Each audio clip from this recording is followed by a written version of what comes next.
Present and on Community Grassroots TV. This is Tuesday, April 10th. We have a work session here with the board, a joint meeting with the Board of County Commissioners as well as our Open Space and Trails Board. The first item in our agenda here is a review of and a discussion about Sky Mountain Park Management Plan. Gary and Dale, why don't you all proceed and introduce yourselves, please. Okay, I'll just say a few things. This is really Gary's life's work doing these kinds of things, and I just get to cover over them. But I'm Dale Will. I'm the Director of Open Space and Trails. And this is our actually first quarterly joint meeting of the Open Space and Trails Board of Trustees and the Board of County Commissioners. So we appreciate doing these joint meetings at least 4 times a year to keep up on what we're up to. We're bringing the Sky Mountain Park Management Plan to you today, not as a decision-making item.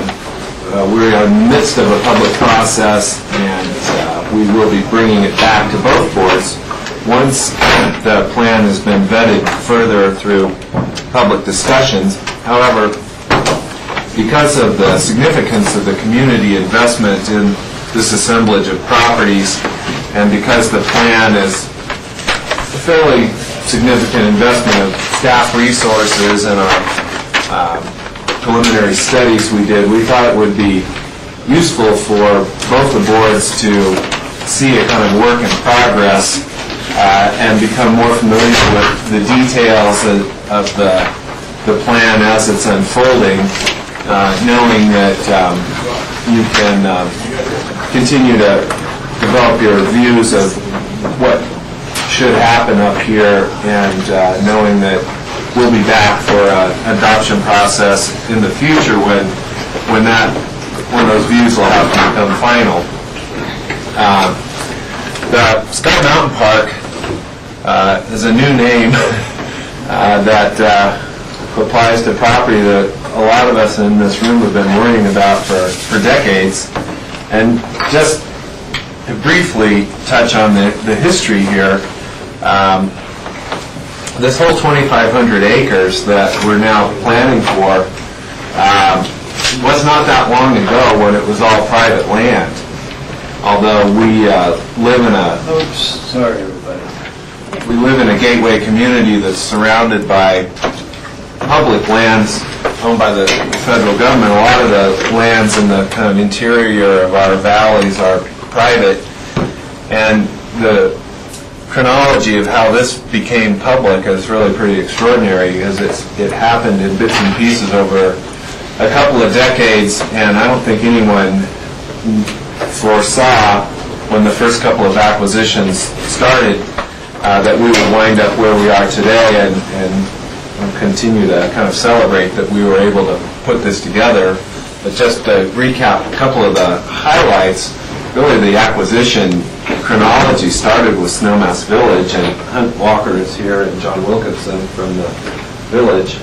But with their acquisition of 2 pieces of property, North Mesa and Hidden Valley, which are significant parts of the plan, and we'll be looking at those in detail as we get rolling here. After that, Aspen invested in Cozy Point, and Pitkin County started investing in open space properties down the Brush Creek corridor, 7 Star, Cozy Point South, a few versions of Drosty conservation easements. The Pepke property was acquired by the airport, and Aspen acquired some Burlingame property from, I guess, was owned by the Stapletons, but leading finally to the point where we are today of having acquired outright most of the Drosky lands here and having a contiguous assemblage now of 2,500 acres. It's always kind of a great moment when the acquisition team, with Barb and I and the board can kind of sit back then and turn the properties over to the land stewards on staff. And so that's where we are. We started this ownership of the Drosties property with a few different things. We put a seasonal closure on it for the first winter we had it as an ad hoc measure.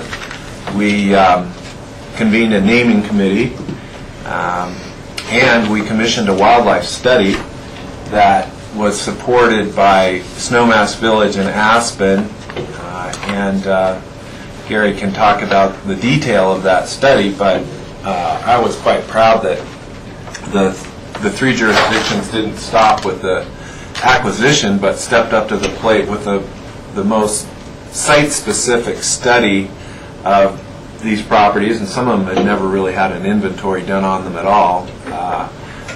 And that was the launching point for the work Gary's been doing now in thinking from a habitat point of view as well as from a community point of view and the interest in recreation of what is the best way to manage all this. So Gary's going to guide you through the work he's been doing and what we know about the habitat. I'm also happy we've got a lot of public interest in this, and there's a lot of folks in the gallery that have an interest in this too. Yeah, thank you. Well, thanks. This has been an extremely exciting process that we have gone through over the last year. And it really began a lot before this. But when the Drosty purchase, the Drosty Parsi in the middle was purchased at the end of 2010, it really kicked in this collaboration that we have started with the town of Snowmass Village and the city of Aspen.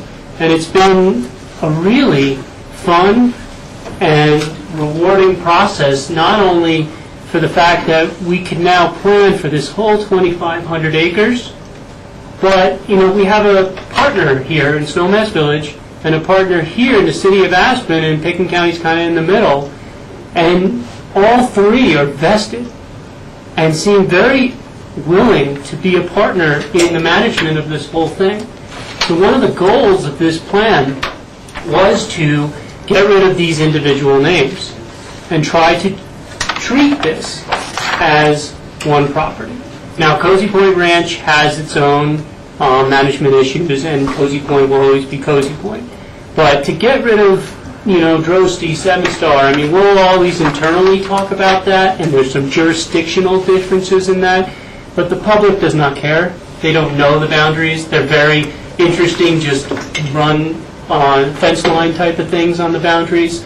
So to be able to manage this and call this all Sky Mountain Park is a really huge win, and it's a really fun collaboration. So as we've said, this is the planning area. We've also worked extremely well with the airport. They have been a really good partner in this, and they are going through their own master planning process. And so, here's the existing conditions. We have a conglomeration of properties. We also have, the city has put in Aspen, Mass. We've kind of helped do this huge wildlife study. Jill said I'd give you an overview, but I could be here for about, at least the next 4 hours talking about this. This is online, and you can look through this online. Online, we also tell you where our recommendations are, because there's a lot of technical stuff in this, and it's really, the most public, easy things to read are where are the recommendations from this. And so our planning process started. We did an interim plan, as you all know, and then we went through and did a huge biological and vegetation resource analysis. And if you could just hit this button. Cool. And so what we were trying to figure out is what are all the natural resources that we have here. And this is a elk critical habitat map, and this is winter resources. And we all knew this. We've been working extremely hard trying to purchase all these areas.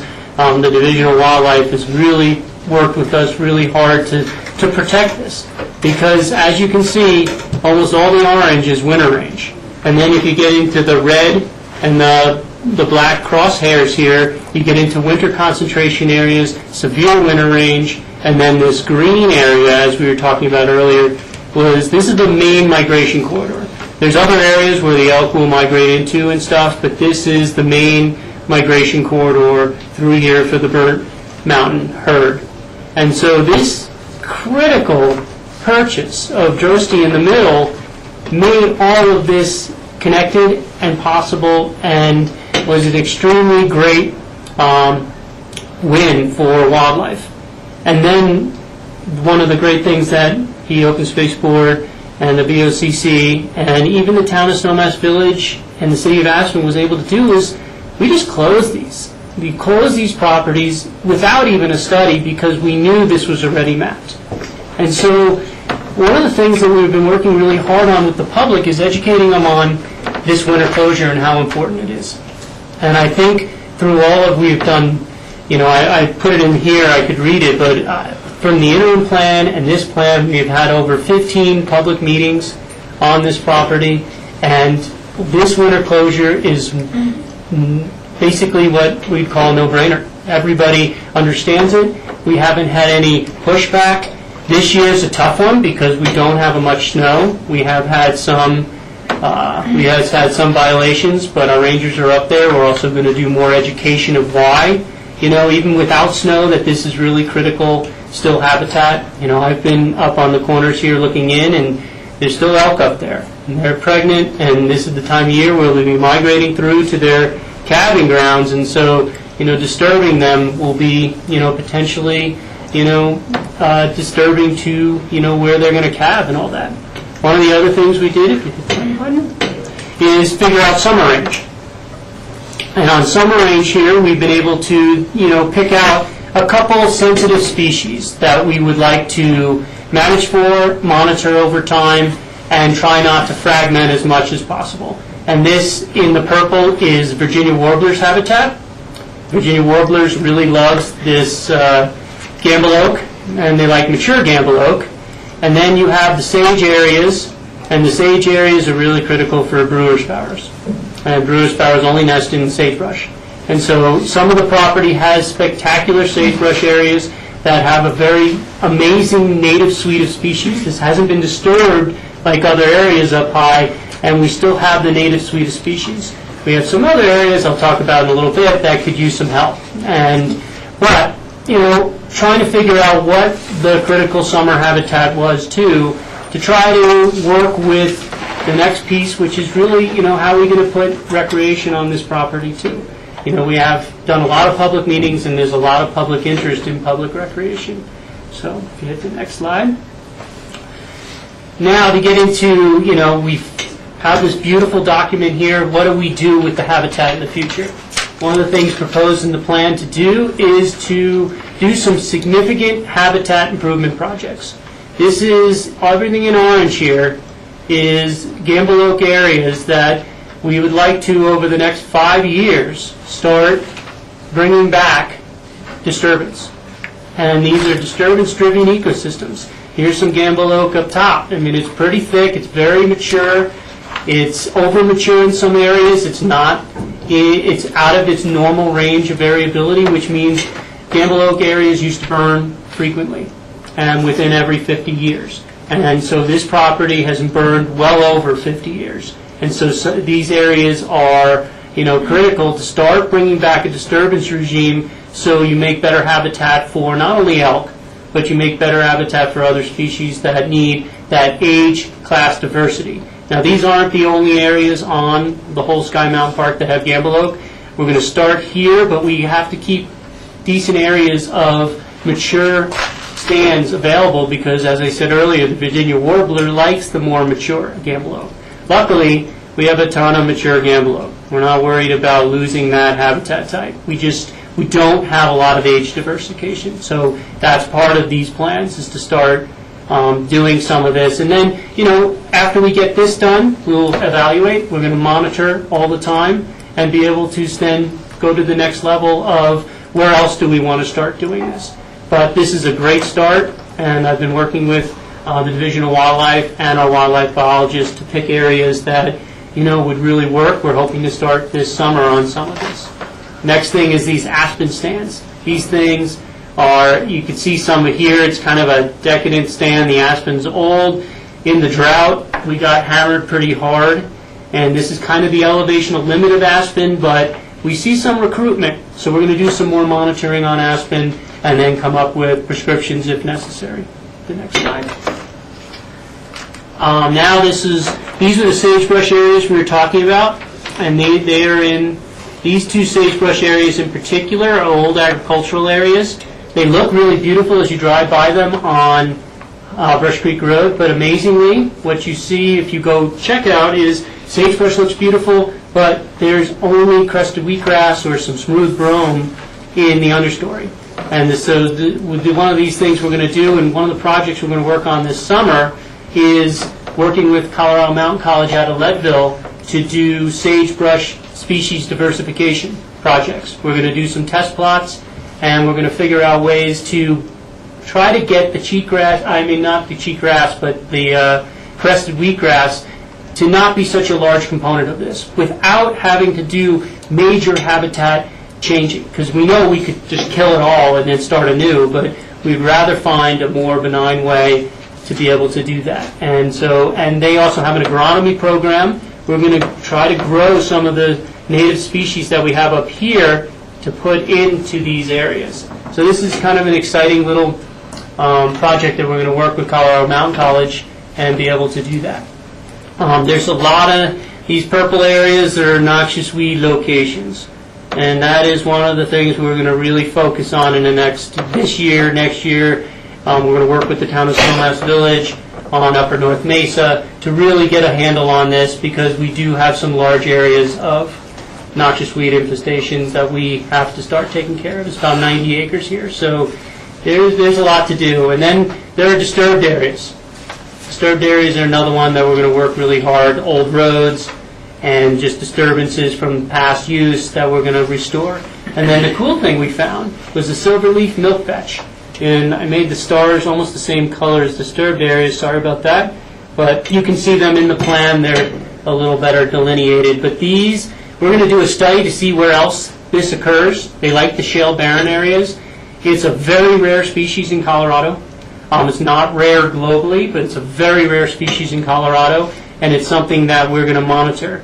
And then we are also going to find other areas and then make a management recommendation on, potentially how this species could expand. But I have a feeling it's in a lot of the shale areas. We just have to do a full survey for it. Okay, you can go to the next slide. So that gets us into trails.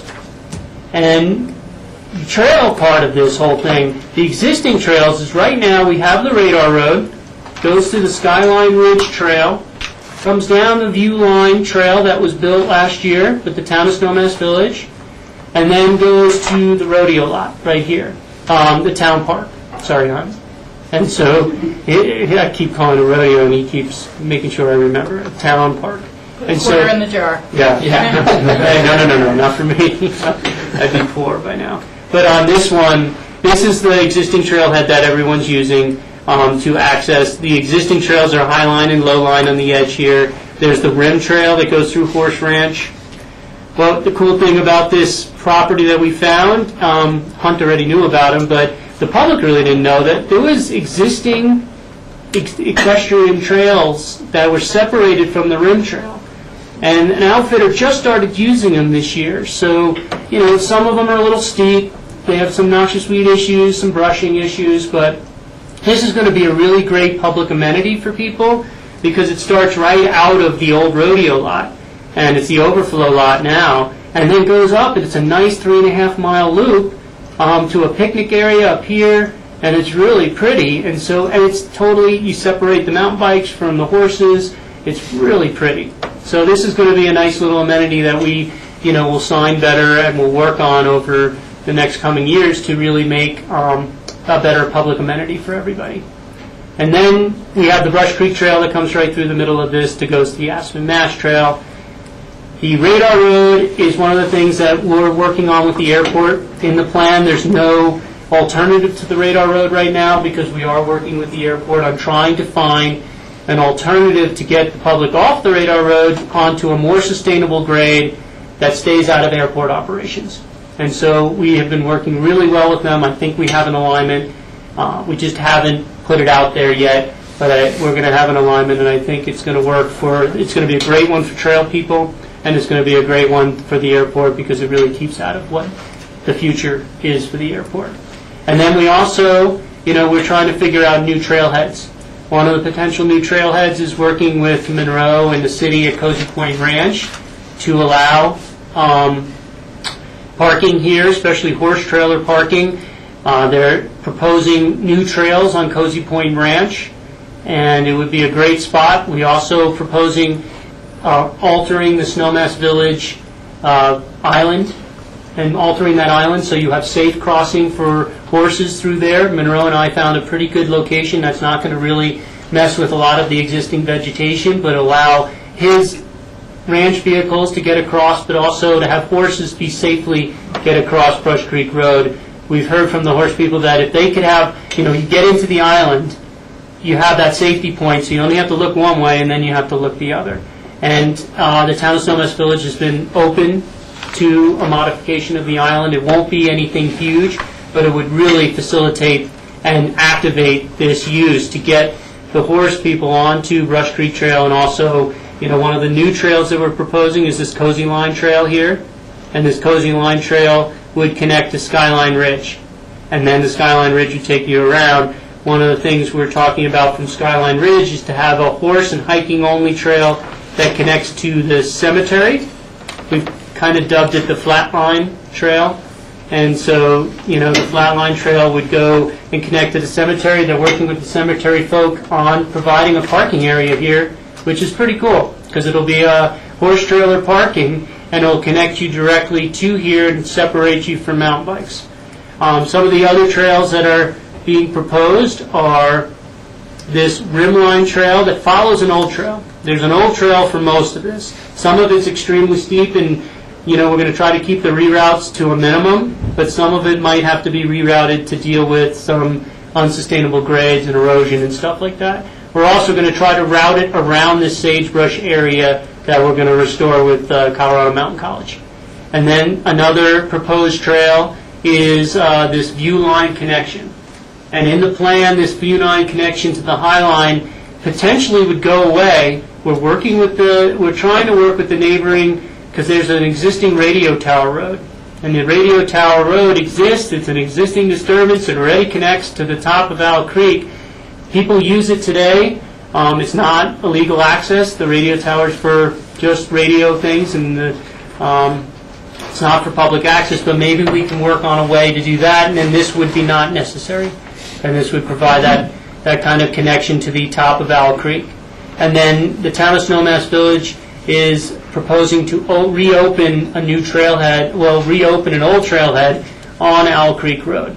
And that's where there's boulders there right now, and their council has approved basically to reopen this trailhead here. The existing parking is at Buttermilk.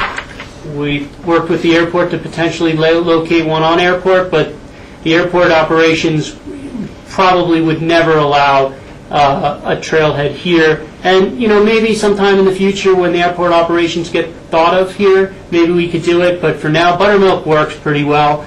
And one of the connections from Buttermilk, trying to find a way to connect to this side, keep on this side of the road, there's an old ditch here, and to put a single-track trail it's right next to the road, but to keep it on that old ditch right next to the road, there's some noxious weed issues that we'll have to deal with first, that we'll have to deal with on this disturbed area.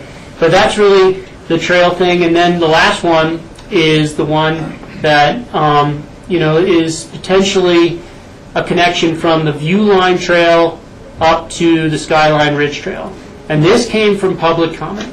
And public comment was pretty intense on trying to figure out a way to have smaller loops that connect back away. Cozy Point Ranch, one of the cool loops that they could do is to kind of come, on here with the horse up to here, back to the ranch is a really pretty good half day.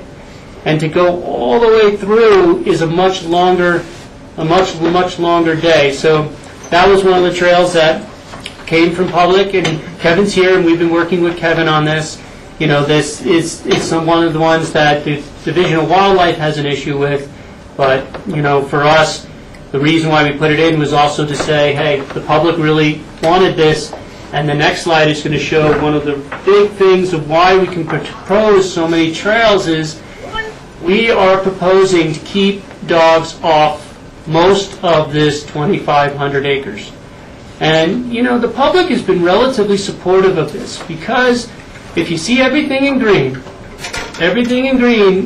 allows dogs, mostly on leash, but even some off leash. And so you have this whole network of trails where dogs can be. This area has never really had people with dogs. It's never really had a ton of dog use or anything like that. One of the greatest ways to protect, especially brewer sparrow habitat, Virginia warbler habitat, in the summer is not to have dogs. Humans on trails and bikes on trails only disturb a certain amount of area. You add a dog to that leash, you have a bigger area of a disturbance. We can't guarantee everyone's going to have the dog on leash. Once you do that, you have a much larger disturbance area. And one of the things our biological report really states on is if we could keep a dog ban on this property, you know, the extra trails that we're asking for is not a huge issue because it's not as fragmenting as it would be if you put dogs on it. And so, you know, that's where we came with it. One of the things is there's already a dog prohibition on the rim trail here. Snowmass Village put that on there in 1991. It hasn't been enforced very well, but Hunt can correct me, but we had a very good discussion with the town of Snowmass Village in March about the dog ban here. And we got support from the town of Snowmass Village to keep this dog ban on this section of the rim, not the whole rim. Where you have dogs today, you can have dogs, but it goes to, what's that road? Sinclair Road. It goes to Sinclair Road, and that's where the dividing line will be dogs and no dogs. And, you know, part of this whole collaboration is trying to educate people why. And it's going to be an education process. It's going to take time. We're going to do lots of, you know, kiosks with signs. We're going to do things in the newspaper. We're going to try to figure out new ways to get to people to understand, you know, yeah, the elk might be out of here. That's not really the only species we worry about. There's a lot of other species up here. There's blue grouse. There's the brewer sparrow, the Virginia warbler. You know, if we're going to, you know, you have trails that go through some of this, you know, brewer sparrow habitat. Without dogs, you're doing a lot less impact. I mean, it's just to the trail, but dogs will create the impact. So far, you know, we have had some pushback from some people, especially neighbors, and some, but I think people understand why we're asking. We're trying very hard. We did this big study, so we're going to keep that going, and right now that's still the recommendation, is to keep dogs off the main part of this property. Brush Creek Trail has dogs allowed from May 15th to October 15th, and then no dogs allowed, and then it's closed in the winter. Brush Creek Trail is one of those properties too, one of those trails too, that in the plan we are still studying the winter use of this. And, you know, we definitely have worked with Kevin. Kevin believes that this is truly winter habitat. It wasn't mapped at the time as winter habitat, so we need some more hard science on it. So we did it this winter. We studied it. Very difficult winter to study. And so we need another winter at minimum to really come up with a recommendation. So we're not recommending opening this trail at all in this plan until we can do at least another winter of study and then work with Kevin and see really where that line is and what we can figure out. And then if you go to the next page. The next page, you know, one of the things that for wildlife protection, and it's one of those things where we have a lot of work to do educating the public, is hunting. Public hunting, you know, is one of those things. This is, for us, in open space, it's not usually allowed, except for management purposes. And on this property, especially Drosty and 7 Star, through this area here, and even into Cozy Point South, you know, it has been hunted in the past. Hunting is one of those ways of bringing back a predator. There's no natural, real predators. Yes, we have some mountain lions, but I've been up here years, and I haven't really seen that much evidence of mountain lions in this area. There's a lot of development on both sides, and so this is a migration corridor. And so one of the big things is we're going to work on is try to figure out how to allow some hunting on the Pickens County properties. Right now, it's not worth trying to get into, trying to work with Snowmass Village on their ordinances and everything else. But if we could successfully figure out a way to do very limited hunting for cow elk on this property as a management tool, so this property does not get completely hammered. We're going to be doing a lot of restoration on these properties, and that's going to just kind of create the feeding frenzy, and we need to move them around and keep them moved around. But one of the concerns is after a certain period of time, by December 1st, when this is really winter habitat, the Division of Wildlife feels pretty strong that we should kind of leave them alone and not do it. So in the management plan, we went with our biologist recommendation to try to do a special hunt when the property was closed in December. And we're still working with Kevin on trying to figure that out, because there might be a way to do a November hunt when it's not a ton of use on this property anyway. Can we close it to do, close it like November 15th to do it? That's going to be worked out in the future. But, we really feel strongly that the property should be closed when we do hunting, because it's one of those things where the hunters can go. They're going to be able to go off trail where normal trail users cannot. And, we're doing it for a management technique. This is not necessarily recreation.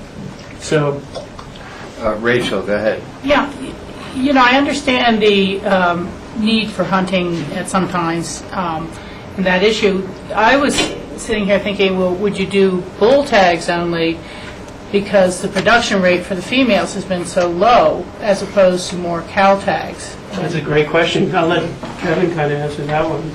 I would say no, Rachel. Kevin, would you please introduce yourself just for the formality of it all? Kevin, District Wildlife Manager, asked, but we would encourage cow elk hunting only, not bulls.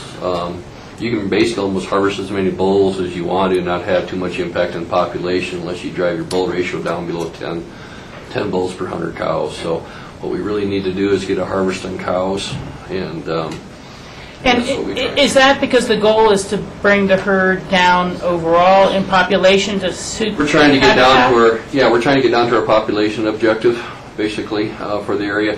The area can't support as much elk and deer as it used to with all the development and recreational use and stuff. We're having some pretty significant impacts. So, like I gave you, for instance, wildcat. We finally got wildcat to start hunting again, and they're hunting cow elk only.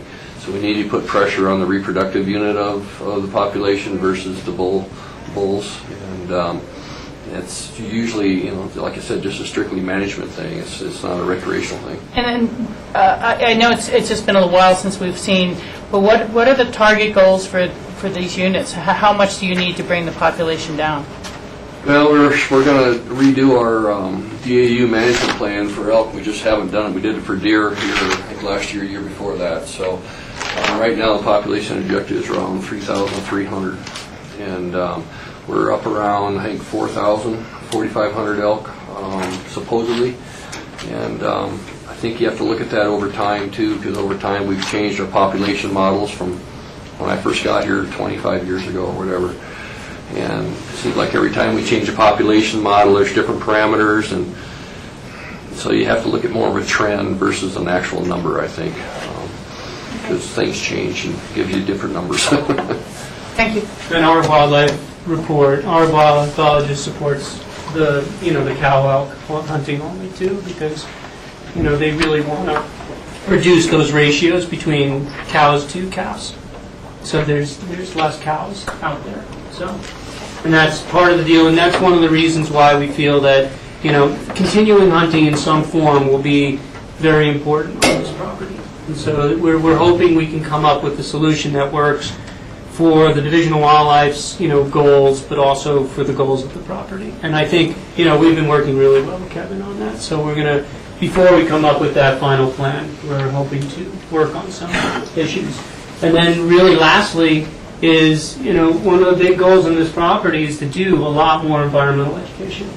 We are working with the Roaring Fork Conservancy on walks through this property this summer, and to really get a feel Some people ask why the Roaring Fork Conservancy, but they can show you the whole watershed from the top of Sky Mountain Park.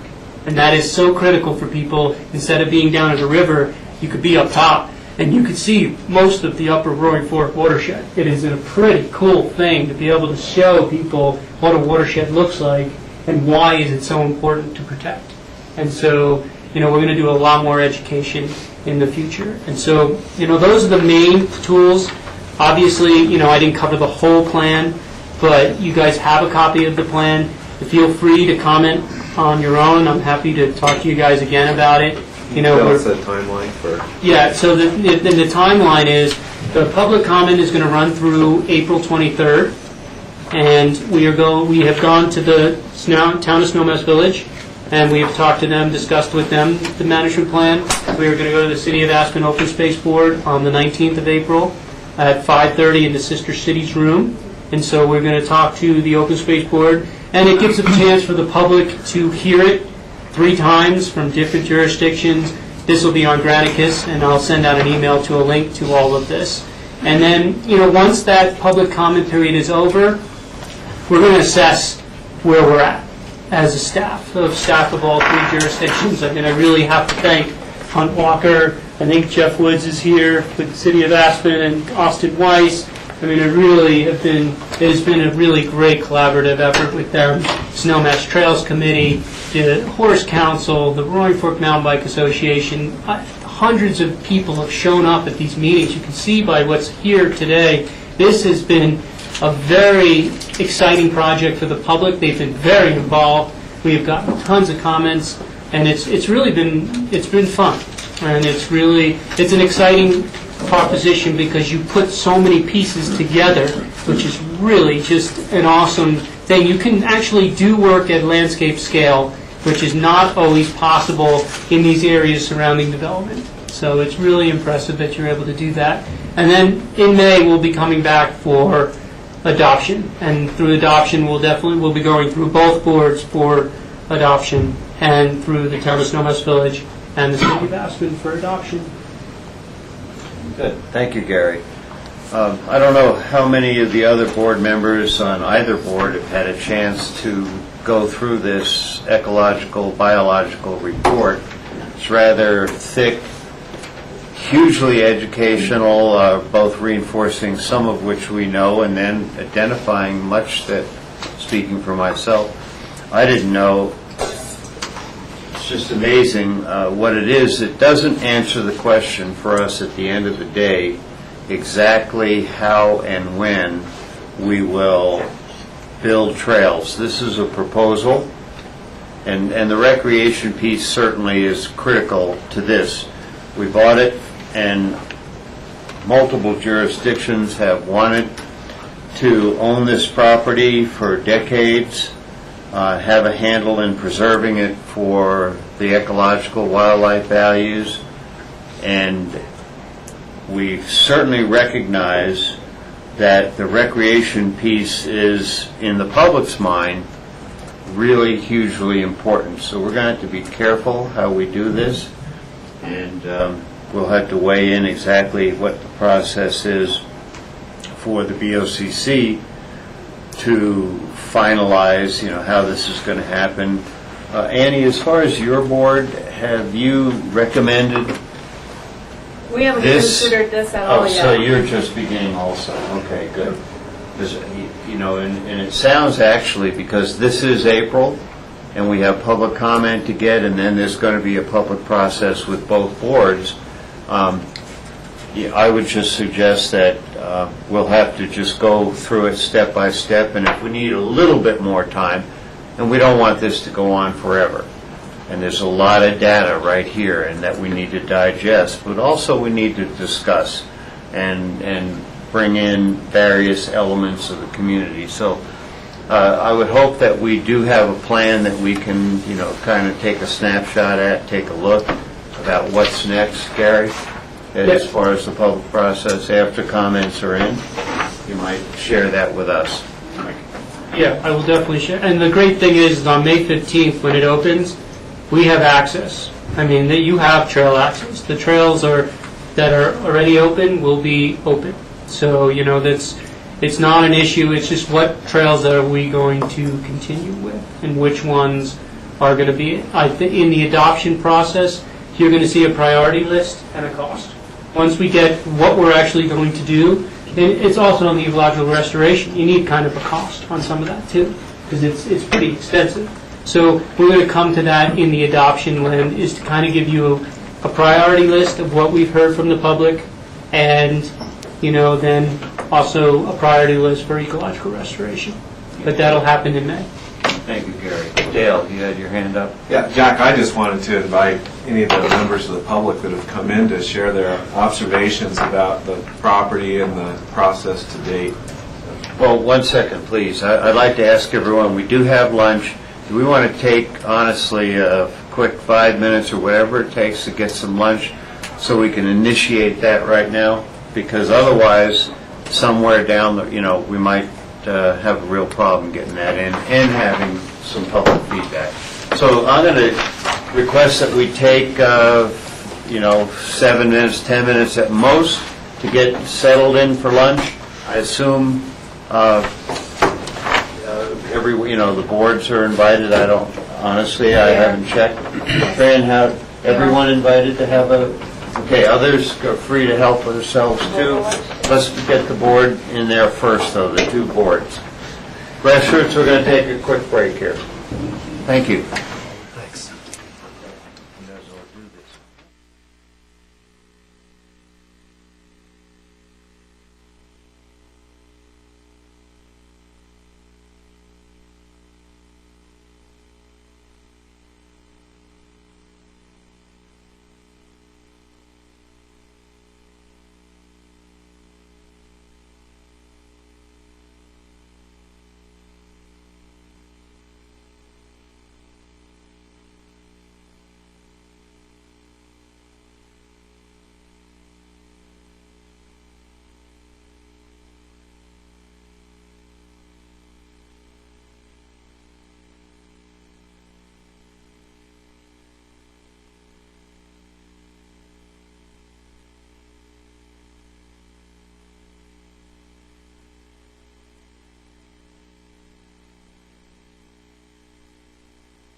Back on. Welcome back, everyone. We took a short break to get lunch started. You have to excuse us for having some lunch while we're going to continue this meeting.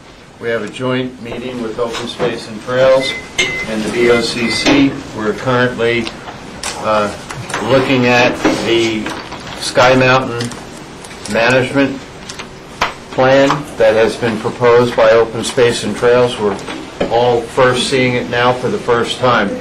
We're going to open this up to some public comment. I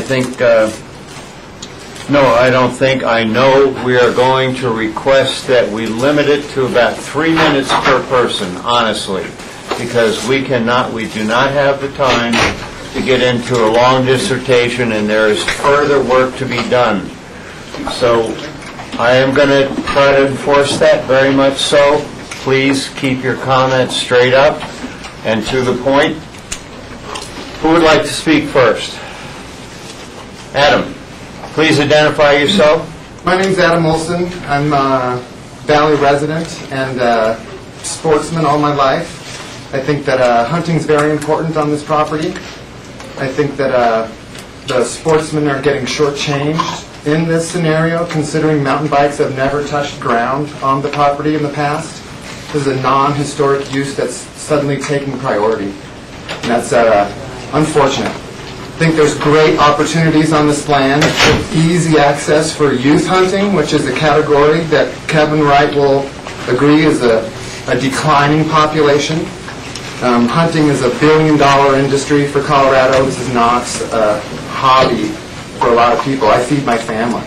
I'd love to be able to feed my family without having to drive all the way to Covey Park or way out in Unit 43 somewhere, and actually hunt with my kids.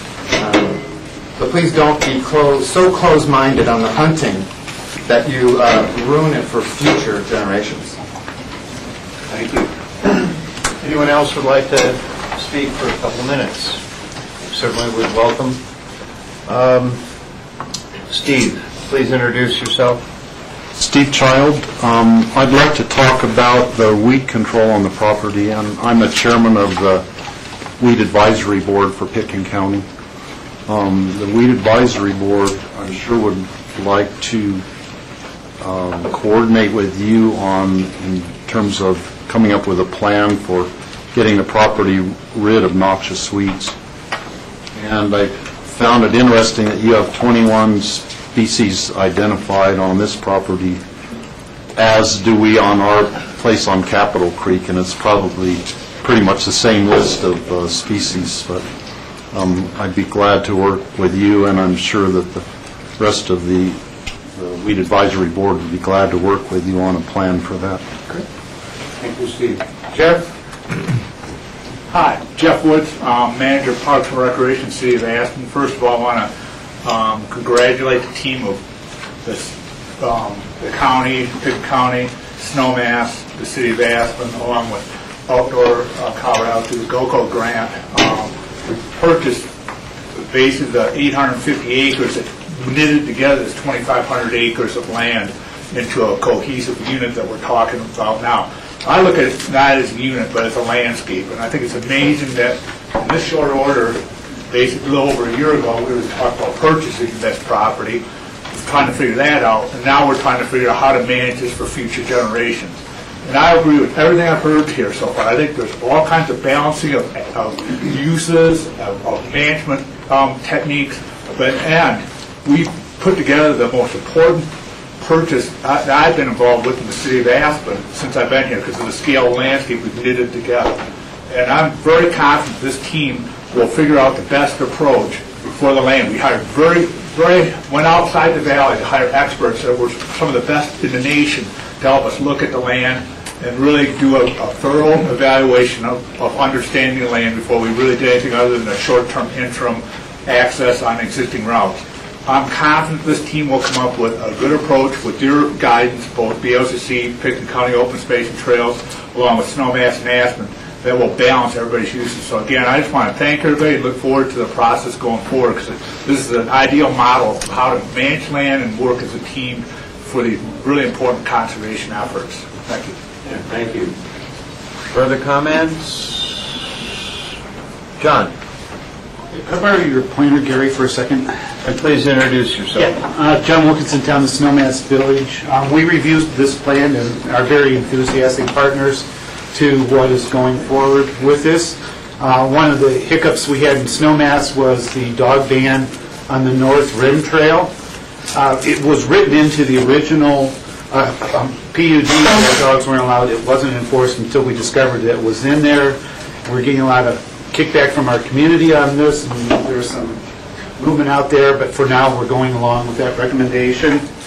Hunt Walker and I met with the cemetery people, Robert DeWetter and Joe Farrell, and they agreed to allow horse and hiking only up through the cemetery to connect up to the view line up at this point. We're going to build that this summer, and there'll be a parking area with horses. It was mentioned that there's going to be a trailhead on Owl Creek Road. That is not going to have horse access. It's going to be a spot for like 6 to 8 cars. And there's still the closures that we have currently on the Blake Trail, and the government trail still remains in effect, and that is until June 20th. And so those closures will still remain in effect. High line and low line are critical to accessing all those trails, and we're going to be looking at a connector for mountain biking up to the top at that point. One of the other items that hasn't really been discussed is the collaboration we've had with Aspen Skiing Company in their works in creating their trail system in the summertime. They built a couple of years ago, or last year, finished building a downhill mountain bike trail system starting at the top of Elk Camp and going down to Base Village. And I don't know if you guys have ever been on this trail. It is pretty fantastic for lift-served cycling public. And it's a connection, it's a major connection for the cross-country riders to come down, hit the Blake Trail, come over, and then get onto this new trail system.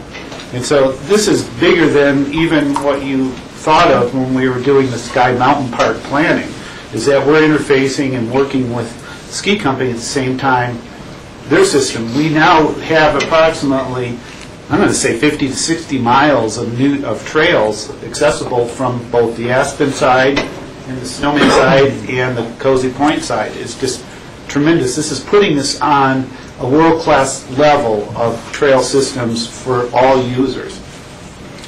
So the other thing that the council did just recently is approve a $40,000 expenditure this summer for trail maintenance.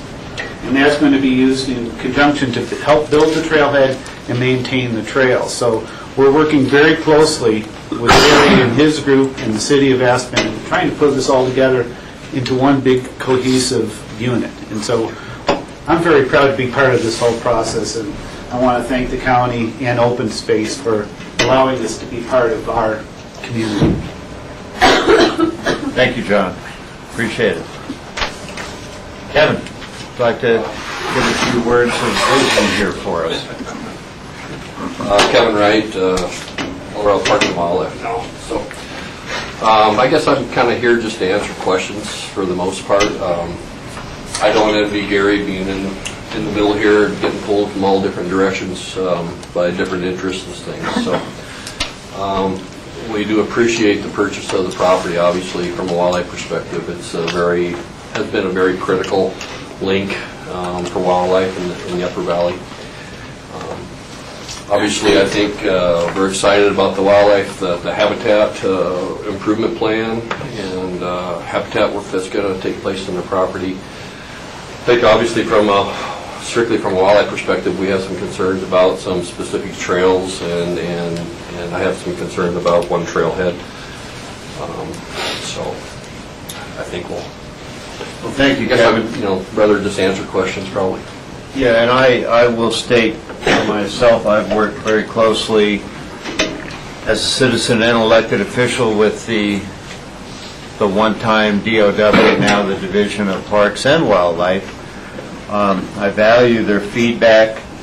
I think the only thing I've noticed over the years that I have a problem with that organization is the fact that they can't totally speak out all the time exactly what their biological background might mean because of politics at the upper state level.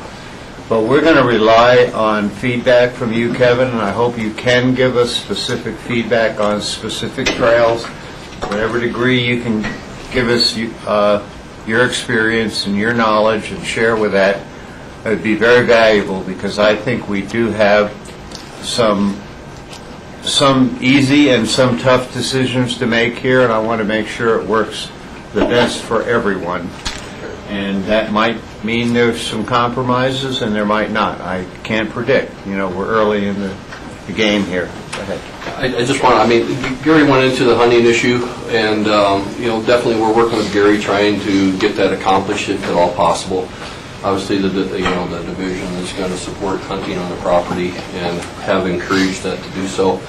Also, the dog issue also came up, and in the biological report written by the consultants too, they strongly recommended against dogs on their property. And the division does support that ban on dogs. Dogs can have a tremendous impact on wildlife, not just big game, but all species. And your zone of influence just goes out tremendously when you start getting dogs involved. Not everybody keeps their dogs on a leash.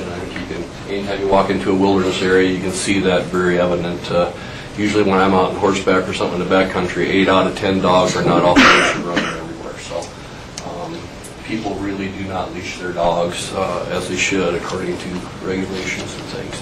I think sometimes they just don't realize the impact of that. But the division does support the dog ban. Well, thanks. And I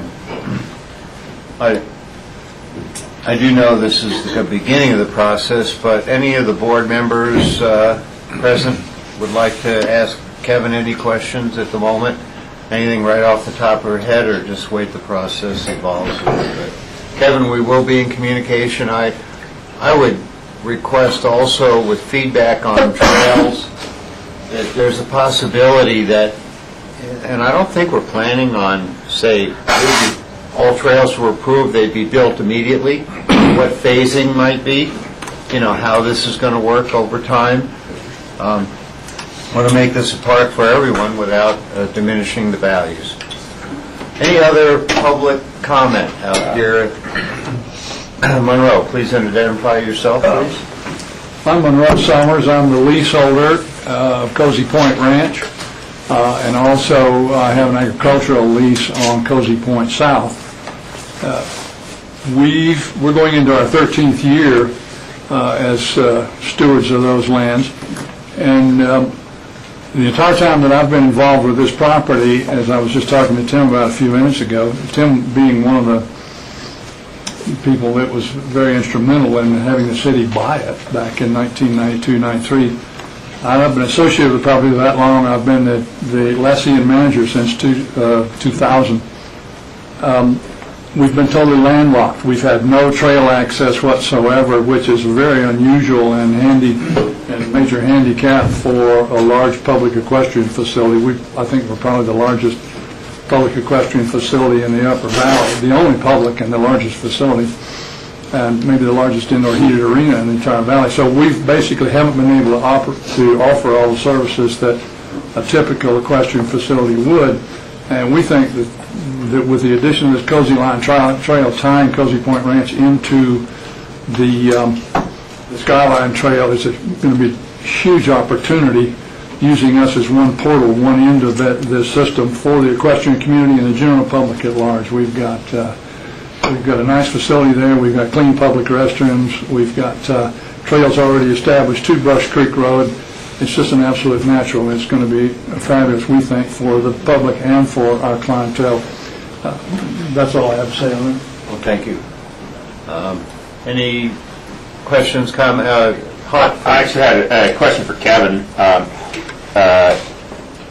During our earlier conversation on this, we were discussing the trail closures, and it seemed that there was a strong desire to make sure those were data-driven and science-based and very defensible for our both dog closures and trail closures. And we found that we don't have background studies on mule deer, and so we're wondering if we can get a collaborative mule deer, or if you have any future mule deer studies that could take place here in the Upper Valley, particularly centered on this park? Well, I'd love to have a deer study going. It takes quite a bit of money. When you're looking at GPS collars, you're probably looking at about $3,500 to $5,000 a collar. And plus everything else that goes along with it. So that most studies are fairly pricey. I think right now with the division, the emphasis right now from the division standpoint is black bear and mountain lion are seen to be the precedents so far. We do have some mule deer studies going in other parts of the state, looking at fawn mortality, natality, and reproductive success and winter severity and things. Whether I'd be able to convince the division to do a project up here, I can't really predict. Like I said, I think right now the priorities are obviously with the black bears, with the conflicts that we have, mountain lions, also with the amount of game damage from mountain lions seem to be the precedent right now. So I mean, I'd love to, and we can always approach it and see what we can come up with. Well, that's fair enough. I'm definitely very open to it. I'd love to see it happen. Yeah, and you're talking data with how many animals are present, what times of the year, and that kind of reconfirmation of what we kind of know. I think we're looking at migration corridors and maps. I mean, the elk we have pretty well down, I think, as far as what happens up there. The Snowmass Village, God, I can't remember when that was, when that study was. But when Larry Green was the biologist there, early 2000s, late 90s? Early 2000s. Okay, see, I'm getting old. But I think we have that down, the migration corridors and use patterns, cat production areas. I mean, everything that that study showed really verified a lot of the mapping that we had in place and where those corridors are. So elk we know about. Deer, we just don't know as much about. Haven't really had any major deer studies in this valley. I've been on for almost 28 years, and there hasn't been a mule deer study in this valley. So Kevin, one thing I've been wondering about is the fact that we have mapped habitat, and they used to call it WRIS maps. I don't know what your department calls it now, or your division. But wildlife movement and use of habitat is dynamic. So the maps aren't they're not the final word. Am I correct? Right. I mean, with all of our mapping, there's a disclaimer on it. Definitely if a parcel falls within a mapped area, if we get a land use review, we go out and do a site visit and kind of verify that mapping and try and identify potential impacts. It also means that if you have a parcel that's adjacent to a mapped area that's really close, doesn't mean that it's not necessarily within that habitat type. It just takes field inspection and to go out and take a look at it. And I think the Brush Creek corridor is a prime example of that. Pretty much the winter range is mapped down to the edge of the oak brush and Serviceberry, and over my years I've been here and stuff, the elk do use it all the way to the Brush Creek Road, and you can see that all the riparian corridors pretty well pounded. Definitely early winter, December, January, midwinter, it dies off pretty good because snow depths, and then picks up again about mid-March. So, so we will change those as we come around to our new mapping sessions and things. Well, thanks. I'm going to bring this discussion back to the boards. Any further comments, closing comments? Rachel, please. Yeah, these are just comments for the work going forward, which, as others have said, is excellent work and been done at a rapid rate, but with tremendous thoroughness and expertise. I really appreciate that. I guess kind of a broad comment would be I really want to make sure we see the type of coordination continue that we've had so far. And not deliberately, but sometimes when there's so many moving pieces and parts, to make sure everyone's understanding the same thing, so that trailhead parking lots are closed for the same time period that the trails adjacent to them are closed. So we don't miscue people and mislead the public by accident about that. So I see that there's 1,000 points of coordination, and the detail work on that is going to be very important. the big picture in the long run, probably not this year, but perhaps for next summer, is going to be thinking about how to really make the right trail maps. You know, there's a lot of detail that needs to be put in that map, and a lot of restrictions or non-restrictions or highlight or, you know, who are this, and you know, it just has to be something that's a map that doesn't confuse the public. And as I've said before, I think that sometimes there may be some sponsorship opportunities with businesses to assist with paying for things like that, because the maps tend to run out in short supply, and people take them even if they're not going to do the hike. They think, I'll take it next year, I want to send it back to a friend, and we need to think about how that map is done and done right, done well. That's going to be a challenge.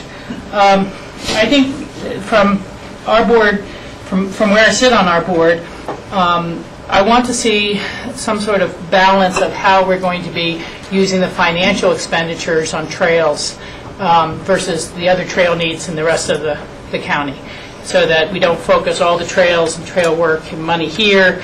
You know, it's a phasing, as Jack has said. It's a bit of a phasing process, which would be the priority trails, which would be the nice add-on trails.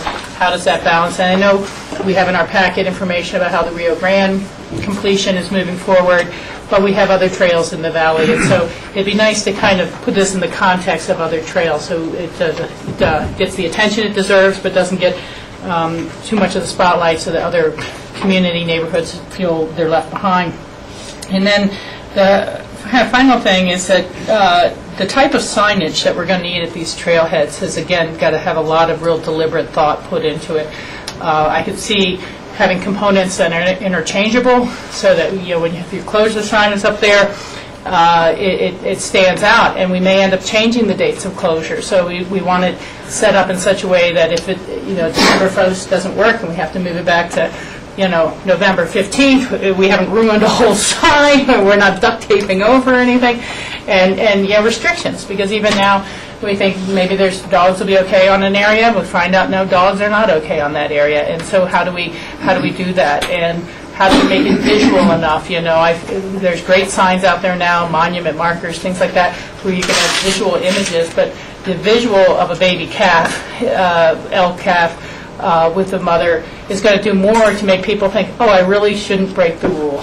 That's why, as opposed to elk calving ground written in white on brown. You know, how do we make it so that people really learn from those maps and don't learn to turn a blind eye to it, but that each time they would stop and think, oh, that's why. You know, look at that picture of that rare bird. That's why my dog has to be on leash. Things like that. So a lot of consideration that needs to go into this going forward, but I think it's great work so far, and I'm going to look forward to the public input. Thank you, Rachel. Tim, just a real quick comment. Dale and I were sharing just before we got going again, reading this, and being a small part of this is an unbelievable experience, and I just want to say, as a collaboration, as a community collaboration, what's happened, and all of you who are here and who have participated, is unlike anything I've perhaps ever seen since I've lived in this valley. The conservation groups, the recreation groups, the planners, the parks and recreation and open space departments, everyone who's listed in the acknowledgments, Gary, and the energy with which whoever the authors may be of all these words on every page just comes through so strong. It's amazing. And when we closed, I think it was December 27th of 2010, we all knew it was the end of the beginning. I think it's still the end of the beginning, and I think the real efforts of, as Rachel said, keeping this collaboration going are what's going to make all the comments that we heard today and prior to today actually harmonized in a part for all future time, for all of the Upper Valley. It's just an amazing thing to see. That's all I want to say. Thanks, Tim. Yeah. George? Yeah, first, I just want to compliment staff, and as Tim said, all the people who collaborated. This is just a great draft document, and I'm sure this is available if citizens are interested in picking this up. It is online, but it was really well done, tremendously informative. So thank you for that. The Sky Mountain Park Management Plan. This is a model that I think we could use for other areas of the county. Certainly when I think about the Crown and all the discussions and the input we've had to the BLM Resource Management Plan on the Crown and the discussions in terms of multi-use and carrying capacity, this is really a great model to go forth in terms of preparing a plan that addresses multi-uses, addresses all the concerns for carrying capacity, because as we said in that plan, we want to be careful that we don't love this area to death, especially since this is between two urban areas, between Snowmass and Aspen. And as John Wilkinson alluded to earlier, the ability to actually increase the capacity on mountain bikers coming off of the ski company hills increases the possible intensity of the uses of this. So I think the management plan is going to be a great tool to use when we start to address all these multi-uses and to see how we can have a balance in this. Some of my concerns as we go forward in terms of those uses would be the commercial uses, the impact that may have, special events uses, the impact that may have, and the separation of trails for equestrians and for bike riders. And Gary's already mentioned several opportunities where there's going to be separated trails. And I think that's a critical component of that. So again, I think it's a great tool, it's a great draft, and I look forward to refining this as we move forward. First, I agree with a lot that's been said. There are two things that I would add in terms of going forward. This plan gets into more of its final stage. The first is really making sure that we allocate the dollars and budget for the management of this. I mean, we've already heard with the Ridge Trail that we're not able to really manage the dogs up there, and we've heard that Kevin, when he's horseback riding in trails where people are supposed to have dogs on leash, 8 out of 10 of those dogs aren't on leash. And I think as stewards of this property, the amount of money that we put into purchasing this property as a cooperative with the municipalities and other grant money and other organizations, we need to make the commitment to be the proper stewards of this. And I'd really like to make sure that gets implemented fully into this plan, to say we're not going to sacrifice and as George said, love this property to death by not managing it properly.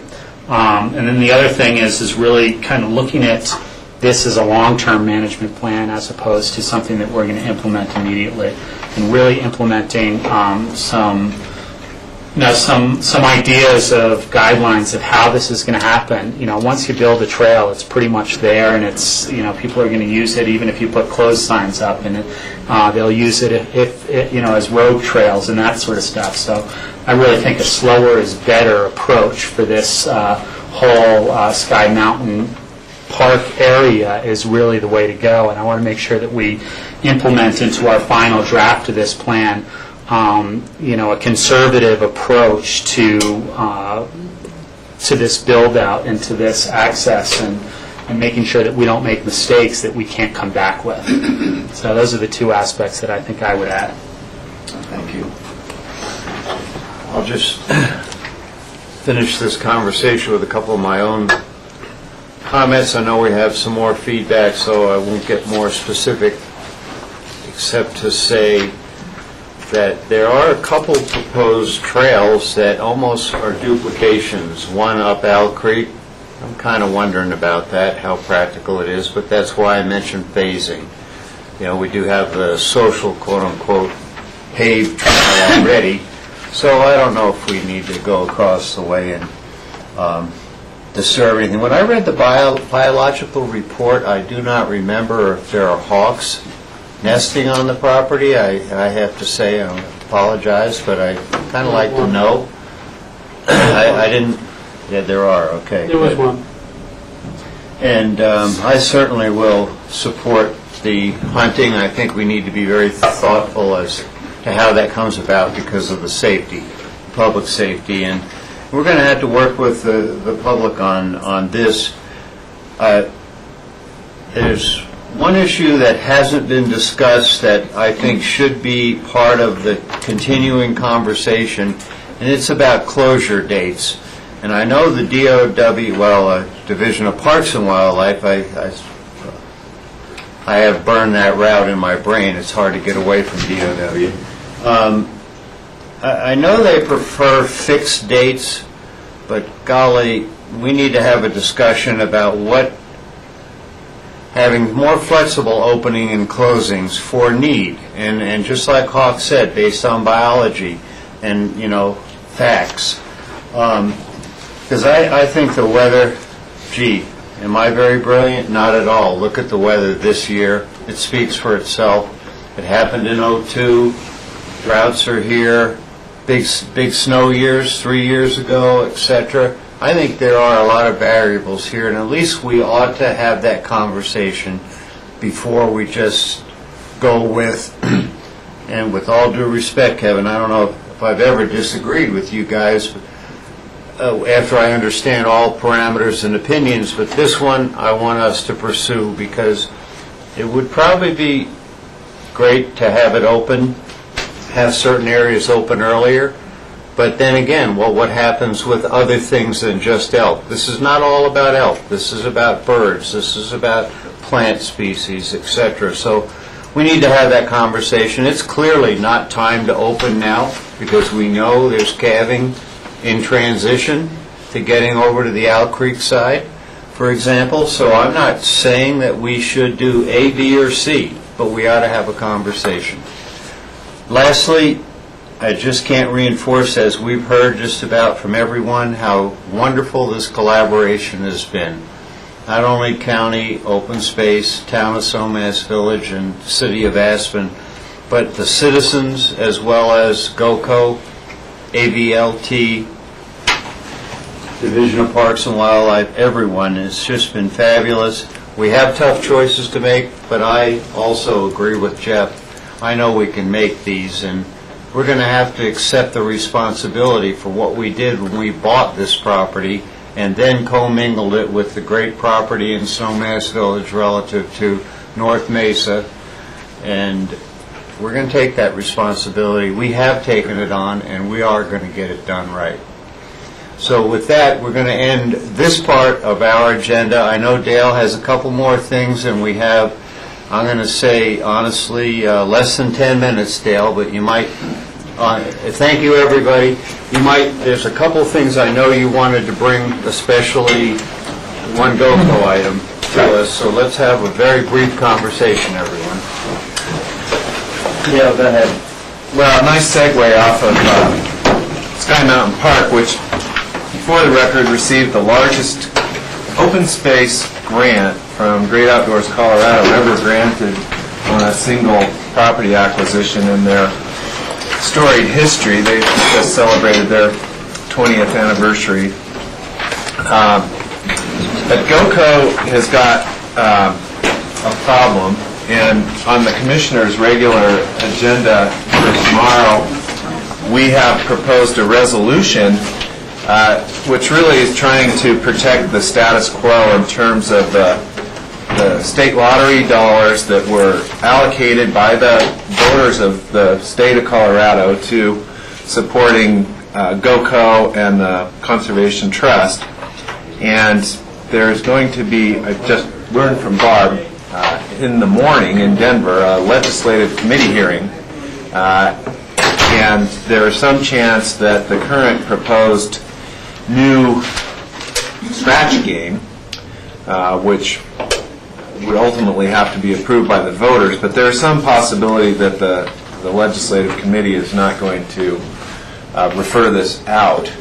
And consequently, the timing of what I had in the Commissioner's agenda for tomorrow at noon, the discussion might be more relevant if there was a consensus here in that we could communicate something to the legislature this afternoon. Yeah, and I had very briefly touched base with Dale, or Dale with me, I should say, and he suggested that we might forward a letter, and I think that's a great idea, whether it's, I think it would be from both boards, Dale. And so let's have that and other conversation. Rachel, did you have your hand ready? Yeah, this is a challenging question for all of us because it speaks to the needs of veterans, how well they're being cared for by either the federal program or the state programs.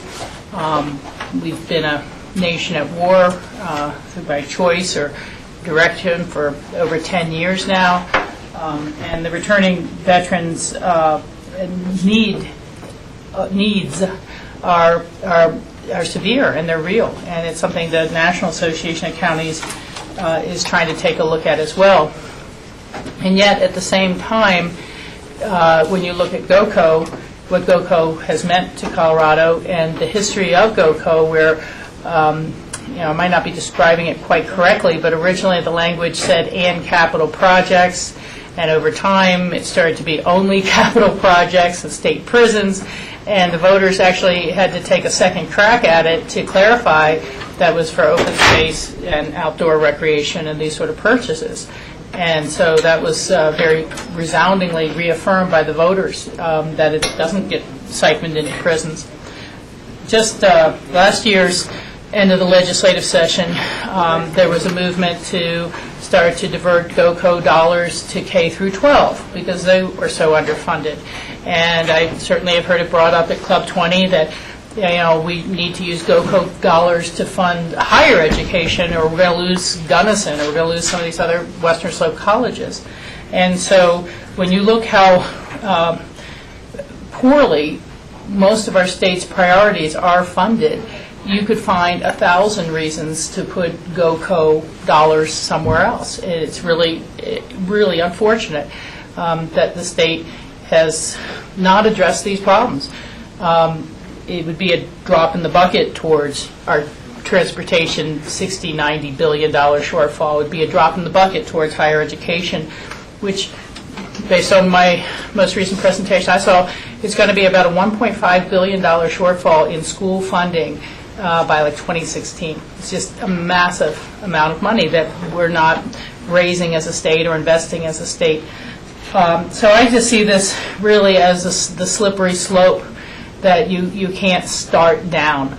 You can't start down and say, well, it's just for this one cause. And I think that case should be the most prominent in our letter.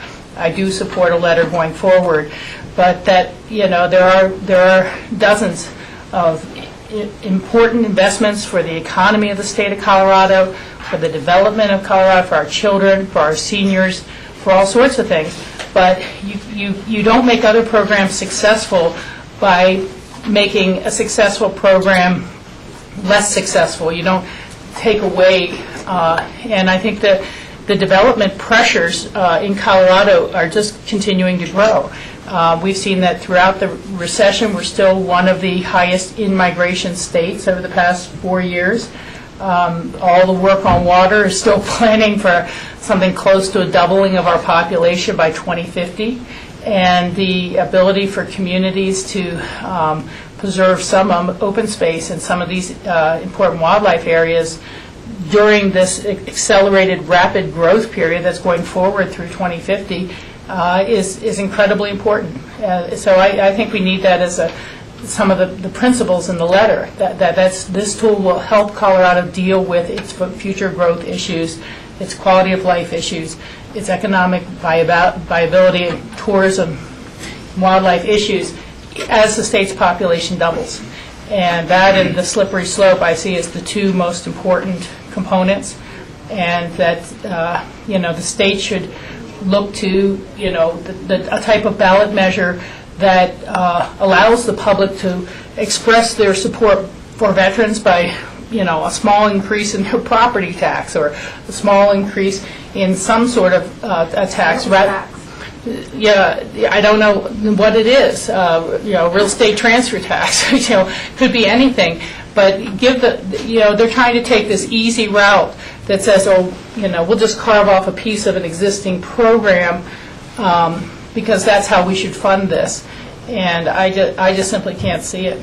I don't think we should per se include all the dollar numbers in the letter. I think it should be more about principle than components, although we've been able to match kind of 4-to-1, almost 5-to-1 with our own citizens public, and so I'd say how much it's leveraged money in communities without trying to go back and forth into dollars. Yeah, I certainly agree.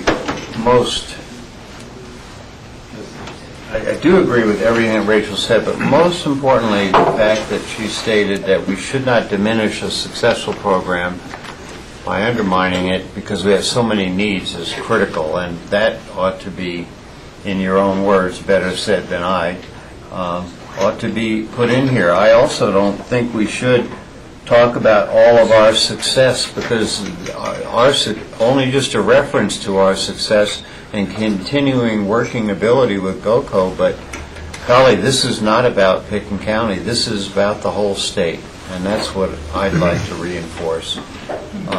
Other comments here on this?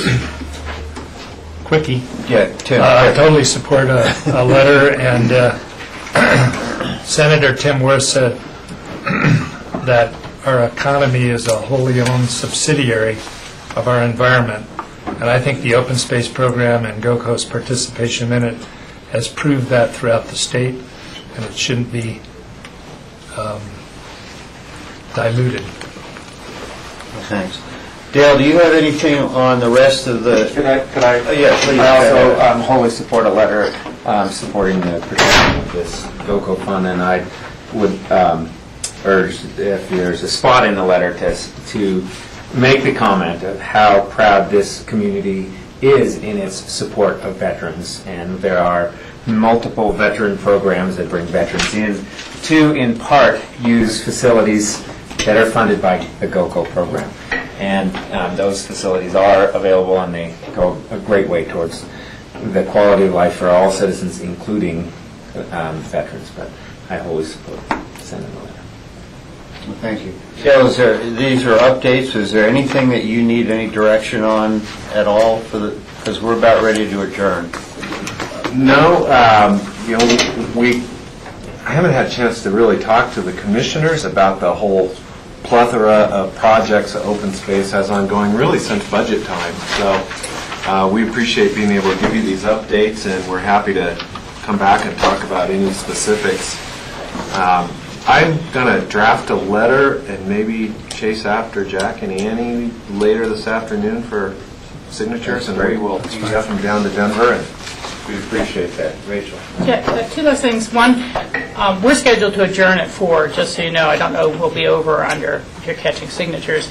The second is I didn't hear from Robert or George about the letter. I want to make sure we really were all on the same page, or maybe I missed the head nods.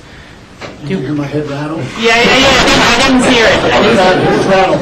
It rattled. Okay, that's cool.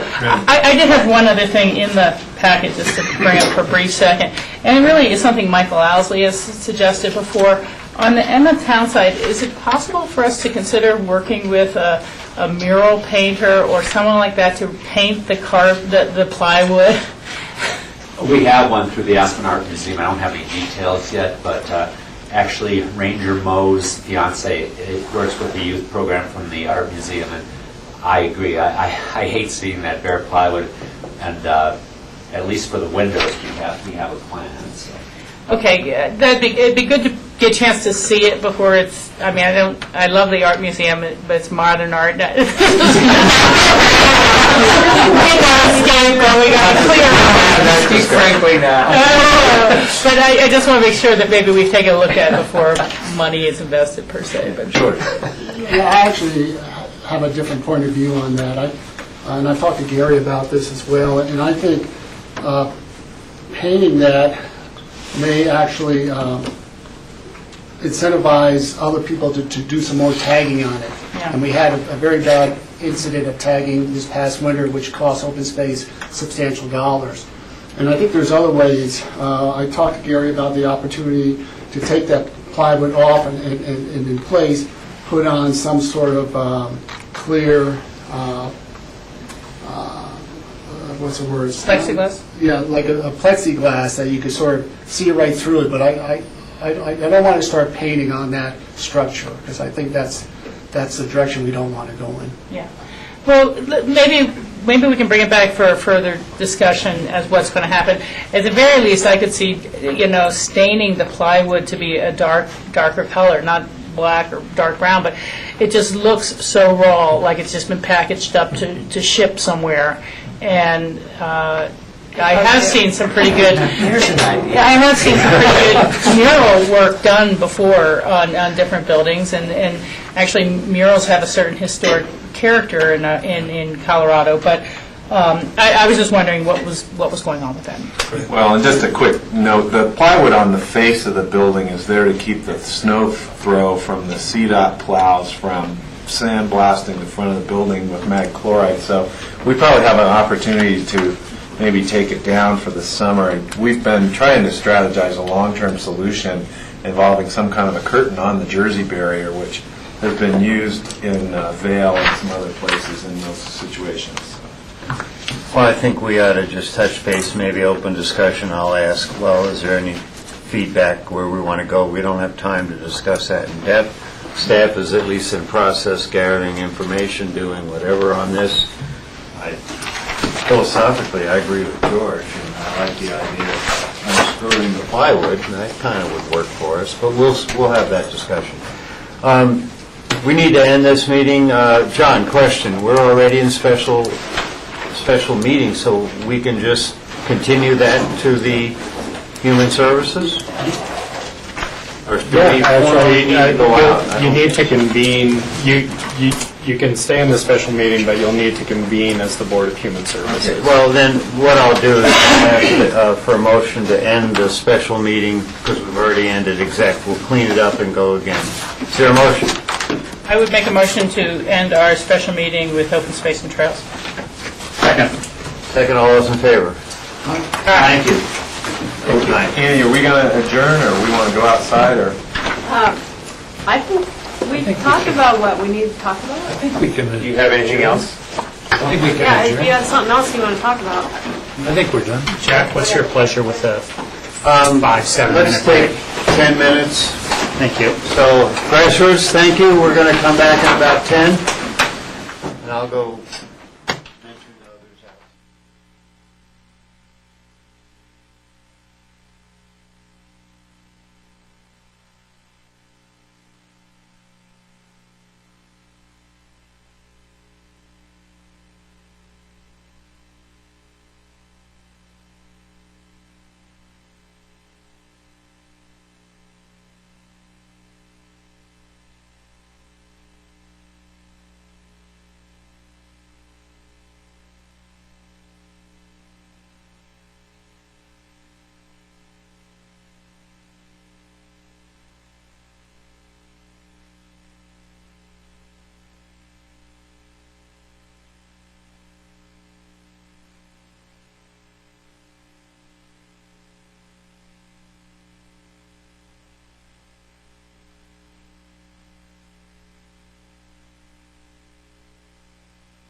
Welcome, everyone. We're back on track here for our work session. Picken County Board of County Commissioners for Tuesday, April 10th. Our next item is a special meeting with, or where the board sits as the Board of Social Services. Do I have a motion to go into special meeting? So moved. Second? All those in favor? Aye. Good, we're in special meeting, Lindy. Nan, would you like to introduce both yourself, your team, and our team, Our of course? team. And give us a bit of a presentation. We are now sitting as the Board of Human Services. Okay, thank you, Jack. This is the second quarter Board of Social Services meeting. Board of Social Services. Board of Social Services. And it is a statutory responsibility of the county to oversee the provision of human services and the expenditures that we use to provide the services. So today we're going to review our expenditures. We're going to review what we call the client benefit payrolls. We're going to give you a handout on how many clients we've seen since January in the first quarter. That was a request that you made last time, and we didn't have it early enough to put in the packet, so we're going to hand that out. We're going to just talk a little bit about childcare, CCAP, and because you all asked for a quarterly update about that. And then our hope today is to just focus a little bit on food assistance and a little bit on child protection, because it is Child Protection Awareness Month, April. And so today we are really lucky to have our team, and I'll let them introduce themselves. I'm Connie Garofalo, Budget Director. Kim Dubois, Adult and Family Services Manager. Kathy Lyons, Economic Services Director. Mitzi Ludingham, Health and Human Services Deputy. Okay, so just for your information, last time you asked what is the protocol for the formal approval of the payrolls, and remember the payrolls are the benefits, direct benefits. And through our research, we determined that there actually is not a statutory obligation for this. It is a best practice. And so what we recommend is at some point in the meeting that someone make a motion to approve the payrolls as we've presented them, if you're comfortable with that, and you take a formal action. But there isn't actually a formal requirement for that. And Nan, is that what you refer to as the boss? The Board of Social Services would review and take a formal action approving the payrolls. Perfect. And expenditures. And when I first read it, I thought he was talking about John.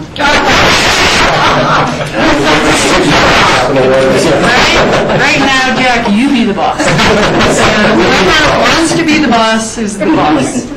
So the first thing we wanted to present is our budget to actuals, and so I'm going to turn it over to Connie. This chart represents the revenues and expenditures for January and February.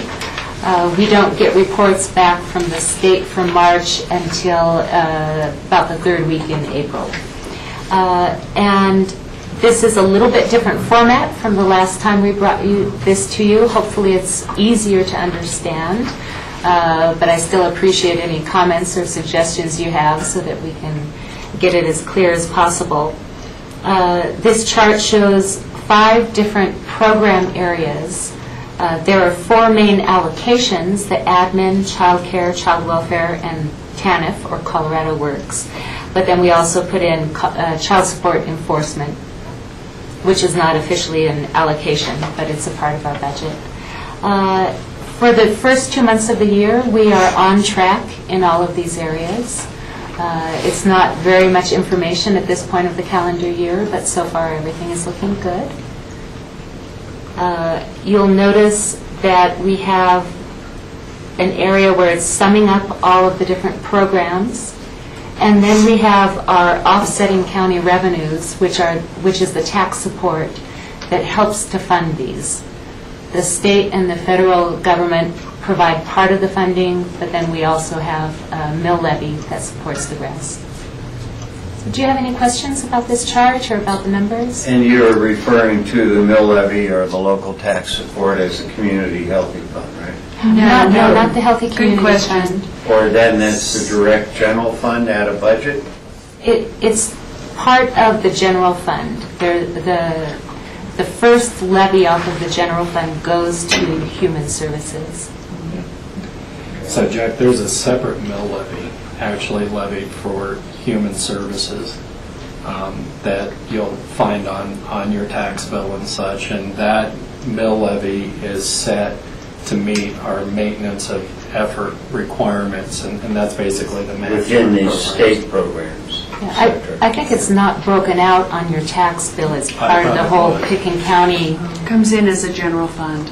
Okay. Mill Because we levy. blend it with the Because our forms don't allow enough room to Right. break out Yes. everything, which we've actually talked about. It's broken out in the mill levy certification, though. Yeah. George?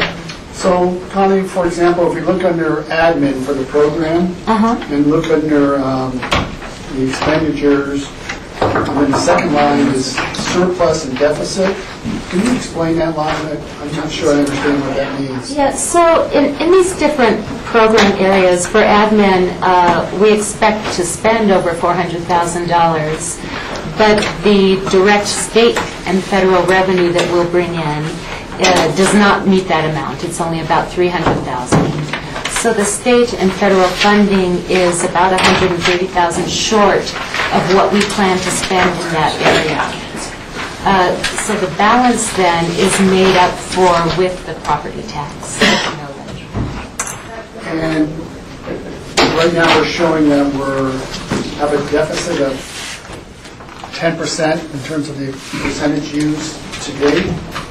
Is that because of the way the property taxes come in? Well, the property tax is shown down at the bottom.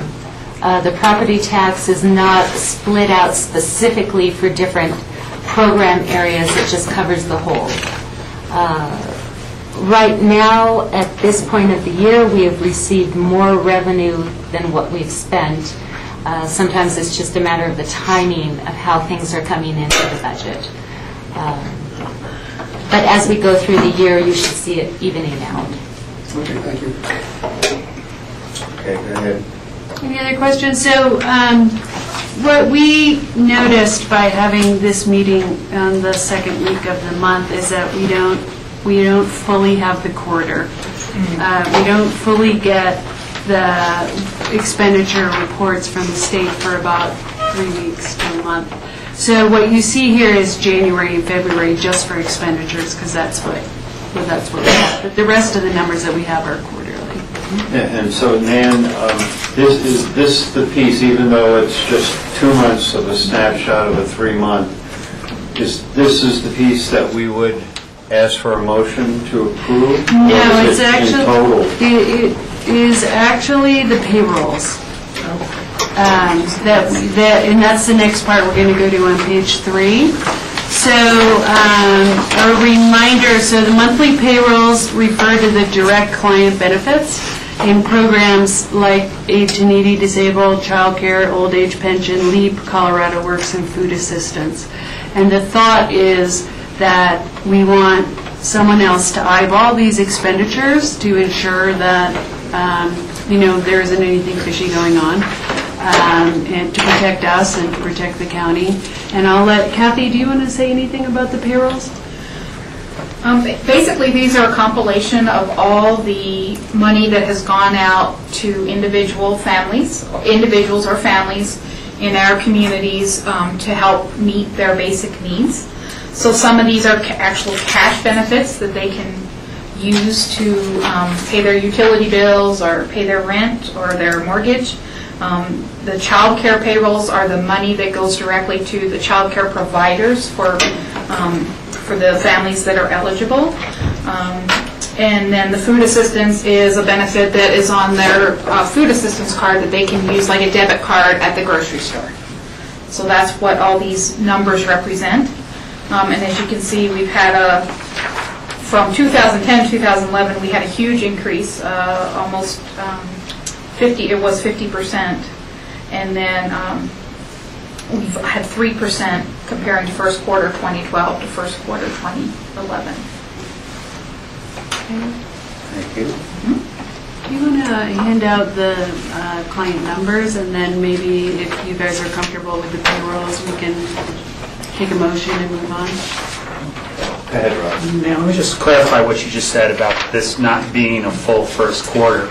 But we are looking at apples and apples here with 2011, 2010. You've just got January and February in there. Right. So when you look at the payrolls, we are actually looking at the full quarter.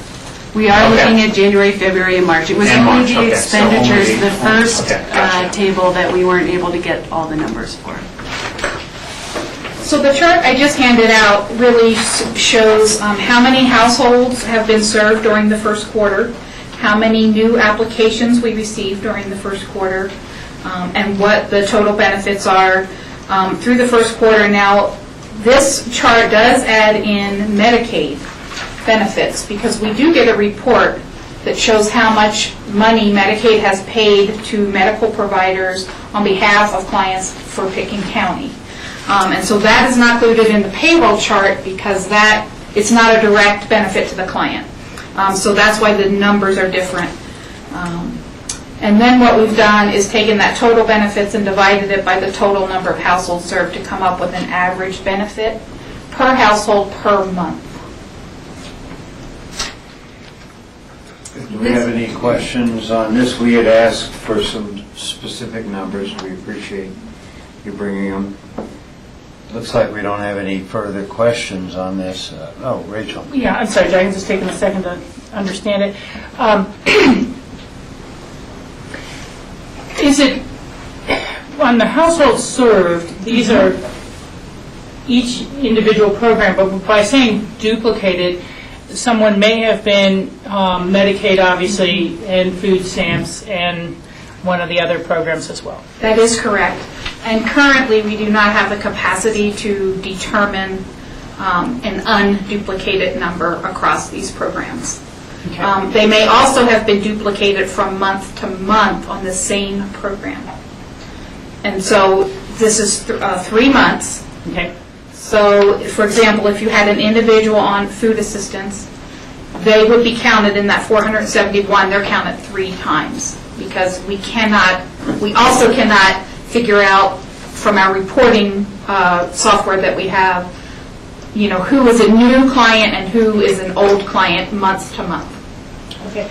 And then our software is part of the Greater Colorado Benefits Management System, CBMS, that we hear so many great rave reviews about all the time, and the state is looking to $17 million patch. So it's not something that we could, just get a new program ourselves. We are kind of stuck or tied into the state program. Correct. That is correct. We're going to be even more stuck in the state program as we move towards healthcare reform and clients are moving between Medicaid and healthcare exchange and these other programs. So what we heard last week is that the JBC approved the CBMS supplemental. You all wrote a letter of support, and everyone feels that that was the big hurdle. And so we're hoping that there will actually be money put into fixing the system instead of replacing it. And the other thing is we continue to request the ability to create some of these reports, the information that we want to see.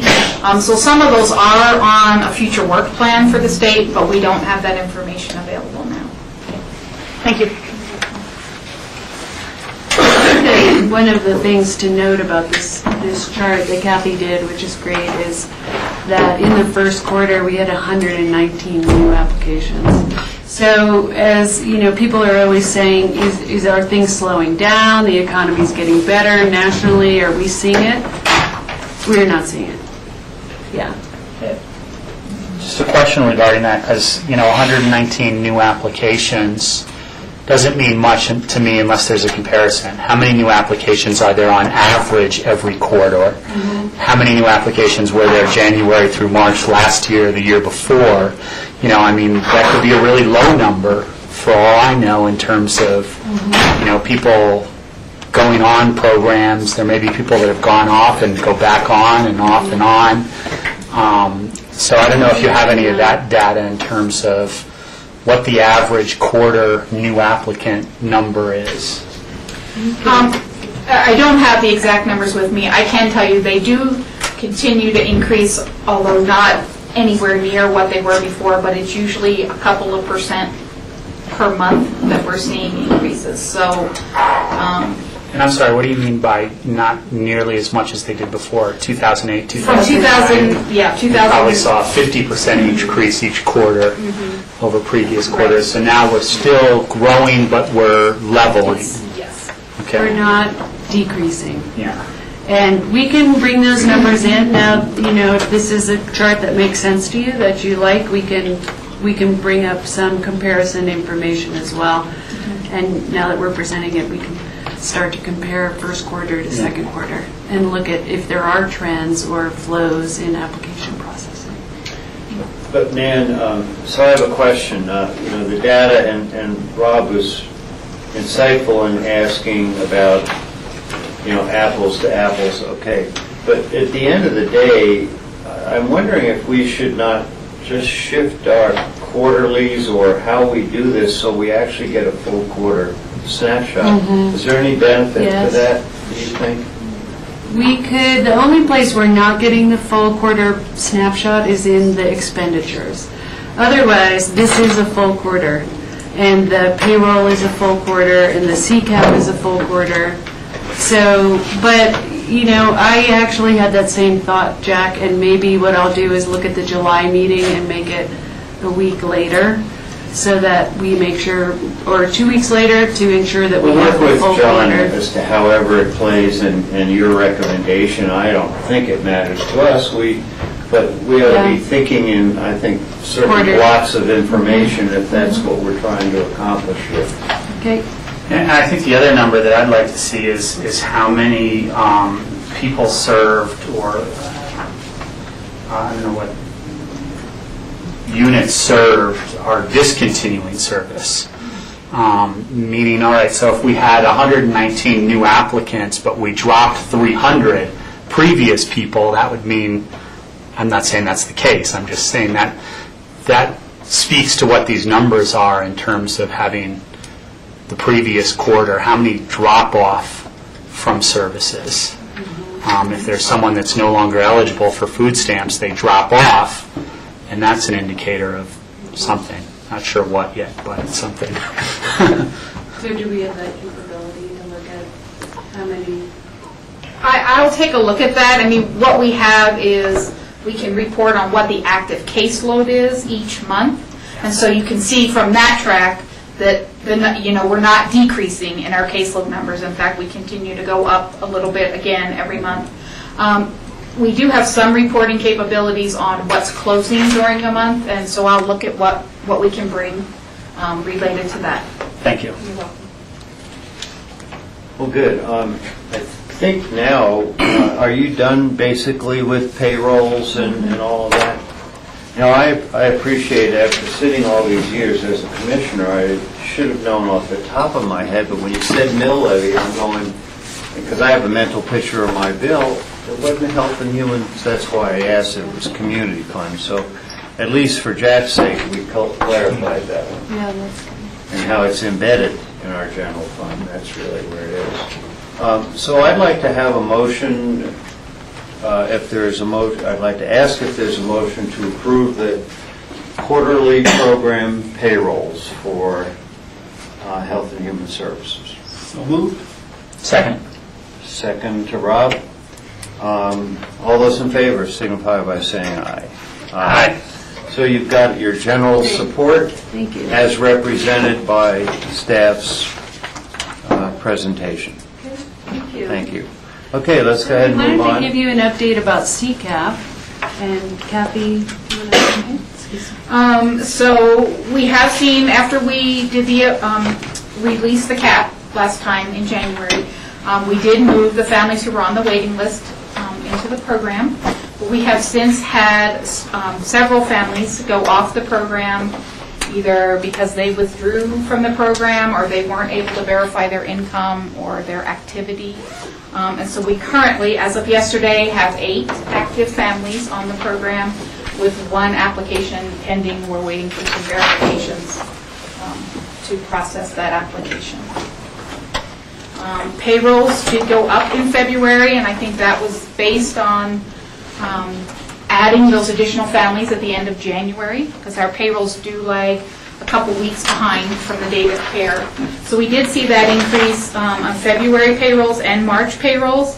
I think now we'll see a drop again because our numbers are back down. I really do not know whether to anticipate a large number coming back on again with season ending.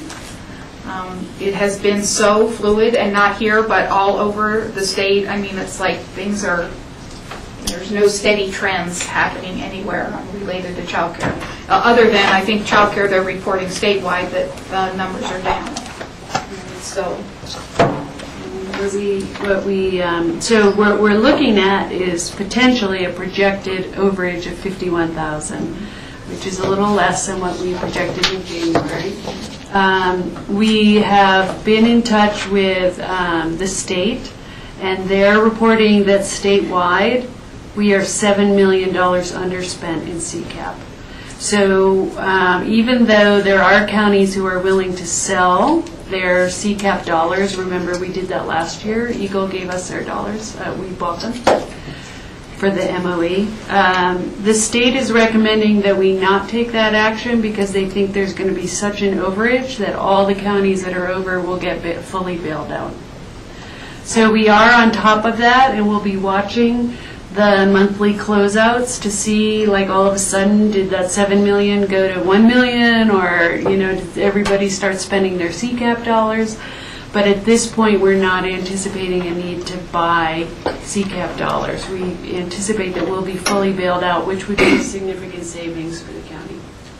One thing to note with this $51,000 is that is an over expenditure versus our state allocation, not versus our county budget, because we did budget for the full maximum amount necessary.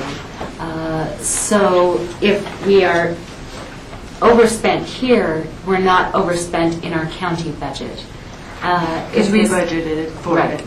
So we should have savings compared to our county budget, and then we should receive extra revenue from the state in the form of the allocation. So on the county budget side, we're actually in a very good position here. Good.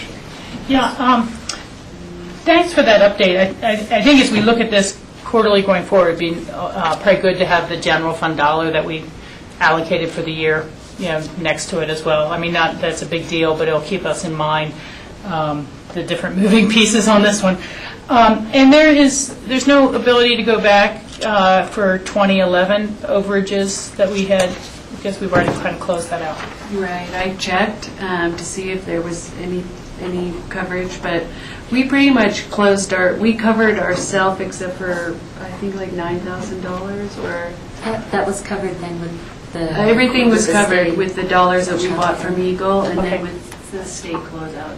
Okay, and then I don't think I have it right at hand here, but Charlotte had forwarded the most recent CCI newsletter just yesterday. I looked at it online, and it talked about some action of the JBC of combining these various revenue streams. And CCI staff said, well, they understood why they're doing it. But I just wanted to make sure it wasn't zeroing out this $7 million that we might be looking at now, or just so you guys are aware of that. I don't know if you... I don't know what you're talking about. Yeah, it just came in yesterday, too. It was they're not streamlining the allocations. Okay. So, but I'll look into that for you. Yeah, I can forward it. That would be great. Email when I get home. Yeah. But it was just a new JBC. They're trying to reduce the number of excesses and pots or something like that and make it all into one fund. And I'm not sure which of these are fungible and which ones aren't. Okay. Yeah, George. When does the state actually close out in terms of the refunds? So, no, remember the state is on a June to July to June schedule. Different from the federal government, different from us.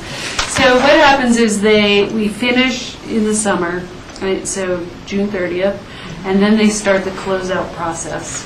And we generally hear around September, late August, September, about closeout. And remember, there are two processes. Closeout is when they use the overages to cover things, and then after that they do mitigation, and that's for child welfare only. And so there's actually a two-step process.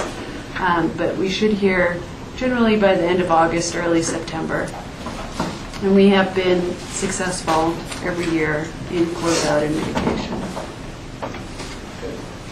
Any further questions, comments on this portion of our memo? Anything else further? Food assistance, it looks like it's a very popular and necessary program with the numbers that were shown back here. Yeah, we thought that we would try to highlight a couple of programs while we're here. And so Kathy's going to tell you a little bit about food assistance, and then Ken will talk a little bit about child protection. So as you see in the memo, I just outlined the basics of the food assistance program. It's generally to help those in need have access to healthy foods of any kind, but there is a focus on nutrition. There are some components of the food assistance program that come from the USDA that are nutrition related. There's a couple programs Colorado State University Extension operates that actually help people who are on food stamps understand the most nutritious uses of their benefits that they receive. But for the general person who receives food stamps, they apply, they're eligible for a benefit, and we have a chart in here that lists the maximum monthly allotment. So if you're a single person and you have no income, the maximum amount you would receive would be $200. If you have income of any kind, they're going to take that net income, 30% of it, and deduct that out of the maximum allotment. So if you were a single person and you had $200 income net, every month you would get a $140 allotment for food stamps to spend at the grocery store. And those benefits are issued on to a card, electronic benefit transfer card, BT card. And this is used at the grocery store. You have a PIN. You use it just like a debit card. It does not allow for the purchase of anything that is a non-food item. Paper products, pet food, cigarettes, tobacco, anything like that, you cannot purchase with your food stamp funds. The one thing that has been highlighted is that this is it is an economic boost to communities who have stores who accept the benefit and run a program. And so the USDA does a lot of outreach to community partners to help generate people for the benefits, because it is a federal benefit that comes to the community. As far as the benefit, there's no local dollars that go into that. I have a chart here based on a report from the USDA. It's about $1.80 for every dollar of food stamps that it creates an economic stimulus into the economy, and that can be local or state or federal. So right now, where we're at for 2011, we issued $453,000 in benefits, which is the equivalent of $817,000 in economic activity. Yeah, with the multiplier. Question for you. You just mentioned about nutritional benefits and those. Is there any movement in the federal government to kind of hone down more on better nutrition? Even this must be some basic guidelines, but can there be a requirement, since it's federal money, that actually this and golly, now I just realized what a can of worms I opened about what's healthy. But there must be some scientific analysis, don't buy white bread or whatever, honestly. But is there any direction to try to at least enhance the nutritional aspect of this?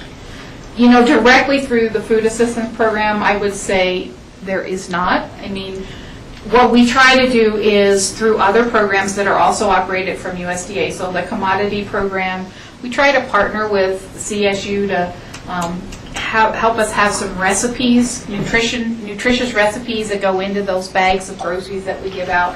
The WIC program, which is also kind of part of this, they do nutritional education. As I mentioned, CSU Extension Service operates what's called the FNEP program, which is again part of USDA, and that's where we offer nutrition classes to families with children that receive food stamp benefits so that they can use those benefits to obtain nutritional foods. There's also a large movement to have farmers markets, places where families can access fresh foods to be able to accept, to use the card, so that those dollars could be spent on fresh produce products. Well, good. That's really great. And again, I brought up something that gets to be pretty subjective, but it has been thought of, and there is more outreach than just, within this program. So that's great. Yes. Anything further you want to go maybe to Medicaid or anything else you feel you all want to highlight for us? We're doing well on time. We are. That's fantastic. So, we weren't going to talk about the Medicaid eligible but not enrolled. We just wanted to inform you that we're working on how do we find the children who are eligible but not enrolled in Medicaid and CHP Plus, and we're working on that with Eagle and Garfield County. And the Medicaid expansion programs are moving forward, and we probably will have more information for you about that in the summer, once we have a sense of how many of our people actually qualified and got the benefit. So our thought was that we would let Kim talk about Child Protection Awareness Month and give you a little overview of what we do in child protection and some of the special events that are going on. Thank you. I just wanted to briefly go over the points that we submitted in the memorandum. The first part is we identified some work that's gone around that's happened in our department around strategic planning, and we are very inspired by all of the county strategic planning that happened last year, and in alignment with that and also with the recommendations of the Casey Family Programs, we in our department came up with some core values and a purpose statement, and that's outlined in here. I won't go over it specifically, but we're really excited about that because I think that by doing that, you always have a really clear sense of direction, and we found that to improve staff retention and recruitment and all of that because people know where you're headed and what the value system is and if they want to be part of the organization. Are there any questions on that? Just a quick question. What's the age that's used for child protection? Is it 17 and under or 18 and under? 18 and under. 18 and under? There are some circumstances where kids may be up to 21, and that's if they're already in placement and require some additional services. Yeah, because I saw the other night, I was watching a show on TV, and they were talking about in the judicial system, how they're looking at charging crimes, and depending on the age of the youth or the seriousness of the crime, it varies a little bit. Yeah. In terms of what sort of system they get put into. It brings up a good point, and maybe, Kim, can you explain the difference between the judicial system, the juvenile system, and the child protection system? Yeah, part of our child protection system, we do accept referrals for kids, we call them youth in conflict, or that's what they're called by the state. And that means if they run into some challenges or difficulty, they have high-risk behaviors, they're running away from home, there's some parent-child conflict, if there are safety issues in the home, then we would address that. If we needed to go to court, we would go through a civil process, which is a dependency and neglect petition. And that would be focusing on the parents and family to create the environment so that kids can be safe and successful. With the juveniles who are committing crimes, but it's unrelated to issues in the home, although we find often there are a lot of related issues, they end up in the juvenile system, which is really guided through the probation department, and Bruce Benjamin through the Pickens County Sheriff's Office. He participates in that, and that's a criminal process. So kids are, we hope that they don't get involved in that process, but that does happen sometimes. And so there are two separate things going on. If the kids are involved in the criminal process, they may go to detention, they may go into a juvenile program for extended period of time or whatever. And it really depends on the level of crime that's occurred. Certainly with assaults and gang-related activities and selling drugs, those kinds of things, they're more apt to be in the juvenile justice system longer term than other issues. So, does that answer the question? Yeah. In terms of our caseload trends, we have some numbers here, and I really like the question about apples to apples, because I think it's notable that last year, through the end of March, we had 68 referrals for our child welfare program. This year, as of last week, the end of March, I should say, we had 96 referrals, and we still have one more quarter to go. I go based on the state fiscal year. So 68 compared to 94, I don't know what the next quarter will bring, but that definitely is something that I think is important to note. People may ask the question why that's happening. I'm not really sure. I know that there's some national things that are happening that are drawing some more attention to kids and issues related to sexual abuse. I think that there are just definitely families are struggling and under more stress, and so that creates more issues at home sometimes. So, are there any questions about, and we're just focusing on child welfare, I'm not including the adult protection referrals, which we'll talk about next quarter. So just clarification, the 90 plus or 94 is the year-to-date fiscal year, but your memo talks about, and we're doing the first quarter, so that 35 is a first quarterly. Right. Well, that's certainly exceeding the average of what might be for a quarter, but. It's been a very busy quarter for our child protection workers. Well, thank goodness we're here to help. George? Is that the similar trend that you're seeing in Eagle County and Garfield County? You know, I do not know the referral numbers from Eagle County. We do have a joint child protection team for both Pitkin and Eagle County, and Eagle County covers the trends in their community in the Algebel basalt area.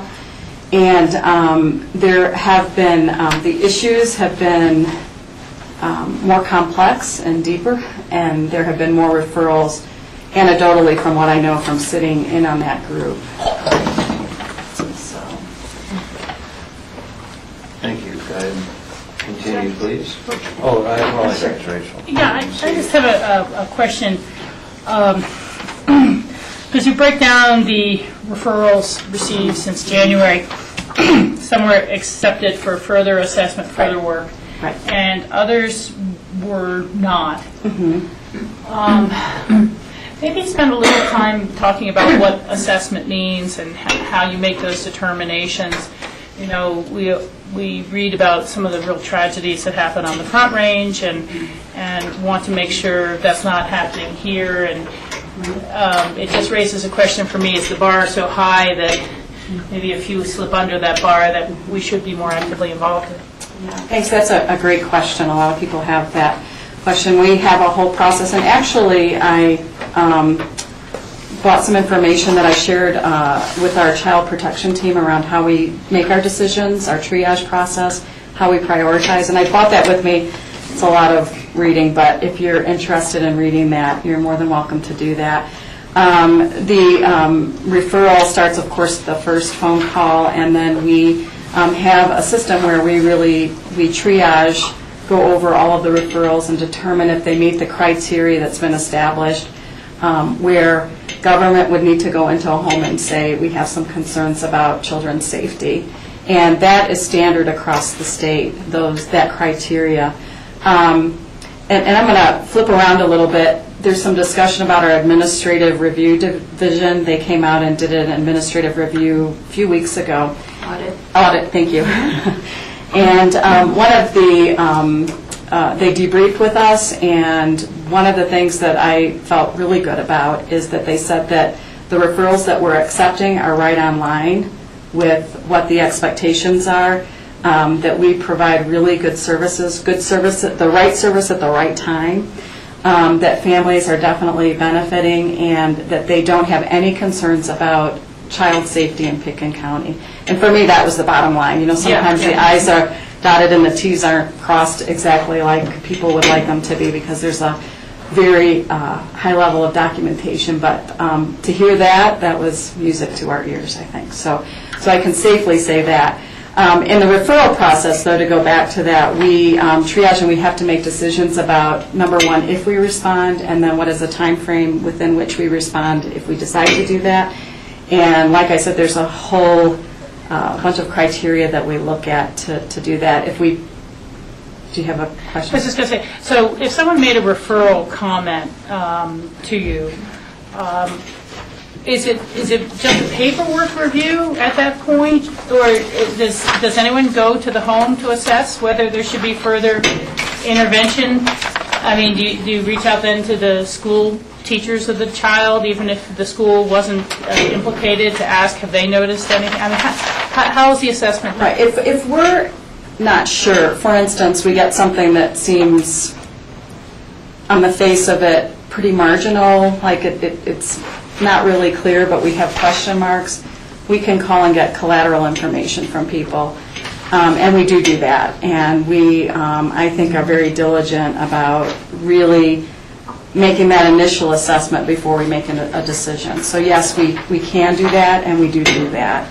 And I think that's really important, because sometimes you'll get a call and you'll get bits and pieces of information because, you know, and I'm just using this as an example, a teacher may call and they may just see what they see in the classroom. But as you start to paint a picture around what's happening with that child in other areas, recreationally or other areas, you get a broader picture of what might be going on and whether you need to go out and assess or not. With the assessment, or with the referral process, when we decide that we need to go out, like I said, we have a time frame within which we need to respond. And if we investigate, we have up to 30 days to interview all of the collateral contacts, interview the children, and there's a process that we have to follow to do that, to make some decisions about what the family might need to create a safe environment, and recommend that to them. If we recommend that and we feel that there's still safety issues and they don't agree to work with us, we may have to engage us and them in the court system. Thankfully, in Pitkin County, I think the caseworkers I wish they were here, have done just a tremendous job of engaging families so that they work with us voluntarily and we all get the results that we need to ensure safety. Once that 30-day investigation is done, another decision is made, and that is, do we open up a case and provide some support services for the family? And that's a really important piece to prevent, we call it recurrence of maltreatment, or prevent people from coming back into our system. And you know, with Child Abuse Prevention Month this month, one of the things that, with all of the stuff that's being talked about in the media on the Front Range and just child welfare in general in the state of Colorado, I I just, when I look at the community that we have, they say the best, one of the best indicators of child safety is really how the community wraps around families and supports them and tries to help them create that safe environment. And and actually the administrative review folks identified this, that our community, and it starts with neighbors, friends, faith community, nonprofits that are providing service through healthy community funds, all of us together really create a support network. And families, I think, in Pitkin County and us, in terms of the work that we do, really have the benefit of that support system in place. And I think that's why we've been able to stay out of a contentious court system and better engage families and support them. And one last question, if I can. Because this information comes from a variety of sources, school teachers, preschool teachers, do you do trainings with those mandatory reporters on a regular basis? What they need to look at? And At least annually, and often more than that. For instance, the Pitkin County Sheriff's Office, they have some new people on board, and they said, can you come in and just remind us of the referral process and what it is that you do and how we connect with you. And so we're going to be doing that. We do it with our child protection teams. Anybody who's a mandated reporter, we do that regularly. And that's the thing that Kathy, the item that Kathy just passed around is just one part of a training that we had just recently with both of our child protection teams, which includes a broad range of community members, from health, mental health, private nonprofits, anybody who's working with families to support them. Thank you. So if there aren't any questions, I'll focus just a little bit on Child Abuse Prevention Month. We'll be back tomorrow to, I know that you'll all be reading a proclamation in support of Child Abuse Prevention Month, and we're really excited about that. And one of the things, we're doing several things to highlight this month, and one is we have blue ribbons, which you all can have one, which we're wearing to support kids and families and let them know of our support. And we're passing them out everywhere. We have hundreds of them, so if you would like another stash, you're more than welcome to have that to pass out. And then we're also sponsoring a workshop, Parenting Safe Children, and I don't know if you want this or not, but it's going to be held, April 30th in the evening. And we actually have a national speaker coming in. It's being supported through a grant that we wrote through Colorado Department of Human Services and some support through the county, where she's going to talk about identifying ways in which to talk to your child about any inappropriate behavior by other adults, possibly that might lead to child sexual abuse. So we're really excited about that. We've had really good feedback about that, and she came once before a few years ago, and we're really excited to have her back. And the other thing that we're doing, and this is why we have the windmills here, throughout the nation and the state, a lot of people will take a day and just put windmills in the front area of their department. So at Health and Human Services, we'll be doing this to represent each child that we've worked with throughout the last year. And of course, I couldn't bring all of the windmills to, represent that. So the windmills in here are actually the families where we've done an assessment in the last 3 months, representing that.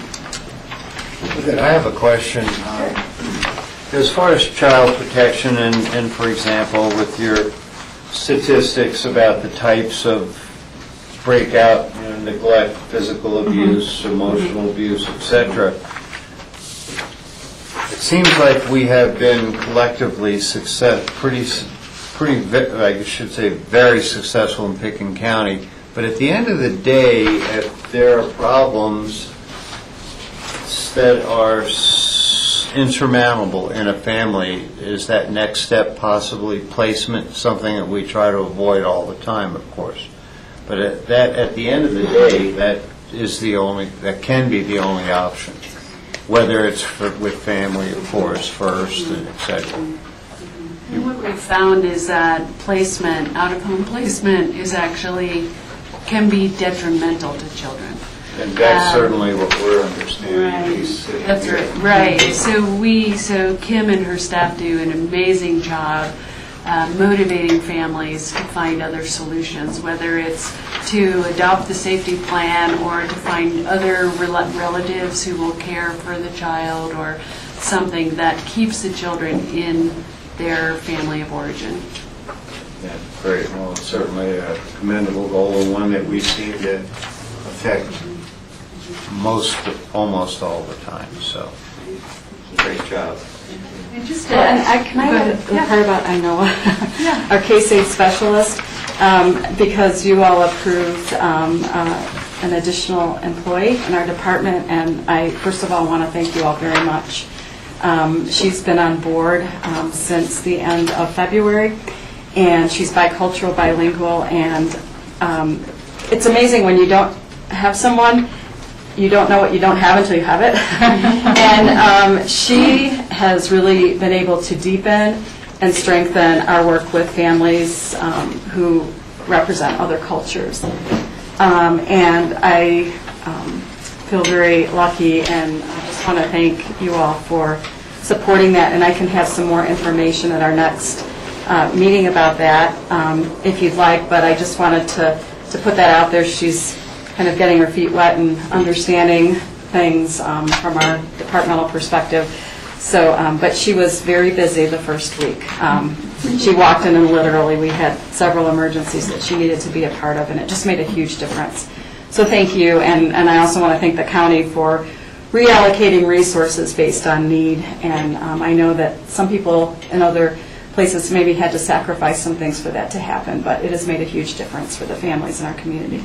So thank you. Well, we very much appreciate staff's awareness to bring these specific needs, because obviously in Health and Human Services, social services, it's a very dynamic thing, and unfortunately we haven't stopped, say, the numbers from growing, but at least somewhat I understand they've leveled out. And the key here is that we do have the resource, we were made aware of it, and we easily, unanimously approved that. And we continually will have to, in this budget year and future years, just be on top of what our needs are. And obviously you go through the budget process with John and staff. And we need to know these things, and it was an easy decision even for me. Well, thank you. And if there's other information in the future that you'd like to have, at least from our department, some of it I know isn't, we don't have as many specific quantified numbers, but we do have stories. So if you need more information, please let us know. I will mention, staff, we have about 15 more minutes, so, and we still have time, but I just want to mention that we have about 15 minutes we'd like to stay on track. I don't know that we have a lot more to share, but I just wanted to add on to, in addition to serving child protection on the local level, I sit on the Child Welfare Sub-PAC for the state, for the Director of Human Services, and also then on the Policy Advisory Committee, the PAC. So every month, the first week of the month, I go to Denver and do my very best to represent the needs of small counties in regards to child welfare rules and regulations. And I think that ultimately serves us very well out here, and in helping the state understand that when they make a rule, how it would play out on the local level in a small county. And so I've been learning a lot.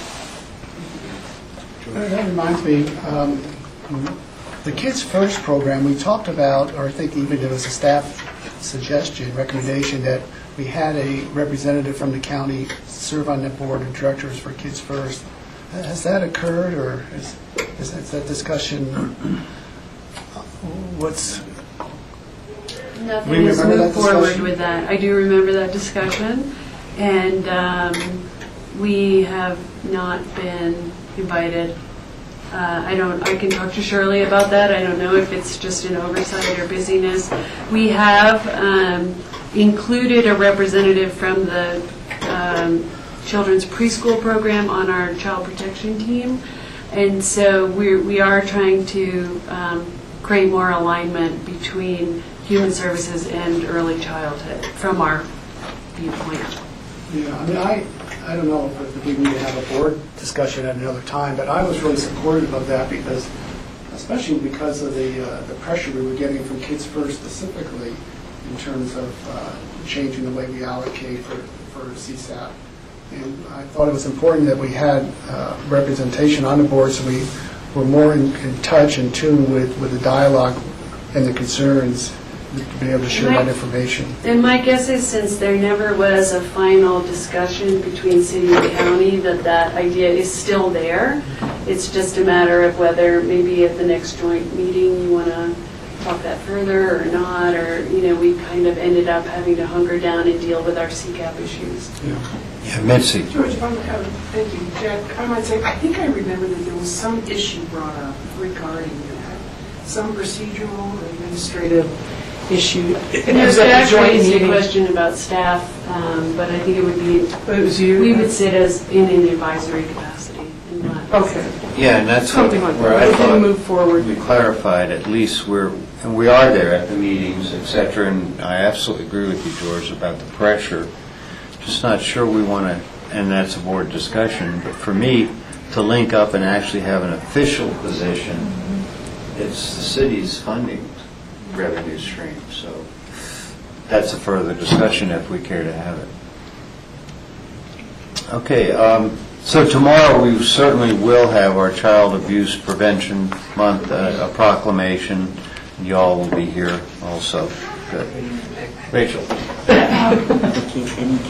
I'm on to a different topic, two things. One is that I think George brings up a good point about just continuing to try to coordinate better with Kids First, and maybe talk to them and see if they would have an agenda time where you could make a presentation about what Child Protective Services does and what the work you do with the child care providers in terms of reporting and things like this, and just give them a link to understand, the more other people know about the programs, the better. And so, we do present annually to their child care providers. No, I meant to the Kids First Board. To the Kids First Board. Yeah, I think seeing if there's agenda time, one time to get on their agenda and let them know what services are out there and how you are already working with the providers and things like that. But I think that it would just be a good, connection between programs. The other thing would be to ask the Medicaid expansion programs, adults without dependent children, realizing that it is a very few number of seats that will be available, 1,700 or so on the Western Slope. Despite the odds, 3 people did win the Mega Millions, and you got to say, what are our efforts going to be to try to get people into that lottery? It just strikes me that there probably are people maybe who the Homeless Coalition is working with who are not yet 65, not eligible for other types of services, who could benefit from this if they were able to get a hold of it. So, Kathy has been working on that, and do you want to? We started several months ago to be in contact, and we held a couple meetings with local groups who serve the population that this program for Medicaid would serve. And we let them know about the program, what the process was to apply. We, however, have not seen very many applications for this program, and in fact, last week I sent out an email asking, how are we doing? Do we have any questions? How can we make these connections? And so I've gotten a few responses that really there are not as many people as we thought originally who actually would qualify. So that's kind of been the response from the community partners. And statewide, that has been the same thing has been happening. All the counties were gearing up for a huge influx of applications for this program, and we have not seen that come to fruition anywhere across the state. Okay, well, I'm just thinking that with deadlines starting to come up, we should put whatever push, and, maybe I'm thinking in a limited capacity, but I was just thinking of, obviously working with Marty Ames and the Senior Center, because they have seniors below 65, and also, again, the Homeless Coalition of people who, may or may not be thinking about what advantage that would be to them individually, and how to really, see if we can get a few people covered. Thank you. Okay, it looks like we don't have any further questions here. Staff, any final closing comments from anyone? We appreciate it. Thank you for the great work you all do for everyone, and the collaboration between counties. You just can't be more appreciated, because that's the only way small rural counties can make it work together. Thank you. Thank you very much. Thank you. Could we have a motion to go out of special meeting, please? So moved. Second. All those in favor? Aye. Okay, Lindy, I think we're kind of caught up.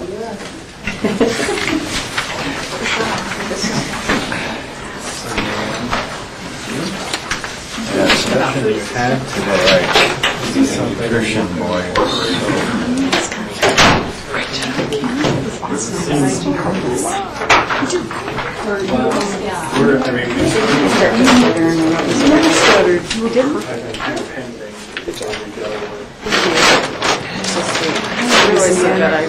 No, you were absolutely, yeah, she did a great job. Thank you for that. You did a great job. It's nice. I was thinking the same of you. I was like, it's nice to just and I'm gonna get out of here. No, you were really good. Use the card here. Yeah. But you had to show the card. Yeah, well, it's crossing the lines. It's on all over. Yeah. That's Oh, yeah, that's because that's. Yeah. Okay, thank you, everybody. Thank you, Jack. Half off tickets. No, and also you had great supper report because, We can take our break. Well, I'm going to ask the board, what's your pleasure? Take a little bit of a break, and then we'll finish up early. So let's go ahead and take almost 15 minutes. Is that enough? Too much? Where are y'all at? 20 past? I'd love 10 minutes. 10 minutes? Yeah, let's do 10 minutes, try to close up early.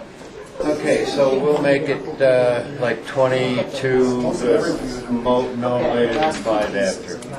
Okay, so 22. Thank you, Chris, for a break. Yes, I saw something.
Welcome back, everybody. We're here for the April 10th BOCC work session.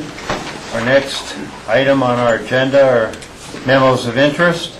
John, you want to lead off? Yeah, our first memo of interest is the facility and site assessment. This is a follow-up to the discussion we had about this building in particular, and we had asked you to delay the energy conservation improvements so that we could do a feasibility analysis of the adequacy of this building potentially being remodeled to meet our long-term needs and such. And you asked that we come back with a process for how we are going to evaluate that question. And so that's what this memo addresses. I can start to summarize that. We also have Jody and Jack in the room to answer questions. Or if you just wanted to ask questions, I can go from there. So, well, why don't we have you all come on up, because inevitably there'll be a question, even if, you know, we're hitting high points. And I certainly will have a question too. But Jody, why don't you introduce yourself and the item before us, just to briefly let the public know what we're talking about. I'm Jody Smith. I'm the facilities manager. And like John said, we were asked to look at a process. We went back and looked at the 2005 R&L study that was done.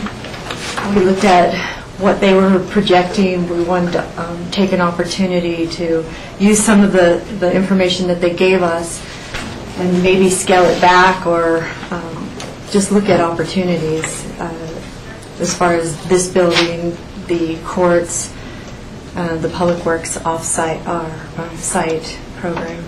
What happened when we started looking at the R&L study is that as we started to, you know, we need to look in 20 and 30 year kind of time frames when we're talking about the adequacy of our physical plants. And so it became more than just this building, of course. We understood that the courts have ongoing needs and potential growth. Our public safety agencies, currently we're housing the Sheriff's Department and Police Department, as well as the jail. And so as we started to look at those moving pieces, what you'll see in our proposed process is we've expanded the scope of services and departments that we want to look at in this initial feasibility analysis, because they are all linked to a certain degree. And so some of what we've learned is that the R&L study had various alternatives in it. One alternative, which was consistent with the ZG master plan, included pretty significant development on the Zupanzas property and on this site. And I think is over 100,000 square feet of new construction between the two properties. But there are also some other alternatives that included utilizing some of our properties, whether they be near the Public Works facility or down towards El Jebel. They had also identified additional building envelope on property we already own behind this, between here and the jail, as well as the opportunity to add a second floor onto the jail for administrative space for public safety. And so what we decided was that we needed to take a look at those alternatives and what an incremental approach to facility development might look like, and what kind of moves that might take in the future. Because there are a lot of unknowns. I think we know, for example, that technology is going to affect how we deliver services and where we need to deliver them from in the future. But it's difficult to project specifically what that's going to mean for our bricks and mortar space.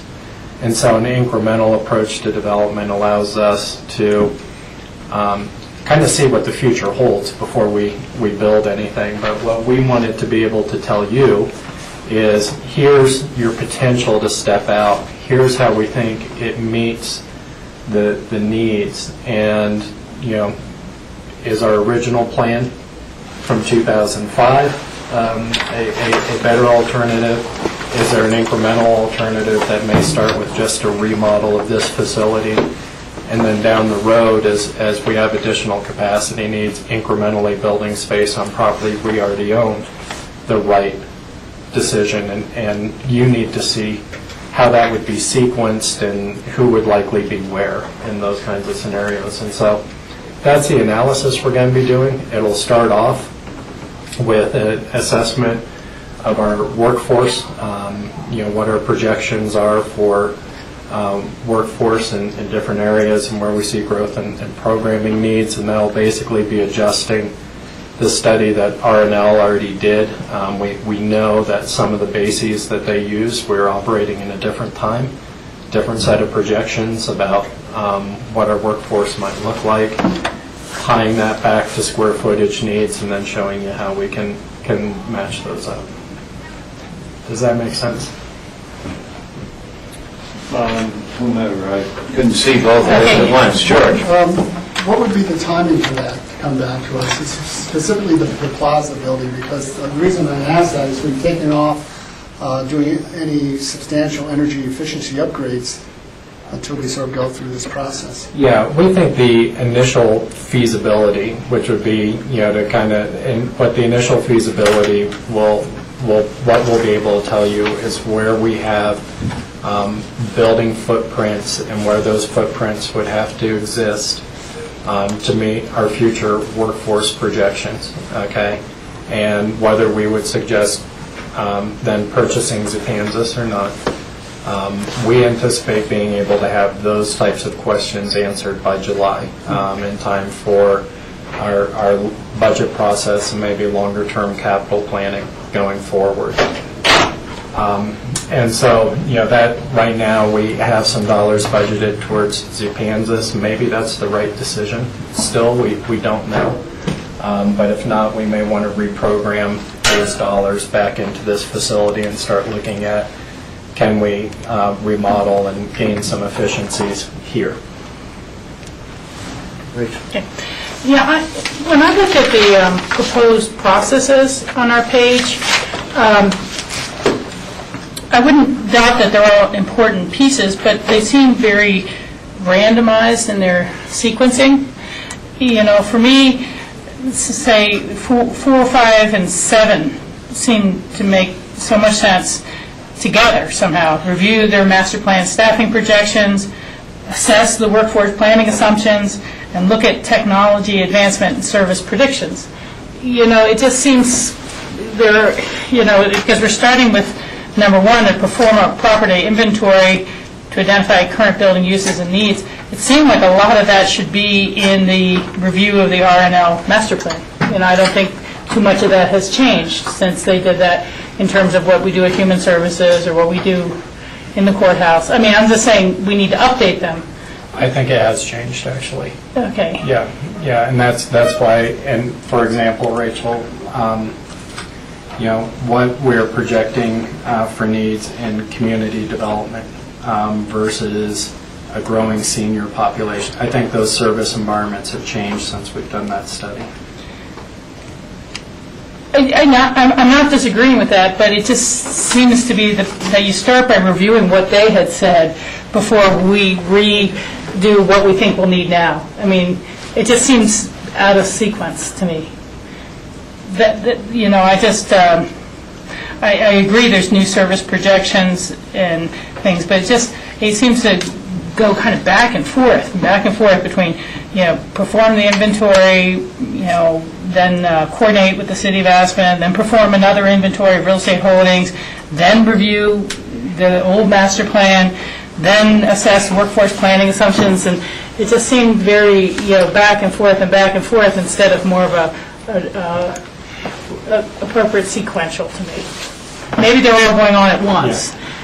Well, no, I think step 1 is looking at where are we today. So, what are our current building uses based on our current staffing patterns, which are different than what was in the R&L study for this time.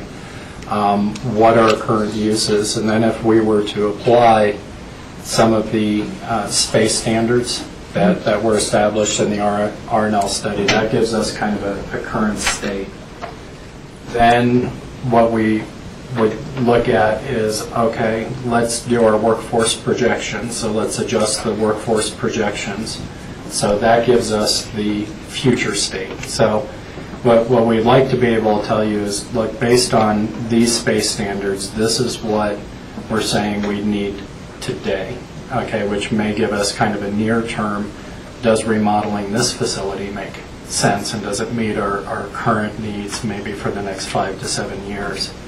And then revisiting the workforce projection so that we can get that 20 to 30 year lookout and say, okay, incrementally then, what would future development need to look like? And that's where I think maybe some things have changed. Does that make sense? It does and it doesn't to me. I mean, and I hope others can help me out here because, you know, it seemed to me a few years ago we made a decision we were not going to try to pursue a new building in the downtown because of the cost. Just flat out, that we never thought there would be a voter approval for a type of facility as we would need. And, you know, Zupancis was part of that. I understand land banking, you know, and I'm okay with that idea. But we're spending down the capital now that we had set aside for future facilities in our current 10-year plan based on that assumption that we were not going to be building new facilities. And so to kind of go back to talking about whether or not there's a need to purchase Zupancis property and then programming this redevelopment expansion as a phased project, I don't know why, I feel like I don't know why I just approved a budget that puts all that reserve over the next, you know, 8 or 10 years into roads. You know, I guess that's why when we started to do the whole energy assessment, it was like, well, we're going to live in this building for a long time. And I understand using the space better and looking towards better space, but it seems like we're going way far back to almost start a new master planning process, even though it's, you know, and Jack, you were on the board at the time. I don't even know what was spent with that first master planning process, and here it is not that much later, and it's so much outdated, it was never acted on in any sort of significant way that I'm aware of.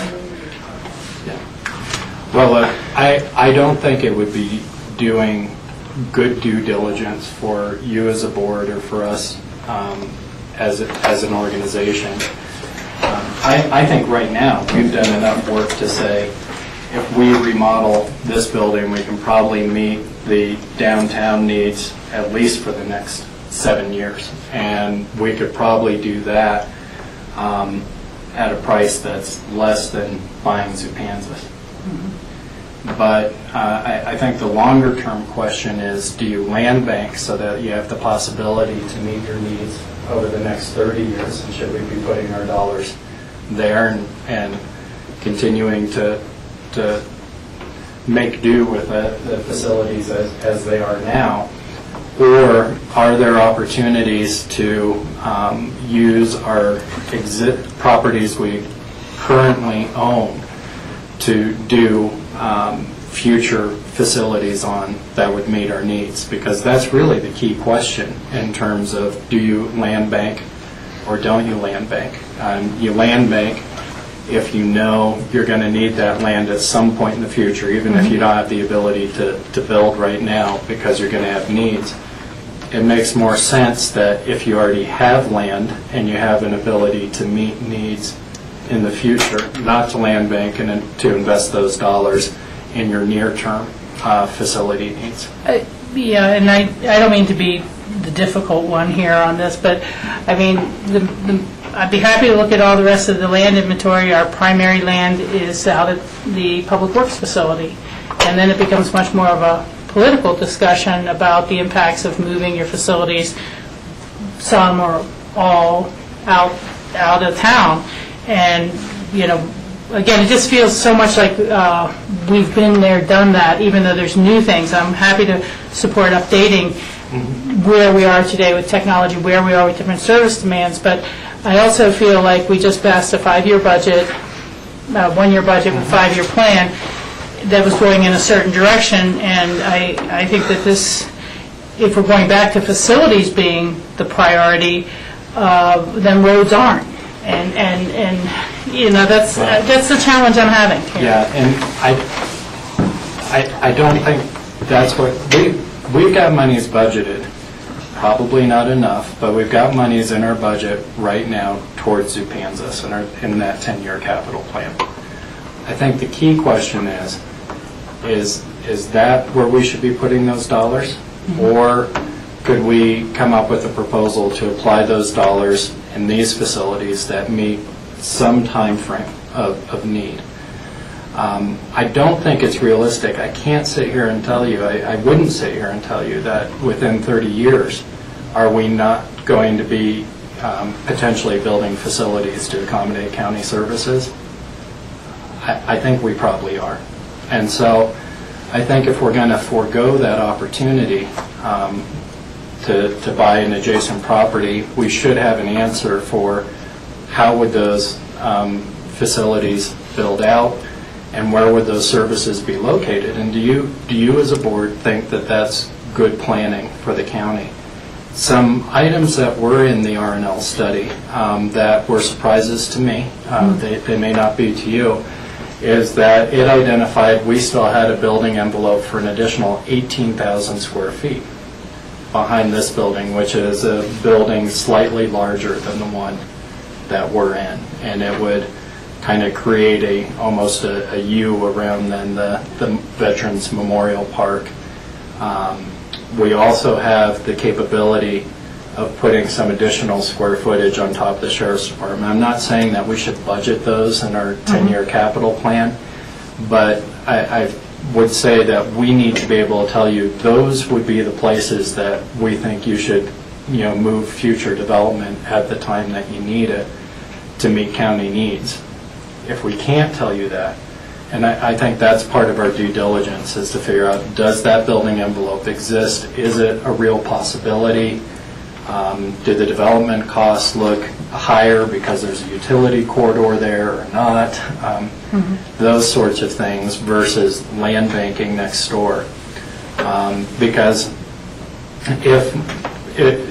if we're not going to do anything with facilities over the next 20 or 30 years, then whether we buy Zupanzas or not is an easy decision. It's probably no.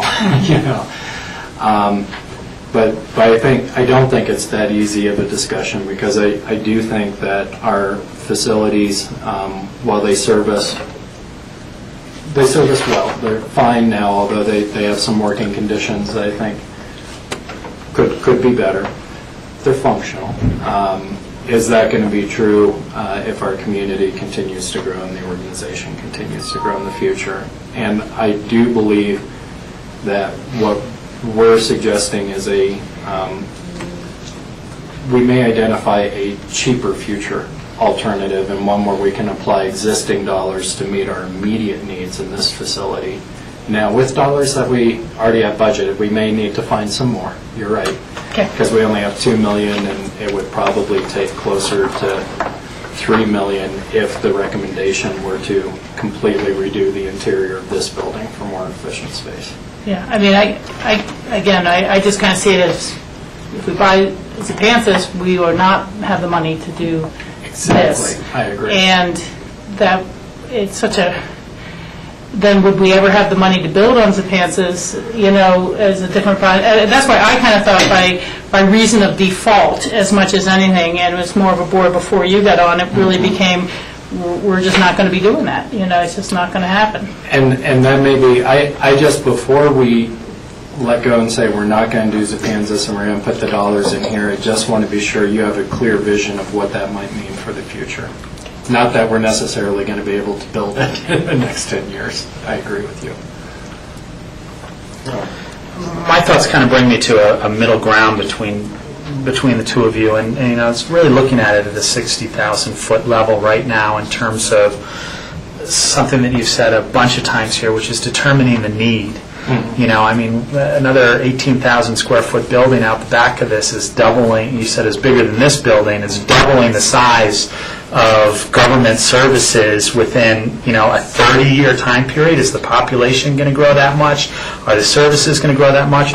Is technology not going to take a place in limiting the need for office space because people will be doing their you know, car registrations online and through the mail versus coming in to fill out a form and pay their check that way? You know, I'm good with the stuff that's in this memo in terms of moving forward and trying to get an idea of the bigger picture.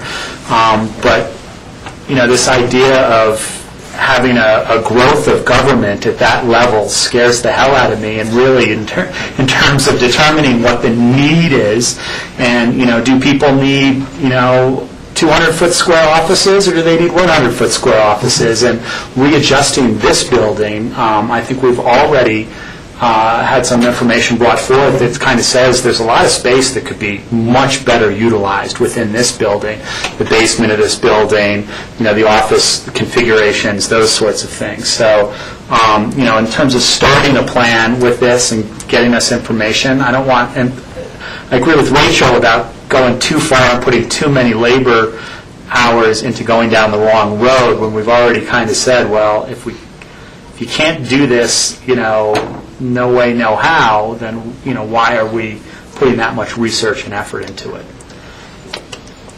Make sense where I kind of stand on this? And I actually think we're all kind of saying the same thing. But it's the important thing is this is the 60,000 foot level where we're kind of saying, all right, where do we go? Let's interpret our needs. Let's interpret the capabilities and the general dollars that each would cost, and then start making some decisions about what paths we're going down. Well, and I think what, you know, as we've talked about it as staff, what's made a lot of sense is instead of a grand scheme that tries to identify a huge amount of square footage that we'd have to do as a major project, that really what makes sense is to identify the opportunity to incrementally develop or not square footage based on what is actually changing with our workforce, because you're right, technology is going to change those dynamics.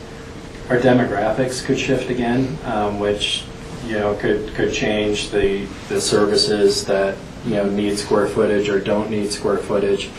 And so an incremental approach where you get closer to that, what that need really is, and you do only what you have to at that time.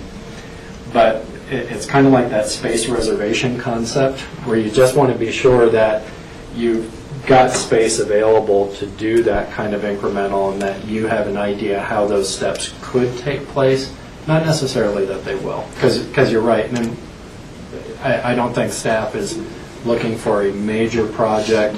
All we're looking to make sure of is that we have the capability to meet those future needs based on what we know today, should they arise. Just a quick follow-up, you know, I mean, if the population and the services needed by our community were to double over a period of time, the laws of economy of scales, which should say that our government shouldn't have to double. Right. We should be able to manage that growth through an economies of scale of servicing more people with less. So it's the question of really analyzing, you know, what our growth needs as an organization, and it's the organization of Pickens County government that I'm talking about, are needed given the factors that we can take estimates on the growth of the services long-term within our community. Yeah, I have a view very much more similar to Rachel's than even middle ground. And I might be more extreme than Rachel, but so we'll hear it.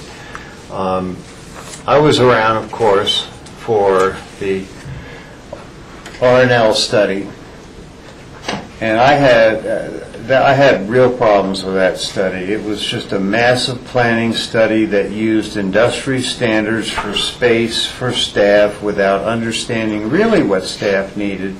And the way I define that is, given this certain job description right now, and more than likely in the future, a staff person would need X amount of square footage. But by using a blanket industry standard for office space, and even though it might vary, we were overbuilt, as far as I'm concerned.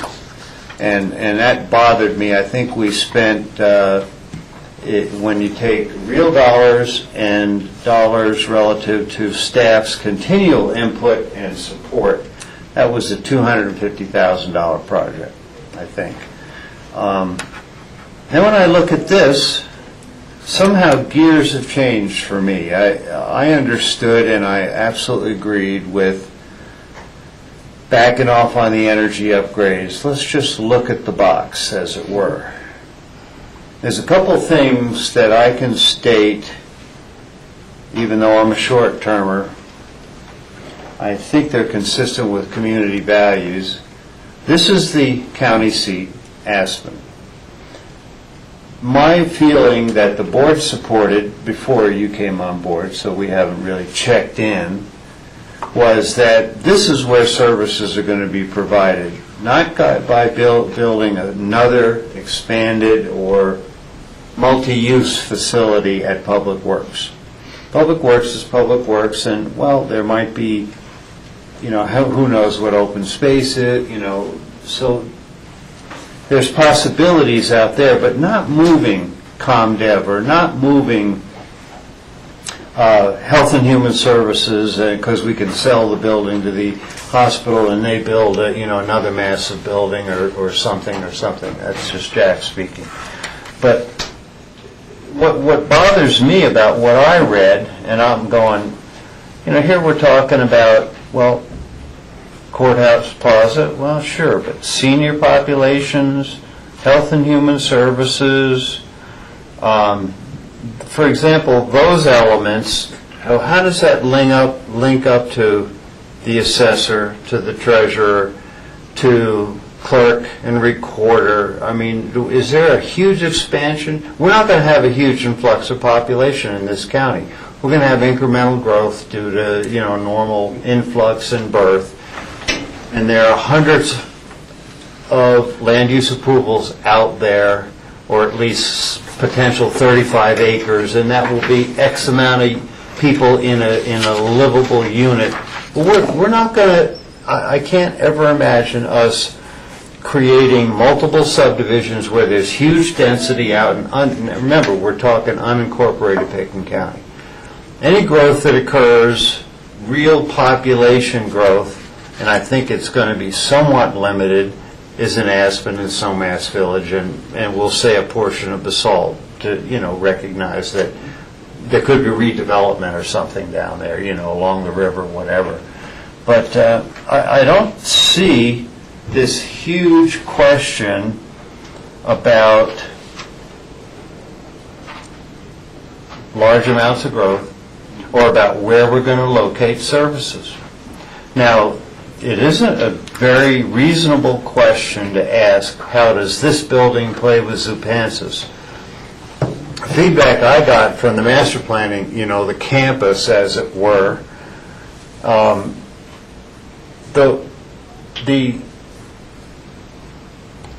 where support came from was from organizations, city and the county, but I didn't see the public rushing to support that and spend a huge bunch of new money on this expanded building with that expansion and, redefining where the youth center, and the whole campus, as it were.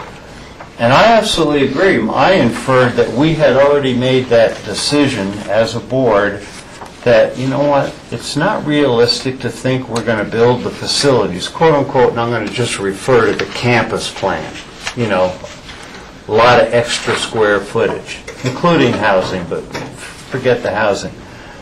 I thought when we said, John, great idea, and I was right on with you about using that money for roads, because it's such an immediate need, that the momentum towards ever building new buildings is over.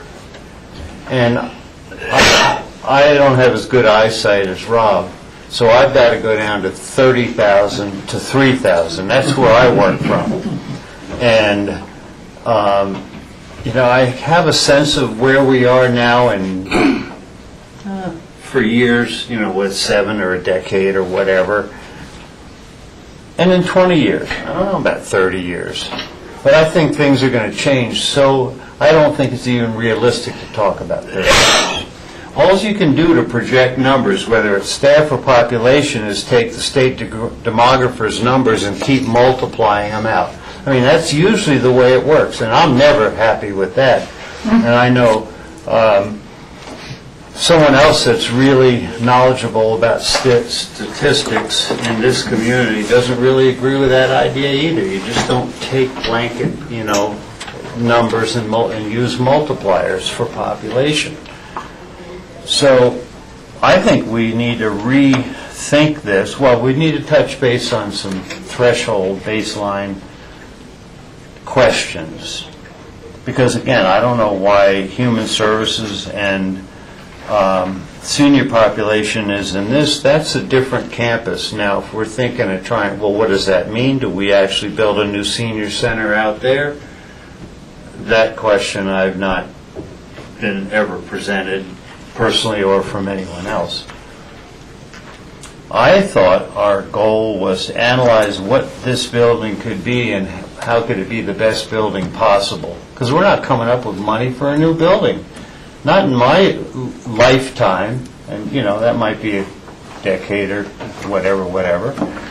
So I think we ought to, you know, and I'm making assumptions from my perspective and my feedback living here now 40 years and a month and a half. But I think a lot of the population would tend to agree with me. We're not going to blow up in population, and we're not going to come up with a lot of mill levy, because it'd probably be mill levy money or general obligation. I don't know how we can secure the sales tax revenue, you know, to support it and still spend it on what we need otherwise. But so there's big questions out here before I can go forward. Now, I'm way into focusing on this building. Yeah. So, Jack, let me tell you how we got to where we did, because to me the key question isn't that we're going to be building big buildings or anything like that. We're not suggesting that. In fact, I think we're suggesting a far more conservative approach than that. But the key question, I think, first that needs to be answered, I mean, within the first week of getting here, discussions about Zupanzas, you know, were going on, and what was happening with it, you know, where was the city? Then the question came up, well, where are we? You know, if we buy Zupanzas, what are we really purchasing it for? And the answer to that goes back, I think, to the needs identified when we did the facilities master plan. Okay, and those needs were identified to include things like what happens with senior services. We do see a demographic shift where while our population may not be growing at a fast rate, and I think that's true, we've kept it lower than certainly other resort regions, still faster than the national average, but components of our population are growing. We're aging, and so we see components of our population growing at a much faster rate than other components which are shrinking. And so I think that's where we said, okay, if we're going to forego this opportunity to land bank, have we taken account of the types of services that we said we were going to locate up here on that joint piece of property? You're right, we may or may not, I mean, how we deliver those services may change, and that everything. And so that's why we're saying, look, this has got to be incremental, but before we make a decision whether to land bank or not, we better be able to look ourselves in the mirror and say, do we have the ability to deliver those services and provide the facilities that we may need in the future? Not that we're saying we're going to need, but that we may need. And if we've got a viable alternative for that, then I think investing our dollars in this facility, that's what makes it about this facility, because as everyone's pointed out, we've got about this much money for, you know, that much need across the board. And so But before we, as staff, I think, can say, yeah, let's go ahead and remodel this building. Okay, and I think just based on the need here, we could say that today, that would be a good decision. But we want to make sure that we haven't put the county on a path that may not be sustainable in the future. And so we're not suggesting that this is going to lead to massive, a massive proposal for us to come in and build, another building the same size of this one. But what we'd like to be able to tell you is that if we need to, we could, okay, at some point in the future. And that's the key question, I think, that if we can't answer that, then we may want to go back, if we can't say how we would meet that potential square footage need, may or may not come into being, then maybe we should go back to land banking. I don't know. Yeah, and that's what we're trying to answer here. I look at the parallel of the airport master planning, and where they began after getting feedback and the whole process evolving was a huge, let's call it an airport campus, as it were, potential. Well, I think we need to definitely understand that immediately about where we're headed here. And the question I have, and we'll hear from George, like 3 seconds here, is how do we get the answers, and is this the way? I think we could, well, I won't say any more because we ought to hear from George, and then we'll try to focus this discussion. Go ahead, George, please. Well, I think I understand the concerns, and I think I understand the process, and it's, for me, it is doing due diligence, and even though some of these may not be as pertinent in terms of analyzing, like the seniors population and human services, since they have their own buildings, I understand that you want to look at the entire scope of all the county facilities in terms of needs, and I don't think that in itself is should take that much more effort or time or cost just to get that done. But I think for us to be able to make a decision that will commit dollars to whichever direction we go for future boards, I think it's our responsibility to make sure that we're making the right decision, because most of us won't be here when the implementation actually occurs. So I sort of understand this. I understand that maybe the order's not as clean as it should be, but what you told me was that we'll have sort of this timeline back to us analyzed in a few months. So it's not like a tremendous amount of time that we have to work through this. It's a high-level review, for right, sure. Yeah, and then from there we can make a decision, I think. But I'd like to have the current information and best analysis for us to go forward, because again, the dollars that we're going to commit, most of us won't be here to see, and so again, we're committing future boards to that decision. Rachel. Yeah, I understand how one thing touches another, no matter what or how you'd like to plan. But I guess what I was feeling, I may not have expressed it as well, is that the R&L plan was completed in '05, maybe it was a couple of years of work beforehand, barely 7 years. Yeah. And it's dated. And so how much work do we do now that some other board's going to throw out in 7 years and say, well, that doesn't make sense, And so that's why, I guess what my main thing was trying to say, I want the work of reviewing the R&L master plan, staffing projections, assess the workforce planning assumptions, to look at technology advancements and service predictions, as much of that done as possible from the previous work. And the previous work, as I understood it at least, although I was just presented it from the city side, did a lot of assessment of real estate opportunities and things like that. So I that's what I was saying. For me, it just doesn't seem to be sequenced right to produce these decisions that we want to get to.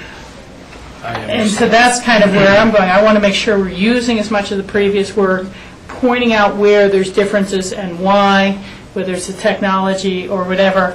I do want to get back to what was the original focus of this building, because no matter what comes from all the rest of this stuff, we're living in this building for a long time to come. You know, that's not going to change. There's not going to be a bond issue for demolition and rebuild of this building.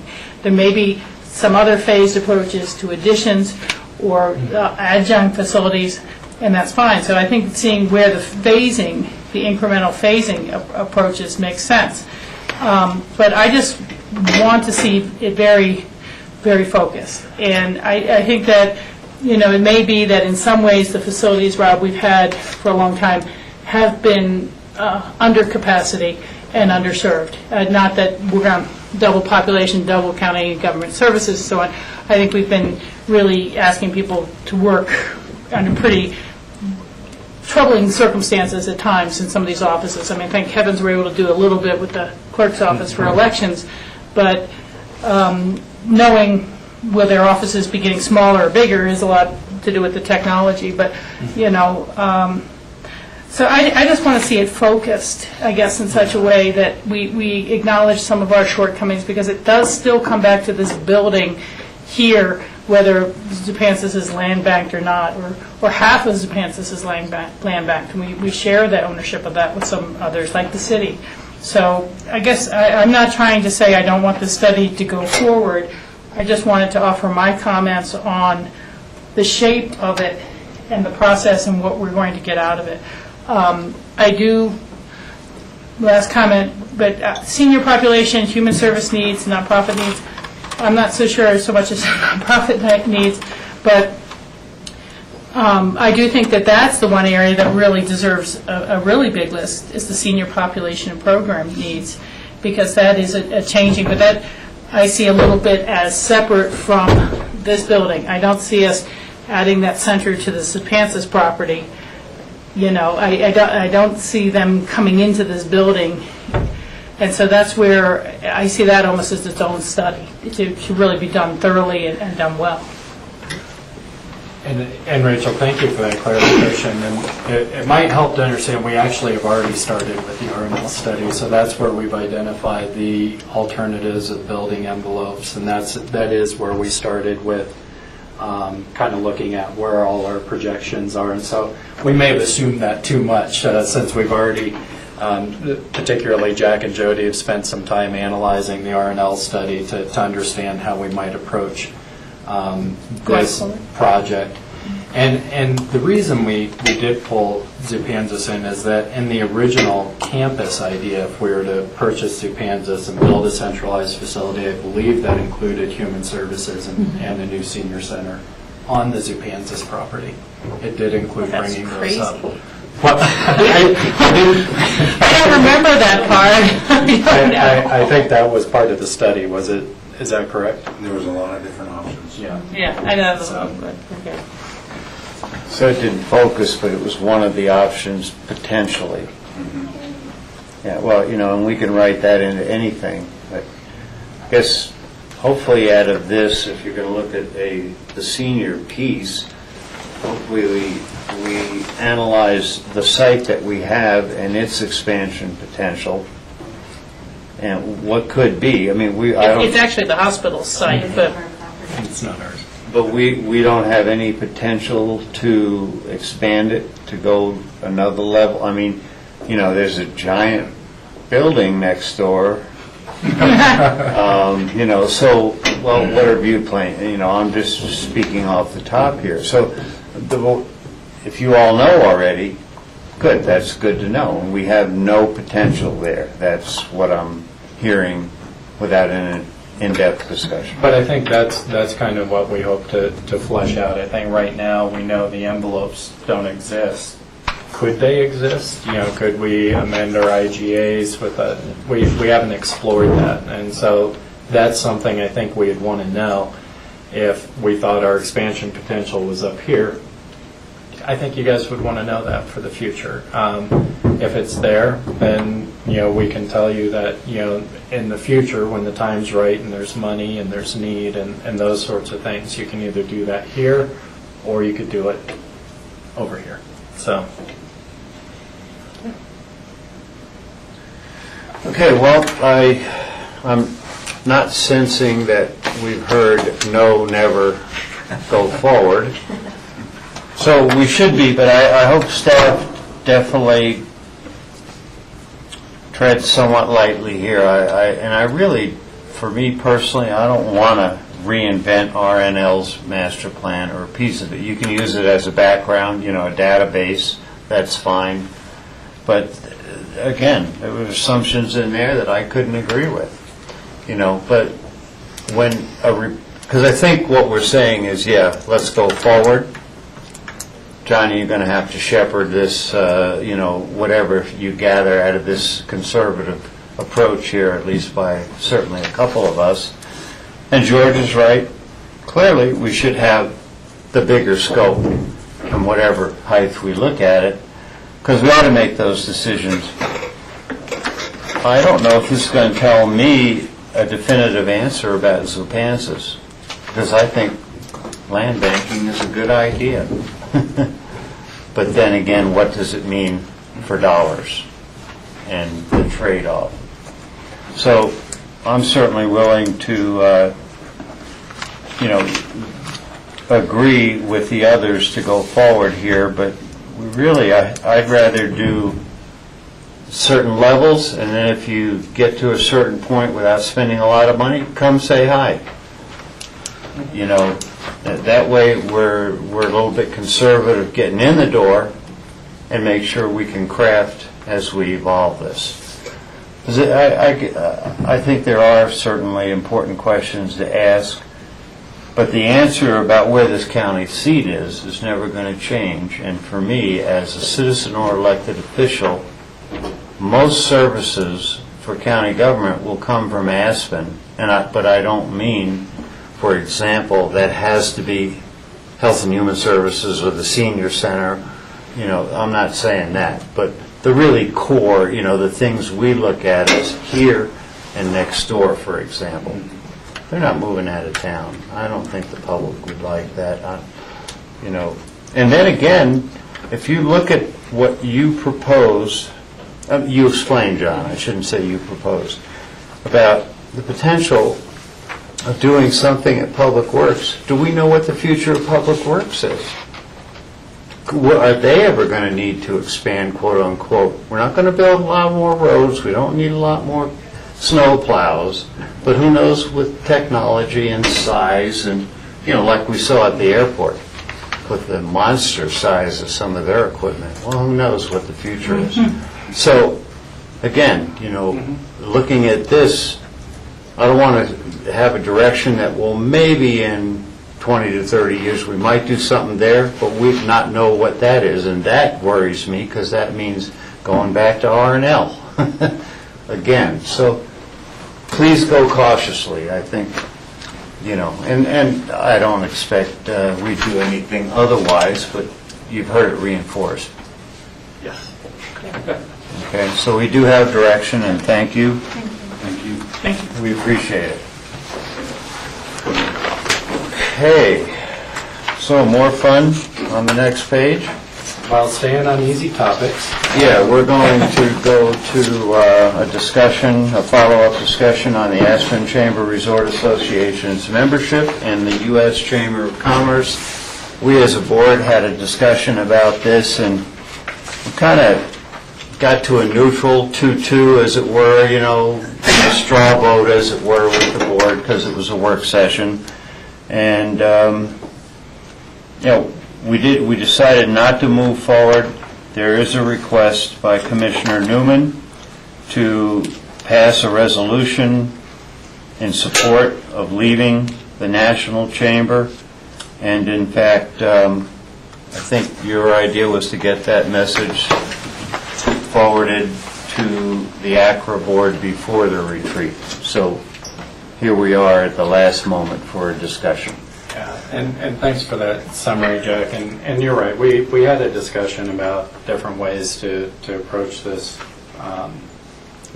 issue that was raised, and the opportunity with ACRA having their retreat coming up next week. And basically, we couldn't come to agreement as to whether a resolution was the right way to go, whether a letter was the right way to go, or any direction. We basically then, at that point, I think, said, well, we had made a commitment to revisit the discussion anyway when Commissioner Ettner was back in town, and so we decided to bring it, I think, back for discussion as far as opportunities. Right now, I think we're in a position of no specific action because we couldn't reach agreement. And so with that, I think I don't know how you want to proceed as far as having the discussion. If well, we've had one amongst all of us here that are present without Rob. Rob, would you like to make some comments, get the discussion started, since you were not present for the last one? Okay, where to start here?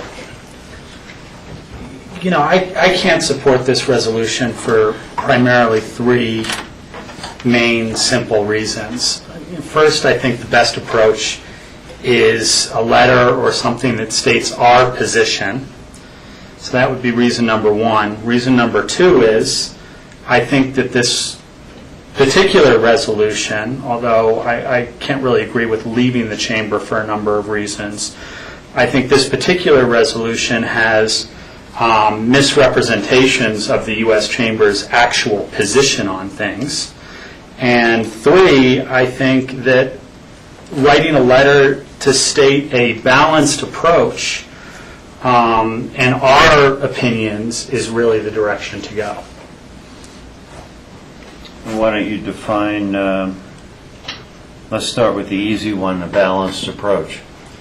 Well, I mean, a balanced approach is, and I often throw out extreme examples to make a point.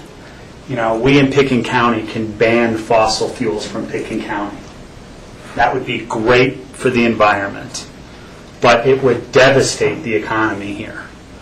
We have to find a position somewhere in the global economy of the world, in the economy within the United States. We use fossil fuels today, and we need to find a method to get from point A to point B to protect the environment, because we are admitting as humans an excessive amount of greenhouse gases that's doing irreparable damage to our environment. But we have to have a balanced approach of, do we stop using fossil fuels tomorrow, or do we work towards those things? And we've done that in our action plan that we're going to be working on, our resolution regarding climate control and our position on climate control. Stating our balanced approach is really, I think, the direction to go. And would you say part of that is recognizing the place we're all at as far as energy needs, and having to, create, support a dual approach? You recognize the negative and move beyond it with what we've done. I think you just alluded to our energy action plan. No, I'm a paying member of the Aspen Chamber myself as my business. I think I'm the only one on the board that's a member of the chamber outside of this board. I'm a business owner here, and some other people here have businesses. You've got a business, Jack. I employ 25 to 40 people, depending on the time of year. I know what various things in the economy can do when I lay off people. And taking a balanced approach to various things, helps stabilize our fragile economy. And I'm not saying that the U.S. Chamber has taken the balanced approach that I would advocate for. by any means.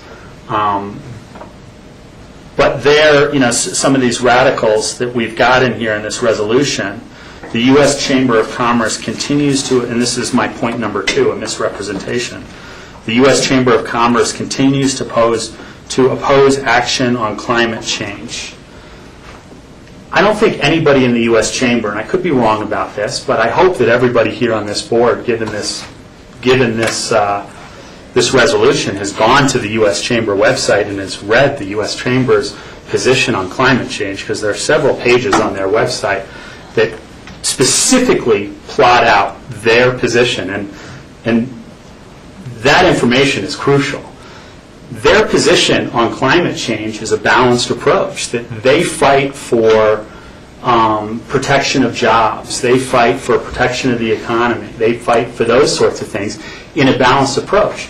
They admit on their website that greenhouse gases are going up as the economy goes up, and that it's something that a balanced approach of change needs to happen.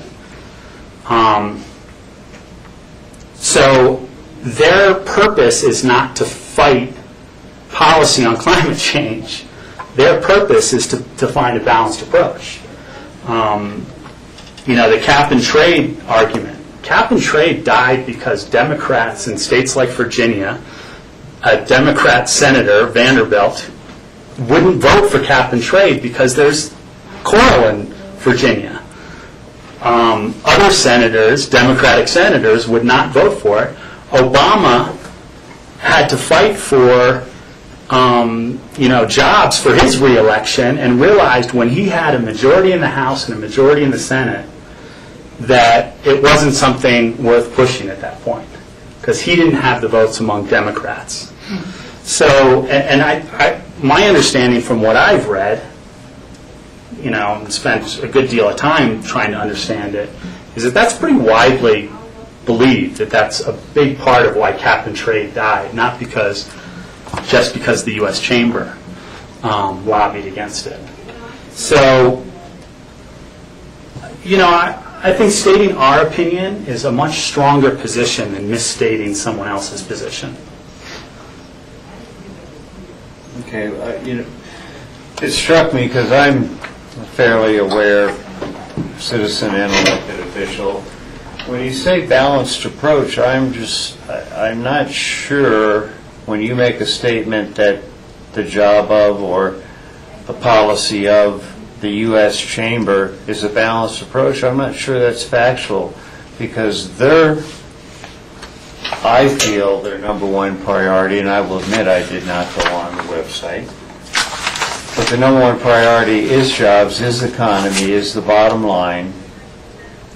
And then where you use the term balance, it might be something that is important, but it's got less priority than the jobs, the economic driver, etc. And obviously we know how most of the country is fueled through fossil fuels, or the world, that is, of course. So for me, I certainly am listening and hearing what you say, and agree that our position, I would hope, would be balanced, but I'm not sure the Chamber's is. So can I read from their website? And then Rachel, yes. The U.S. Chamber of Commerce, on behalf of business and industry, strongly supports comprehensive legislation to reduce emissions of greenhouse gases while providing for a strong American economy.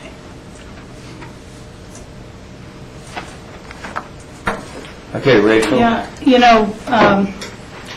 Rob brings up a good point, that without tracking the various lobbying efforts that the Chamber has made, the U.S. Chamber, on a variety of issues, it's hard to say whether there's action behind the words. The most recent emissions standards were passed on mercury and coal emissions from coal-burning plants.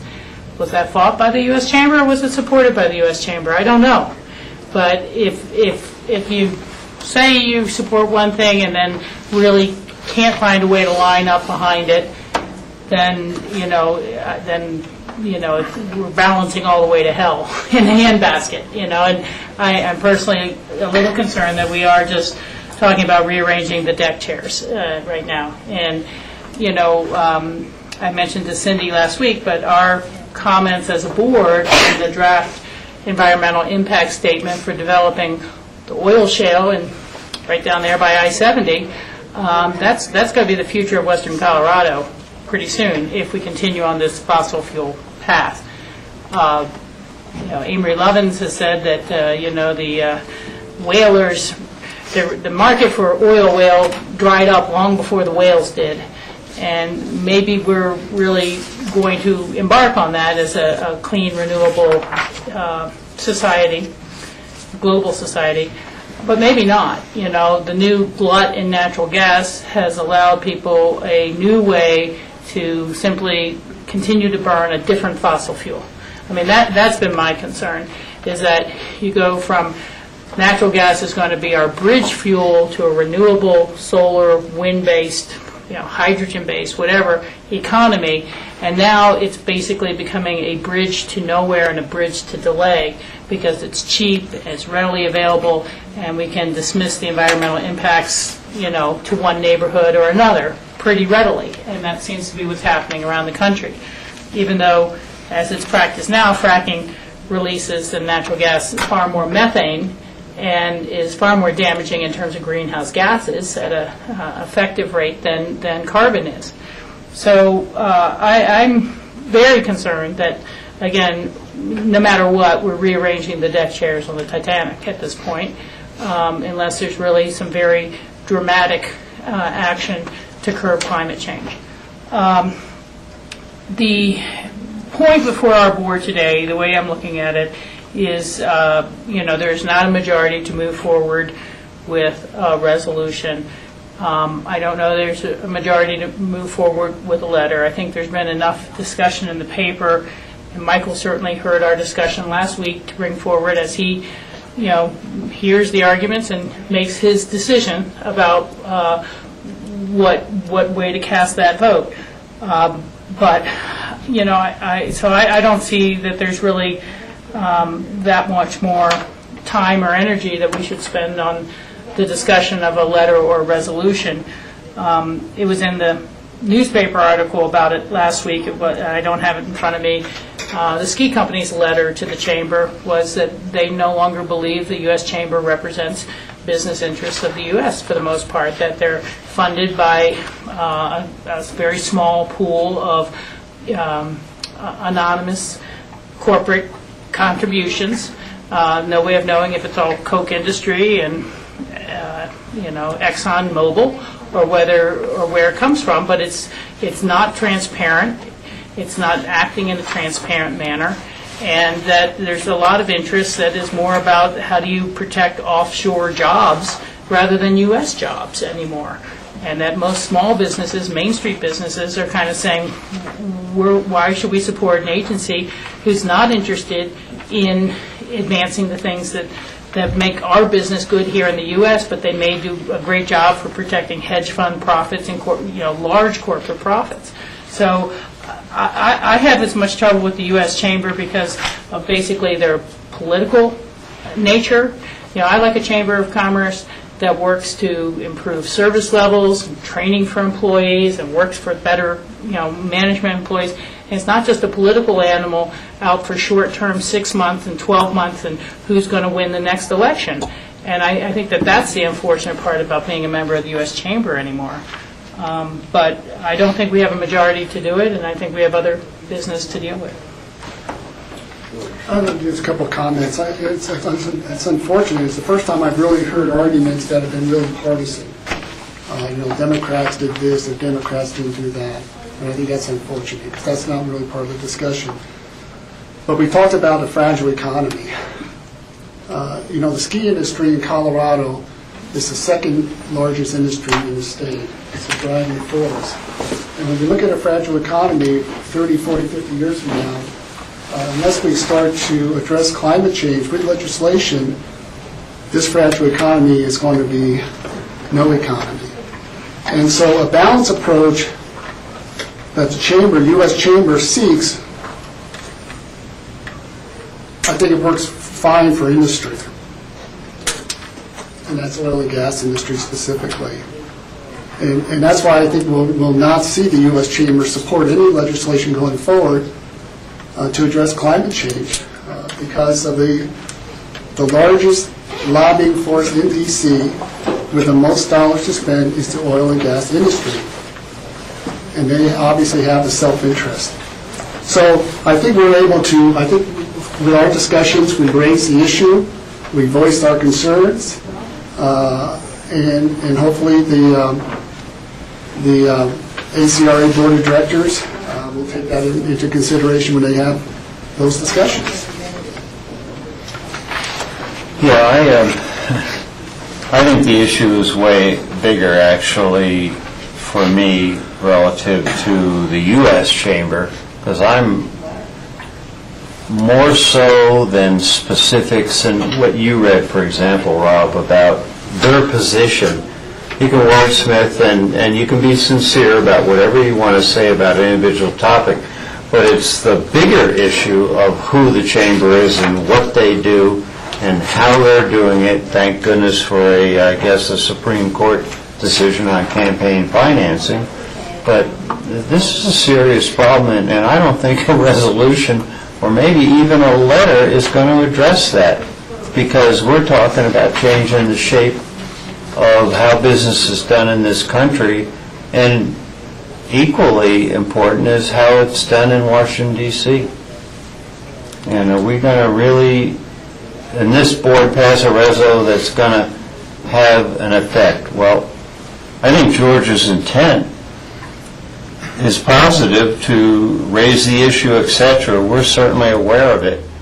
But in fact, I think ACRA is going to struggle with what they're going to do regardless of exactly how we say, because they know what we think. And the real question is, will a majority, over and above a simple, very unscientific survey, come back and support a major move like that? And does the business community and our community in ACRA look, I guess, at a bigger picture than just, oh golly, the things I don't agree with them, but is there anything that they actually do good? And they're going to have to answer that question also, because I can't. The U.S. Chamber is just out of balance. That's the real out of balance issue. But it's not only about maybe this issue or the ones we've mentioned. It's just who do they really support. It's not about healthy economy. It seems to be about special interest, and that's a problem. So unless we have a desire to further this conversation, let's just put it on the back burner. Yeah, it's postponed indefinitely. Yeah. And I think, George, you are to be commended, though you didn't get the exact result you wanted. We've had multiple conversations. It's been in the paper several times, and I've talked to a few businesses only as an individual, and I'm not an Aspen, kind of guy who bumps into the businesses and those people all the time. So, Rob, if you go to that retreat too, and as a member I assume you can, I don't know exactly timing, you can share with our concerns about the bigger picture. And I share those bigger concerns. And you should feel like free I said, to do I don't that. think the Chamber has the balanced approach that I would advocate, but I don't think that this is a resolution that represents an actual representation. Of that approach. The challenge is you talk to Front Range communities and water providers, and they all say that they'd like to divert all the water from the western slope in as an environmentally sensitive, mitigated way as humanly possible, and without disrupting any of our lives. And that's their balanced approach. And, sometimes you're on the wrong end of balance. And it would be great if the U.S. Chamber had been as effective in getting any sort of immigration reform passed as they have been in delaying any sort of climate action to be passed. But, you'd have to give me the statements. Did they support the higher mileage standards on cars? Do they support the tougher building codes on homes for energy efficiency. What are the actions that prove balance and that they have supported, spent their lobbying nickel on? And I'm just not aware of any. So maybe they've done a better job than I'm giving them credit for. But it's that I've heard that the one reason the chamber would like to be a member is because they lobby for immigration reform in a way that's beneficial to places like ours that need some immigration labor at times. But there's been zero effect in that area that's more important, and to me, than how effective they've been in fighting climate change.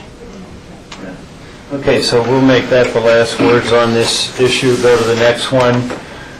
Lance, you want to come up front to our favorite seat, as it were? This next item is the U.S. Forest Service decision notice relative to the White Banks Mine Plan of Operations. This White Banks mine is the Alabaster Mine up the Crystal. It's been under scrutiny for decades, and now they have submitted a new operating plan that the U.S. Forest Service has made a decision on. Lance, why don't you go ahead and give us a little feedback on this item? Yes. And introduce yourself, please. Lance Clark, Pitkin County Community Development. The White Banks mine had a 15-year plan of operation, and this is the Alabaster and hopefully someday in the operator's mind's Marble Mine that is at Avalanche Creek off of Highway 133. They had a 15-year plan of operations with the Forest Service because all of the mine activities are on United States Forest Service properties. But that expired in 2010, so they did submit to the Forest Service for consideration a new plan of operations. And we commented on that plan twice. When the plan of operations first came in, Pitkin County responded to the Forest Service notice of scoping, where they just wanted to send out the plan of operations and see who had comments and what kind of comments. And we responded comprehensively then. And then a year or so later, the Forest Service completed its environmental assessment, and that was a more comprehensive review of the potential environmental impacts of the proposed plan of operation. And this fall, we commented on that in a comprehensive 3-page letter, and I attached that to your packet so you have that. And then about a month ago, District Ranger Scott Snelson issued his finding of no significant impact and his decision. So the important point about this is that it's not a comment period anymore. The comments are over. This is the decision. And if anyone wishes to take issue with the decision at this point, it's filing a formal appeal. And the formal appeal goes above District Ranger Snelson's head to the regional ranger in Golden, Colorado. And anyone who made comments during the scoping period or the environmental assessment period has the right to appeal if they would like. No one else does have the right to appeal. If you recall, there were 3 alternatives that District Ranger was looking at, and the one that we supported was just briefly called Alternative 3, which did not allow winter surface operations, did not allow camping, did not allow any additional structures on the property, and that, with some modifications, is what we recommended in our letter. And in essence, that is what District Ranger Snelson chose as his decision. It is based on Alternative 3. Alternative 3 does not allow winter operations. There will be no on-site camping, and that was something we were concerned about. There would be a bypass road for workers. Camping for workers. There would be a bypass road, which is something the neighbors and we also supported. There'll be no additional structures, and derelict structures will be removed. So, by and large, Alternative 3 was accepted and our recommendations were accepted, but there were some differences, and I pointed that out to you. Most of them were kind of minimal, a slight difference in the dates of operation, the county permit currently only allows operations 7 a.m. to 7 p.m., and the Forest Service decision would allow surface operations 7 to 7, but would allow underground operations 24 hours a day. And our county permit prohibits winter operations entirely. By and large, the Forest Service decision does, but what they did allow is some foot traffic to the mine portal, and that was something that the applicant asked for security purposes, to check on the mine to make sure nobody had been fooling with it or going into it. But then the additional item of winter operations that was allowed in the Forest Service decision is that 2 weekends in December and 2 weekends in April, they would allow the operator to plow the road to the mine portal, bring in trucks to take out product that had been stored from the summer. And there were a couple reasons for this. One was simply to allow the operator some opportunity to get in there to take out materials that perhaps he had not been able to take out during the summer. But the other reason was to monitor these very brief periods of winter operation to try to assess their effect on the bighorn sheep population in the area, because as you know, that's our biggest concern and many people's biggest concern. So if the operator wants to do these 2 weekends, they have to do it with notice months ahead of time, so the Forest Service and the Division of Parks and Wildlife can set up a monitoring system to try to measure sound, measure activity levels, measure the bighorn sheep population, and try to assess if there is any effect at all on the bighorn sheep. And the most notable portion of the decision is the fact that they have plugged in a 5-year bighorn sheep monitoring plan that puts a lot of responsibility financially on the operator of the mine. Up to $52,000 a year will have to be funded by the mining operator for 5 years to help fund this monitoring program that the Forest Service, Division of Parks and Wildlife, and a third-party independent contractor will put together. There was a meeting in Redstone on March 22nd that Scott Snelson held for anyone to come and ask questions about the decision. He had his primary assistant there and also his wildlife biologist. It did not draw a big crowd. John Ely and I were there. There were 4 people from the Swiss Village neighborhood and 2 people from the Marble area who were actually mining advocates. The result of the meeting, I would say, though Swiss Village has not taken any formal action, in talking with the spokespeople for Swiss Village, it is felt that they will not be appealing and will not be taking any formal action, and that I tried to get an assessment of how to quote that, and what I came up with talking with them is they're relatively satisfied considering the law, meaning the 1872 mining law, which says there will be a mine and it will be allowed to operate in this location. So I think Swiss Village feels very comfortable. John Ely and I did not think that we would recommend to you that we appeal this, that obviously that's your decision and direction to us, and we will appeal if you would like. The appeal date would be April 23rd, would be the final date to file an appeal. But we feel that it is a pretty good decision, given the law and the fact that Forest Service is not in a position, nor are we on Forest Service land, to prohibit this mining operation. And the fact that there is so much emphasis put on the bighorn sheep monitoring.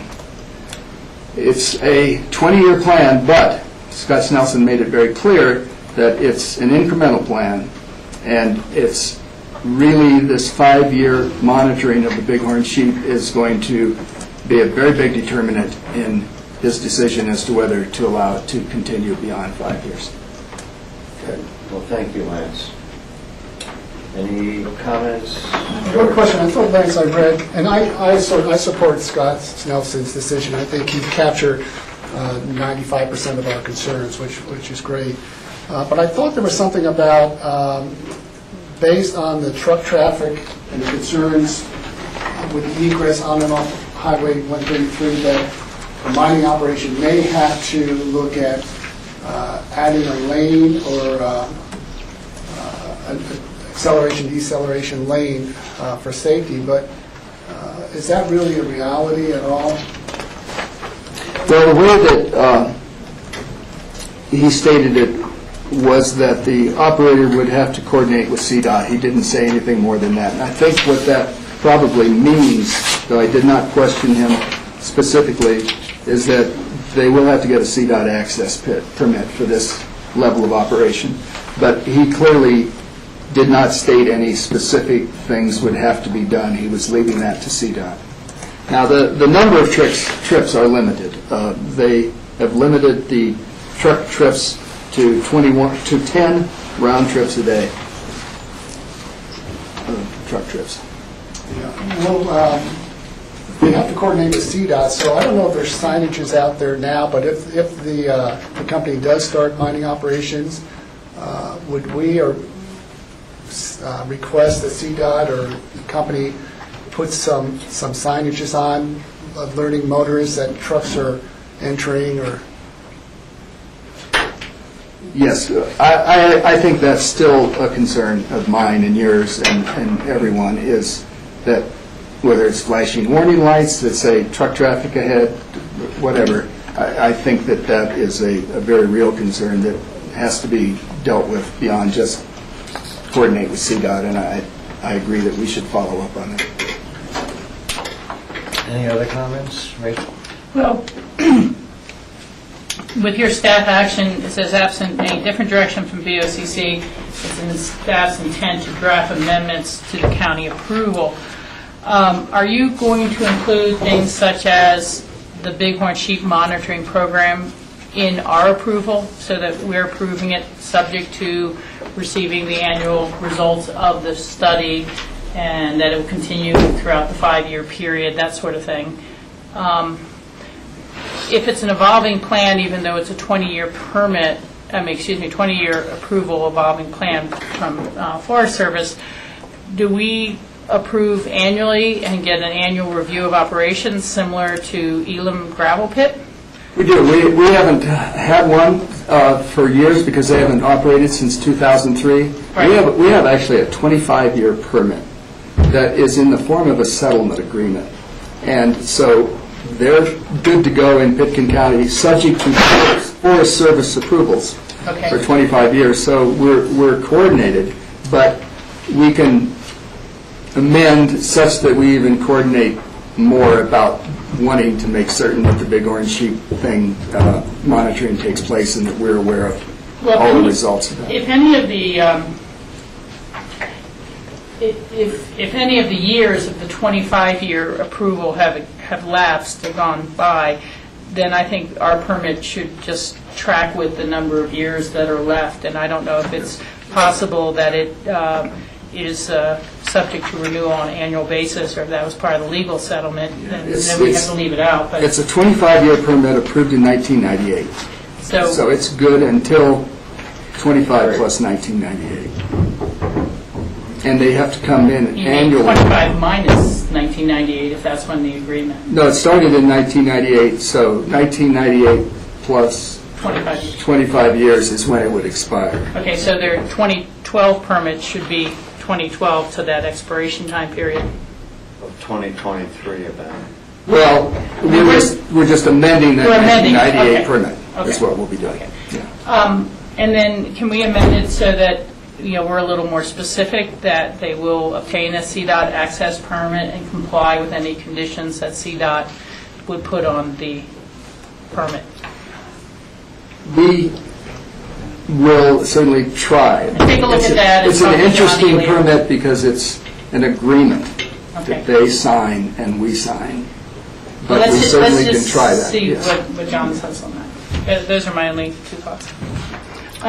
the other, I guess, it's just to talk to Scott about clarification. If they find a lot of disturbance with the 2 trips in December, will they continue to allow the 2 trips in April? Or they can, I mean, I'd just like to clarify that, because the Bighorn monitoring program goes for 5 years, but then the winter trips, is it on an experimental basis? Are they guaranteed that for the 20 years of the permit if, I mean, it'd just be good to have clarification and then refer to that in our permit as well.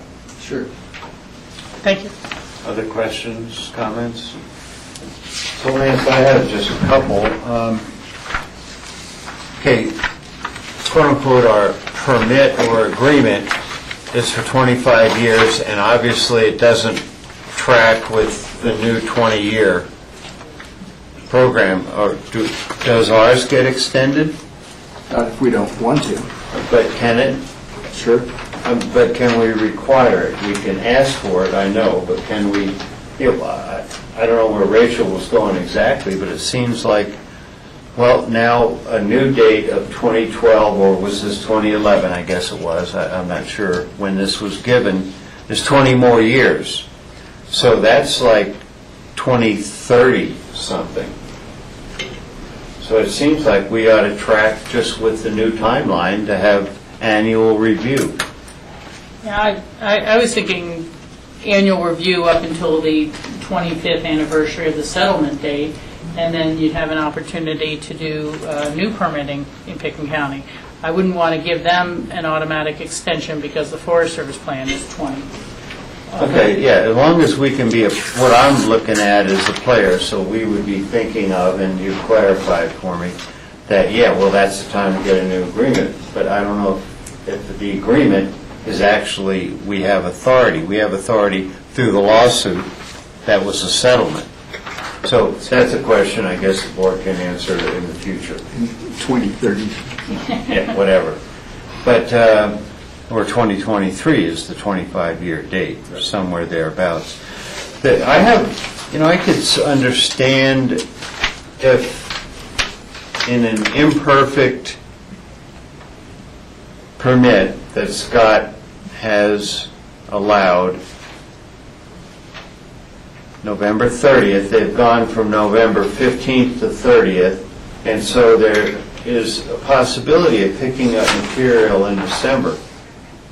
Do you have any idea why he extended it 15 more days? I mean, the more we get into December, the more sensitive the wildlife issue is going to be. But worst of all is April. After no disturbance through the winter, quote unquote, from December until April, then all of a sudden we're going to go in plows early. We have trails.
Would have an effect on the bighorn sheep operation would be to allow some minimal operations and then try to monitor and analyze those. Okay, and so he's considering, and this is in effect what he's saying, that these would be minor. Has the the Division of Parks and Wildlife weighed in on that particular element? Are you aware? I'm not aware. They were not at this meeting. I know they have made comments through the years, and I know that they're a partner in the monitoring, but I haven't read a specific comment on that from them. Yeah, I mean, I'm generally supportive of where this has gone, but I have that one question, and to me, I take a more conservative view. I don't think we tinker with timing and potential noise. I mean, can you imagine? You got to have forklifts to pick up product and trucks backing in and all of that noise and bang, bang, whatever. And I just don't know enough about the life cycle. You know, we're more familiar with, obviously, elk, because we've fought that battle for decades, this one, yes, but I don't know how important that timing is. Rachel? Jack, I was just looking at the calendar, and maybe we can ask and get a little advice from our attorney in executive session tomorrow at the end of our regular meeting, so we can make a decision if we want to appeal on a few points.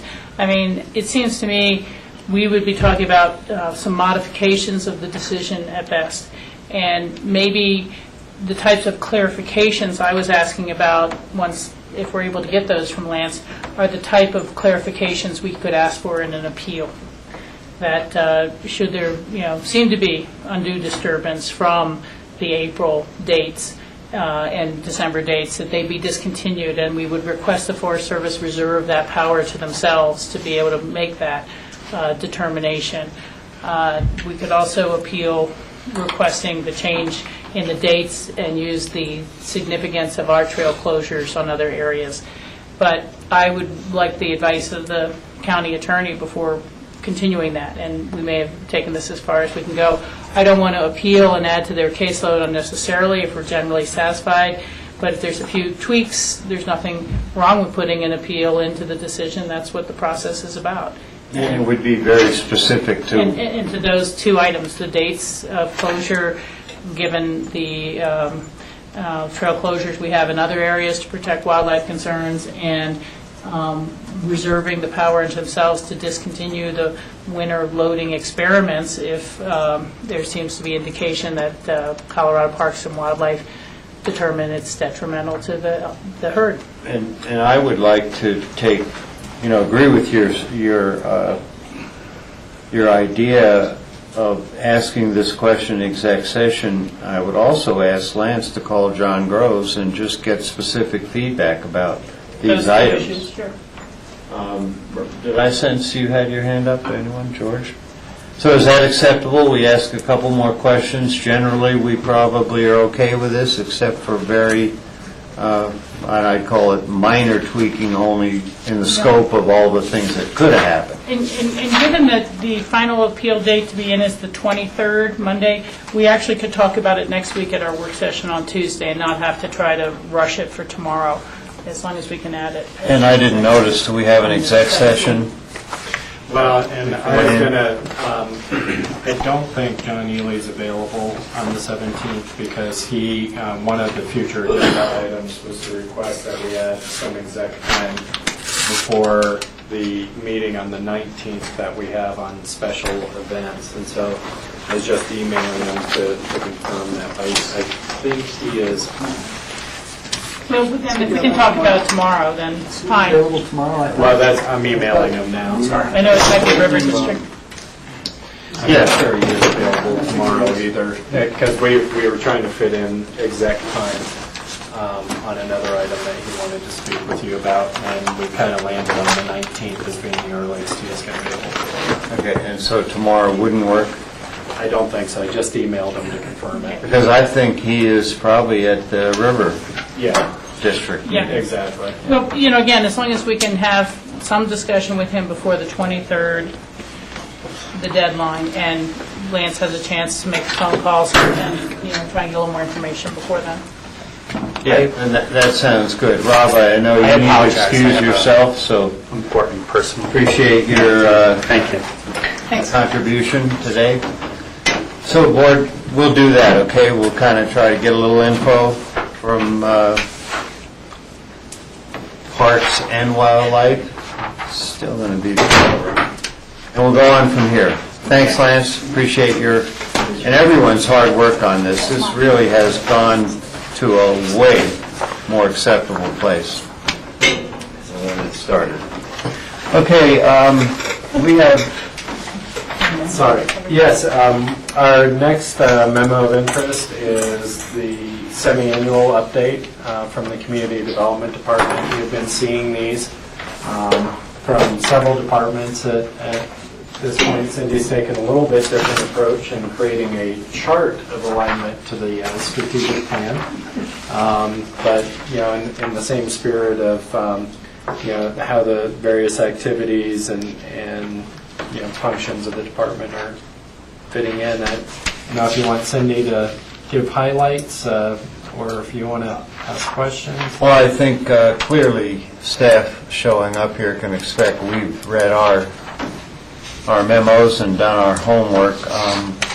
I'd like to just open it up to an interactive, some questions, etc. Rachel, lead off, please. Yeah, and I know we're kind of supposed to end at 4, so I'll keep them brief. Maybe one of them is a comment more just for you to think about, Cindy, and respond a little more later. But, coming from our retreat not long ago at the Aspen Square, one of our top priorities was identifying how do we start to respond better to, quote, external threats. And we have a really great list of the letters and resolutions that we've passed in the past year because there's so much going on with these external and public land threats. But It's really just probably the last 6 months. probably just the last 6 months worth. But I don't know that we've really developed this new protocol as a board and staff working together as how are we going to manage these issues as a team? How do we manage these issues going forward? And so that is not something to talk about now, but I see that as just a critical link, whether it's which work with the county attorney's office so he doesn't feel like he's out here all on his own on water diversions, and you don't feel like you're all on your own sending letters off to the federal land agencies, and who is the point person? How do we deal more effectively on given issue management? That's to me the challenge of ComDev in the future in responding to that goal. The second is just much more specific and maybe equally as fun, but in terms of 2012, I know that the medical marijuana code is coming forward, needs to be adopted by July of this year. And so I want to make sure that that's just on everyone's radar screen for timelines or whether we're going to need special meetings or what we're going to need. But I think we don't want to find out by default what are the state consequences of us missing those. So any feedback as to the second item in particular? That is being drafted in the city attorney's office. And the city? Yeah, no, I'm sorry. Yeah, attorney's office. And we're providing input as asked, but it's not a primary job of community development at this time. Okay. Well, again, as long as you're tracking the timelines and the public notices and everything like that, so we'll be on track. And I'll just give a minor bit of feedback. I asked the question of John. He said it's pretty much ready to go. He would have liked to had Brian Diet, I think was his name, one of the gentlemen from enforcement, from the state, come in.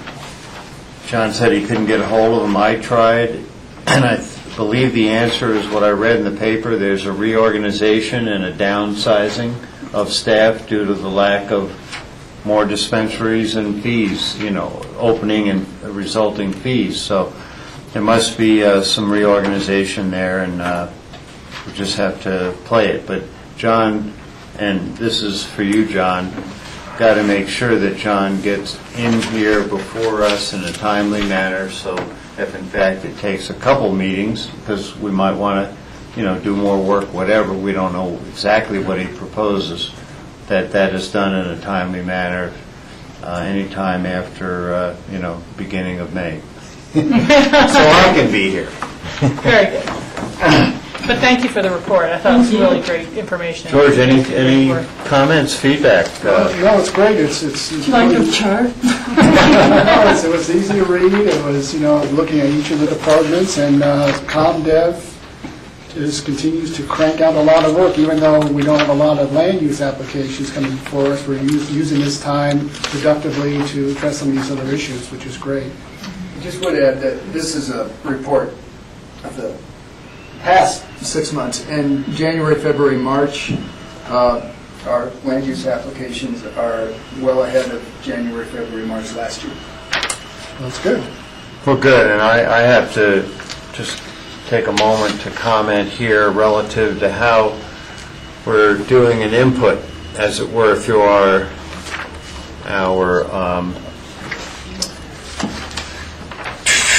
now space just hit me, but, natural environment, our... Strategic plan? Yeah, because sustainable was in my brain. I couldn't get away from it. Yes, our strategic plan, this is just great how we have incorporated this not only in ComDev but throughout the organization. And again, I have to compliment everyone that worked through this to get it to where it was. I was here for the very first, when we started in 2001 actually, and Deb Quinn and myself were actually the staff and elected that were going to work on regionalism, and we just grew from that plan, which was really appropriate at its time, but this plan works so much better and is so much more evolved and all-encompassing that, again, everyone, staff, elected, and wherever else we got compliments, you deserve a great compliment for that, and thanks for helping my gap there. And sustainable, no, it's not that. So, great job as always. Thank you. We have, continuing, we have just a couple thank yous, and I always try to just recognize who has sent us letters relative to our grant process and Healthy Community Fund. Aspen Valley Ski Club has forwarded us a communication of thanks. Wilderness Workshop, Grassroots TV, and Lift Up. And we seem to, be getting these in bunches at this time. John, when do funds get distributed? Well, I think you're seeing that, there's been a distribution of the grants, and we're getting those thank yous now as folks are receiving their checks. Yeah, good. George. So when the grants get mailed out to the recipients, how are they signed? Because when I look at these three letters, one letter is addressed to our county clerk and recorder, Janice Caldwell. Another letter is addressed to Susan Murphy, our Pickens County Executive Administrative Manager.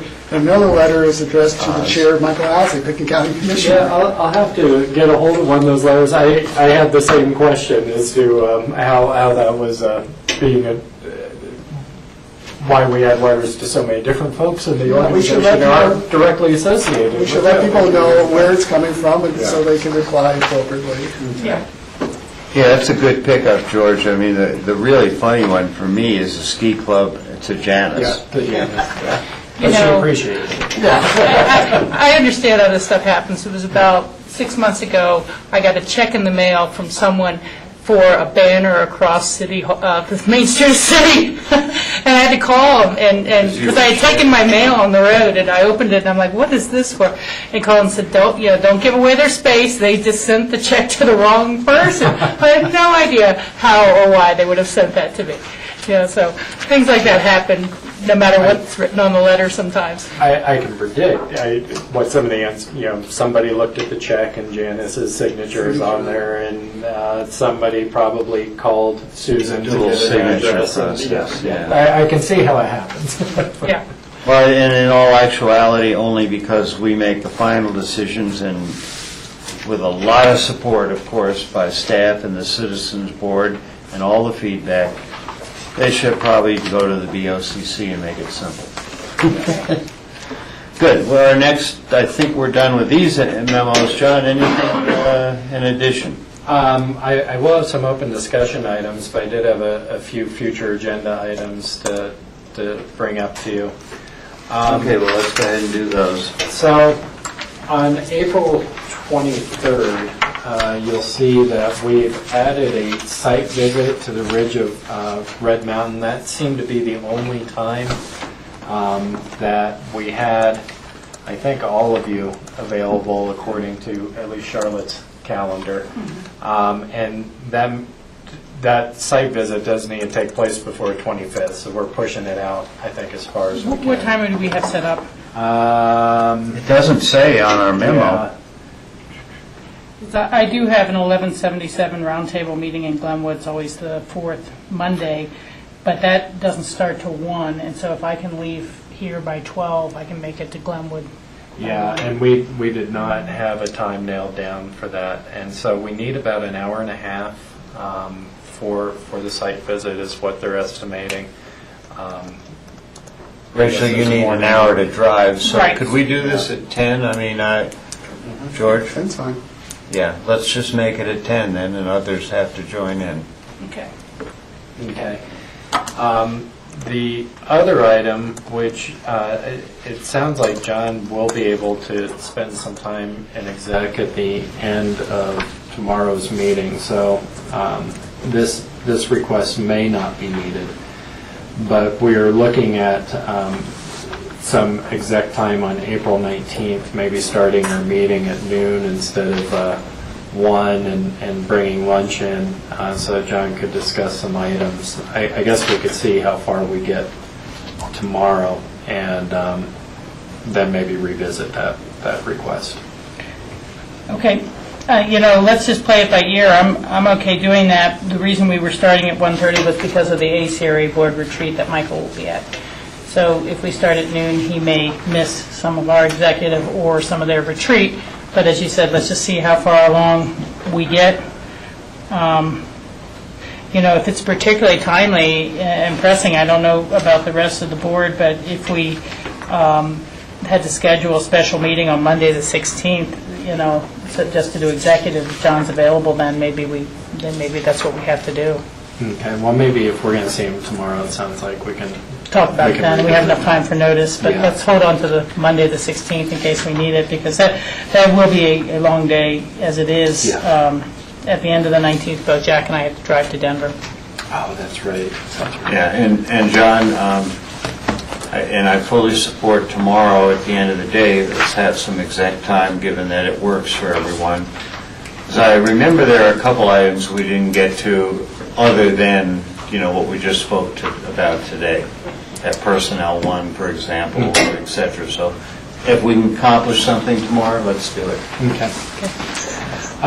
Last time, we're continuing to work on the EOTC meeting.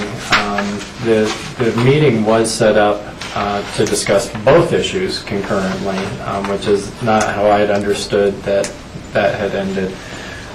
Brian's been working with John Kruger to just talk about the pedestrian underpass and then reschedule the funding discussion. And of course, we're trying to coordinate the other two councils and haven't nailed that down yet, but we are continuing to work on that May 3rd to make sure we're not talking about funding. Yeah, and that's really pretty important. I think we have a little bit of different take when we walked out of there because we were so rushed at the end. I thought we were going to do both in April, and then we heard maybe we'll do it, next quarterly, whatever. But I repeat my special request that it not be the funding issue. And the other timeliness, I'm fully supportive of it. And hopefully that happens. It's a very quick meeting too. But anyway. Go ahead, George. Just on that topic, and it's further on in future agendas, but I wonder, May 3rd may work for everybody, but May 1st, we have a joint meeting with City Council already, so we have two of the parties there at the table, and I wonder if that's an opportunity for the town of Snowmass to come in for a quick meeting on the 1st to join us and be done with that, but that's a better date than the 3rd. And if it's It's just one one item. singular item. Exactly, that's what I mean. You mean to talk about the funding that day? No, Just the underpass. Just the one item, I looked at that data and said, well, if it works for some as town council people, it could be a quick, easy meeting versus... Okay. And we don't know what our agenda is, so you need to check that, John. Yeah, and right now, we're Just scheduled to... Yeah, I think it's just... Yeah, it'd be efficient. That'd be making a lot of sense. Okay. Anything else? That's all I had on I have one other one. On April 24th, we have an exec session set up starting at 11. And I wonder if we could look at maybe starting at 10 and allowing a little more time with open space and trails just to finish up some of the topics we didn't get to today. But that's not really a meeting with open space and trails. No, but it would just be Dale. To bring Dale. Oh, okay. Yeah, if you want to give us an update on those negotiations, land purchase items. Sure. Okay. And if we had any further follow-up from today's discussion. And for me, that's great, how we can get work done, Rachel. Yeah, I was going to say, and, just depending on what the caseload is and the number of items, I wouldn't mind doing a working lunch again, even if we start at 10, because we always feel like we haven't really had a chance to discuss all the items that have come up, and it's going to be our first time back for executive when all 5 are here again. So, I think it's worth considering a working lunch till 12:30 and then give us a break, and start earlier and really make sure we're up to speed on all the various issues. And I hope it could be a brown bag. Yeah, that's how I would look at it. Good, so I think we have some direction there. Any other features? John, you said you are going to try to combine, or you will combine the airport master plan discussion to the one meeting, so it wasn't deleted here. We can, May 8th. Oh, okay. Yeah, that should be on. You'll find, I'm sure, something else to go in its place. Okay, so we're at open discussion. John, would you like to? Yeah, did Cindy have to leave? George, you want to add it all? Okay. I think she probably had to leave. She left me a note. Well, when we start off, Kathy's been waiting patiently. Very patiently. I asked Kathy just to come in and give you an update because they did have a chance to go in front of the P&Z with the library project. Yeah, the city. Yeah, so I just wanted to let you know that... And please, of course, introduce yourself and your important position. I'm Kathy Chandler, County Librarian, and the Library Board appeared before the P&Z for the city last Tuesday and passed on first reading there, got their approval, and so now we're preparing to move ahead to City Council. And before we do that, we're having meetings with the city staff to work on easement language between the two organizations because the easement that gives us the permission to pursue the 44-foot expansion is just a one-sentence, kind of poorly worded sentence in a document, and so we want to get everything spelled out more clearly. So that was basically it, just an update. I think the only real comment you came out with was maybe some tweaking to the design for mass and look at the roof line, and that'd be something that we'll look at going forward. Okay, and George, go ahead. Depending on how all the timing works with all the approvals from P&Z and the City Council, is the library looking at sending out a community survey this summer prior to thinking about putting a ballot issue under November? Yeah, we've been talking to John about that, and we're going to have some meetings.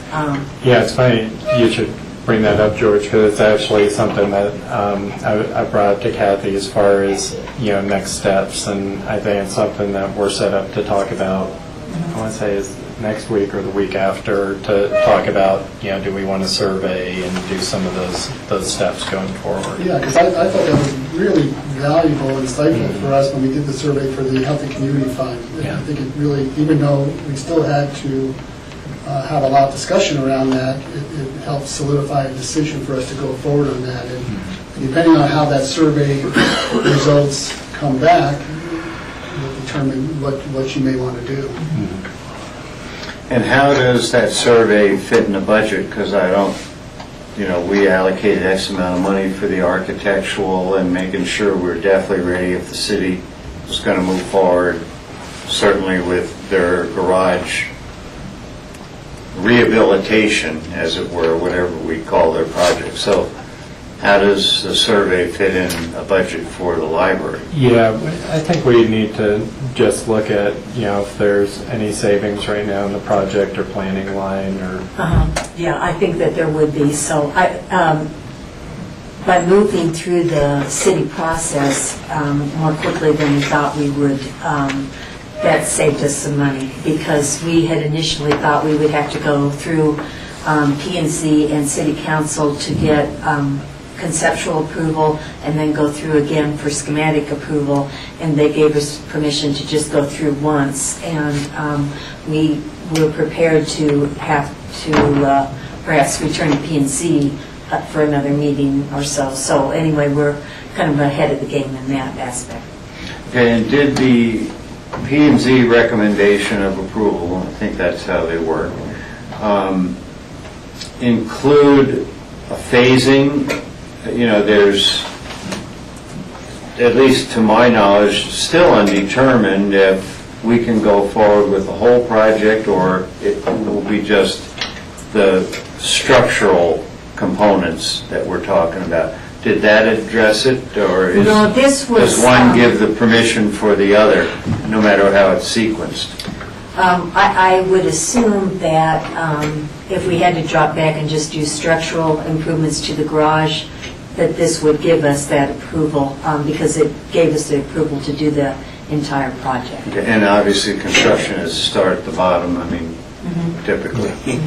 Two separate processes, really. So I think where the Planning Commission came out was that the library proposal made sense. They passed it on, but it's going to be subject then to us being able to get the types of easement agreements and agreements with the city then to actually do the construction. And so that's a different, really, approval phase. But what we've done is we've set up bi-weekly meetings right now with the group that's doing the Galena Plaza project, the garage project, library. I've been involved in some of those to make sure we're coordinating, Jack, all of these different processes and agreements and construction plans, because it's complicated. You've got two very complicated processes trying to move forward and get synced up.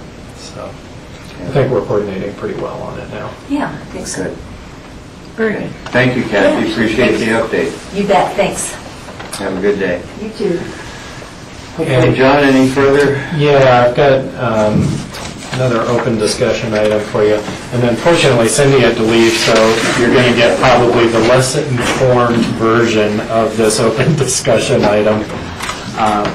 But we wanted to check in with you. The RAFTA is applying for a grant to support a transit-oriented planning process. That is, they're looking at their BRT stops and such. Starting to get some sense of what transit-oriented development might look like along the corridor that they're going to be serving. And while transit-oriented development would not likely be applicable directly to Pickens County, it certainly is within a sphere of interest of ours in terms of workforce and, are there opportunities to, better encourage use of mass transit and pedestrian oriented development with particularly residential development. We have appropriations, but we hadn't particularly anticipated this project. They've asked us to participate with a $2,500 match should they get the grant. I believe it's about an $80,000 overall project to take a look at, how transit-oriented development may look along the Highway 82 corridor. And we just wanted to check in with you. One, we don't think we'll need additional appropriations to do it, but we wanted to check in with you, see if you'd be supportive of us participating in that. Excuse me 1 second, Rachel. John, I'm wondering if, with all due respect with the question before us, if we need to get that to Dale so he can forward that because of the hearing tomorrow at the Senate, State Senate? Yeah. Just wondered. Thanks. Oh, it was a letter. Oh, I'm sorry. Okay. Thank you, Phyllis. Thanks. Yeah, Rachel. Thanks, yeah, no, good. In general, I'm supportive of the concept. I guess what I'm wondering is RAFTA, who's applying for the grant, going back to all their member jurisdictions to ask for some cash to be the local match should they get the grant? That's correct. Okay, and so are they just doing it proportionally, or how are they doing it? Rachel, that's one of the details I wish Cindy were here for. I think we've got a pretty de minimis contribution compared to, usually the match is going to be in the 20 to 30% range, and so. Yeah, so they're, again, I can see where transit-oriented design studies may really work and be beneficial in basalt. I think there may be some potential for us to think about what are the right type of services that may be appropriate at Brush Creek Village, but I also don't see new design. I mean, that's not going to be an affordable housing hub, things like that. Those decisions have been made. We've already been doing the AABC master plan with the airport and the access plan, so I'd see that as being a little more in-house. In the sense of participating regionally, and that this may have regional impacts in Elgibel or Carbondale or things like that, and it may set the groundwork for good decisions to be made in the future, I can support it, but I guess you're kind of saying, would we want to see that come out of our contingency fund because ComDev does not have enough money in their budget? No, I'm saying we've got enough money in the budget, but I didn't want you to be surprised that Pickens County was partnering on a transit-oriented From what development. department or section? Community development. Yeah, okay. Yeah, I mean, I can see supporting it as a regional partner, and so I'll just leave it at that. I think it's something we don't want, and maybe RAFTA is considering it in some ways an adjunct to their primary mission of transportation, but they would like to certainly see the right type of development around these hubs that are being created. And so I appreciate them taking a leadership role. I wouldn't want to start to get onto a slope where RAFTA is turning back to all of its member jurisdictions for grants on things that are more pure transit, but this really does have an overlap with planning and community character and, community growth. So, I think it'd be good for us to be one of the first parties to step forward and say, yes, we'll appreciate the effort and we'll allocate that from ComDev. That would be my goal.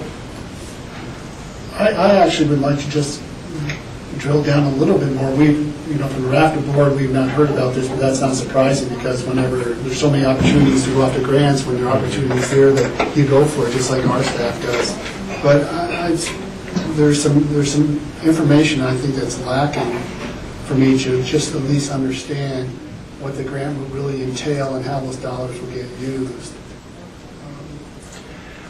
Well, we can bring that back. My understanding, and again, that I'm at a little bit of a disadvantage because Cindy had to run to a P&Z meeting out at the AABC. But my understanding is that they've got an application deadline that they're working with, and so that they're looking to make sure they had a commitment of match lined up. We could certainly bring back a more detailed discussion about the specifics of the project. Yeah, because the only project I know right now that sort of has come before the RAFTA board in terms of a use for a transit-oriented center is a discussion for a center down in Newcastle.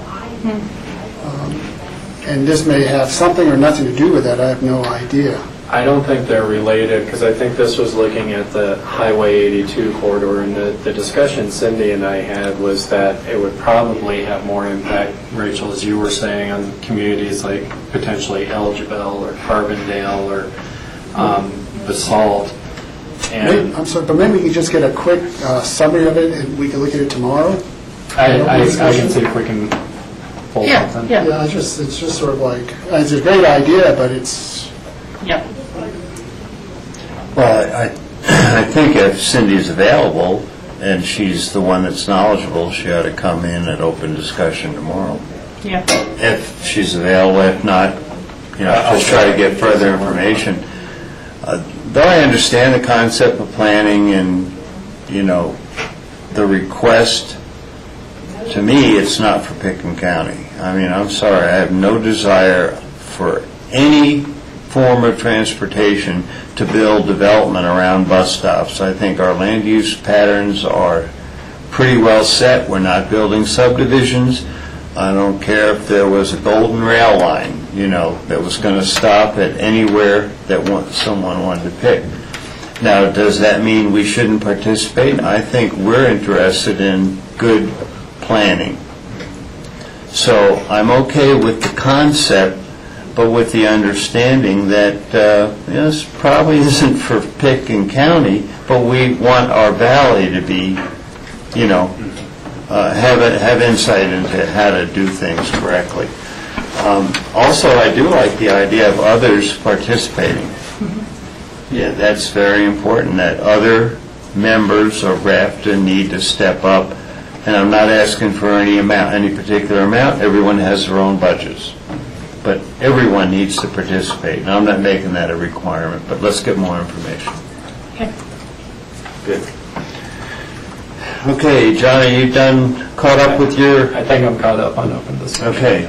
Rachel, any open discussion? No. George? Yeah, one quick one. You all got an email that Noah Kroper is coming to town on Friday. He's the liaison for Senator Bennett's. And he's going to have some office hours on Friday morning. I'm actually going to have lunch with Noah when that's over. And so if there's anything that you want me to bring forth to Noah that he'll pass on to Senator Bennett, think about that and let me know before Friday. I'll certainly touch base with him on the Thompson Divide and sort of get his impression of how that meeting went and if he had any further discussions with Senator Bennett on that. But if there's other issues that I should be lobbying for, there'll be an opportunity to pass that information on. Okay. Thanks, Scott. What I'd like to ask, just a status, have Noah ask or answer the status of where the discussion last year was about changing the mining law of 1872. Now, I know it's an election year, but just kind of touch base, well, did that ever go anywhere, whatever. Because after this election year, I think we ought to pick it up again. Very big. There's two sides of it, and it just doesn't have to say no, but it has to, we've got to get some value back as an American public from giving away public lands. That's been our history, so leave it at that. Tomorrow, if we do have the exec session, I'd like to remind us that I had asked for a legal opinion on open space and BOCC approval process.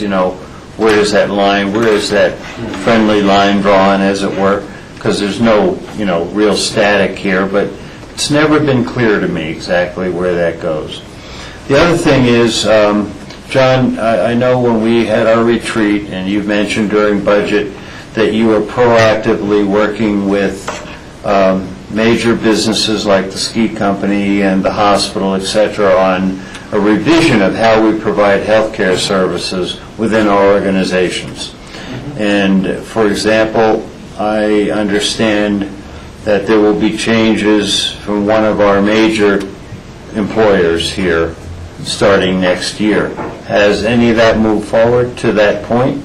Not so that's a separate internal thing to a specific business. Correct. Not part of. Yeah, we're still at the stage, Jack. We're looking at bringing somebody in to help with education and more strategic planning. We're also working on still bringing our information, our health information from the employers together in a format all of us can understand, because it's all right now not in a common electronic database. So Yeah. yeah. And is there any timeline? Do you suspect maybe we would get to it late summer? I mean, honestly, any timeline at all, that's the best. Yeah, well, I've got to be, to be honest with you, I think next year is when we're probably going to be doing revisions to plans. I don't think that we're going to get to that point this year, and that was kind of always what we had anticipated. However,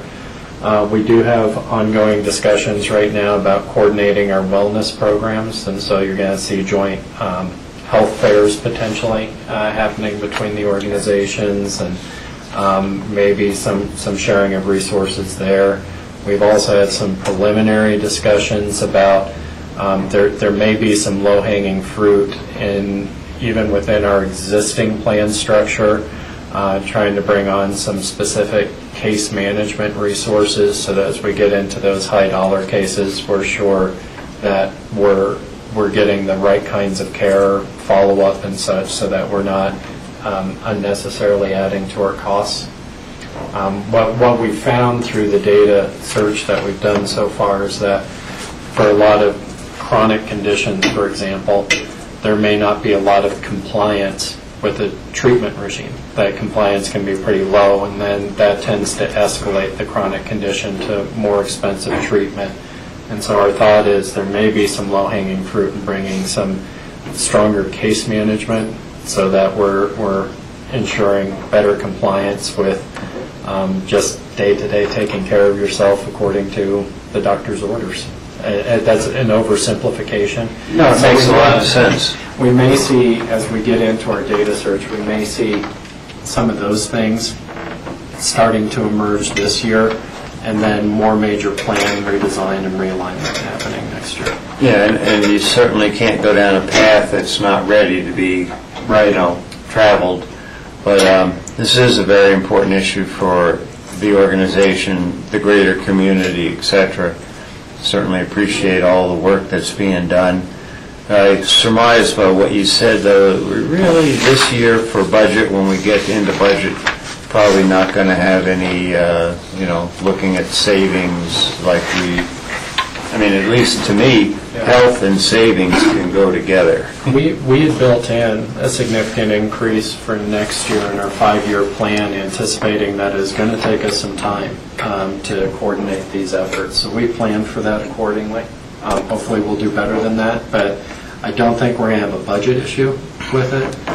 I do think we may be able to do some things in the near term, but obviously if this were an easy problem to solve, it would have been solved a long time ago. This is a tough nut to crack, and it's going to take us a little bit of time to do something creative. Well, it's the toughest, locally and nationally, so we know all that. Okay, good. Seeing no further comments, questions, we are adjourned. Thank you. Very good. And thanks for everyone hanging in here. We were ahead, and then we expended more The building time. thing, I didn't anticipate that. Well, maybe it's always safer just to say 5 o'clock.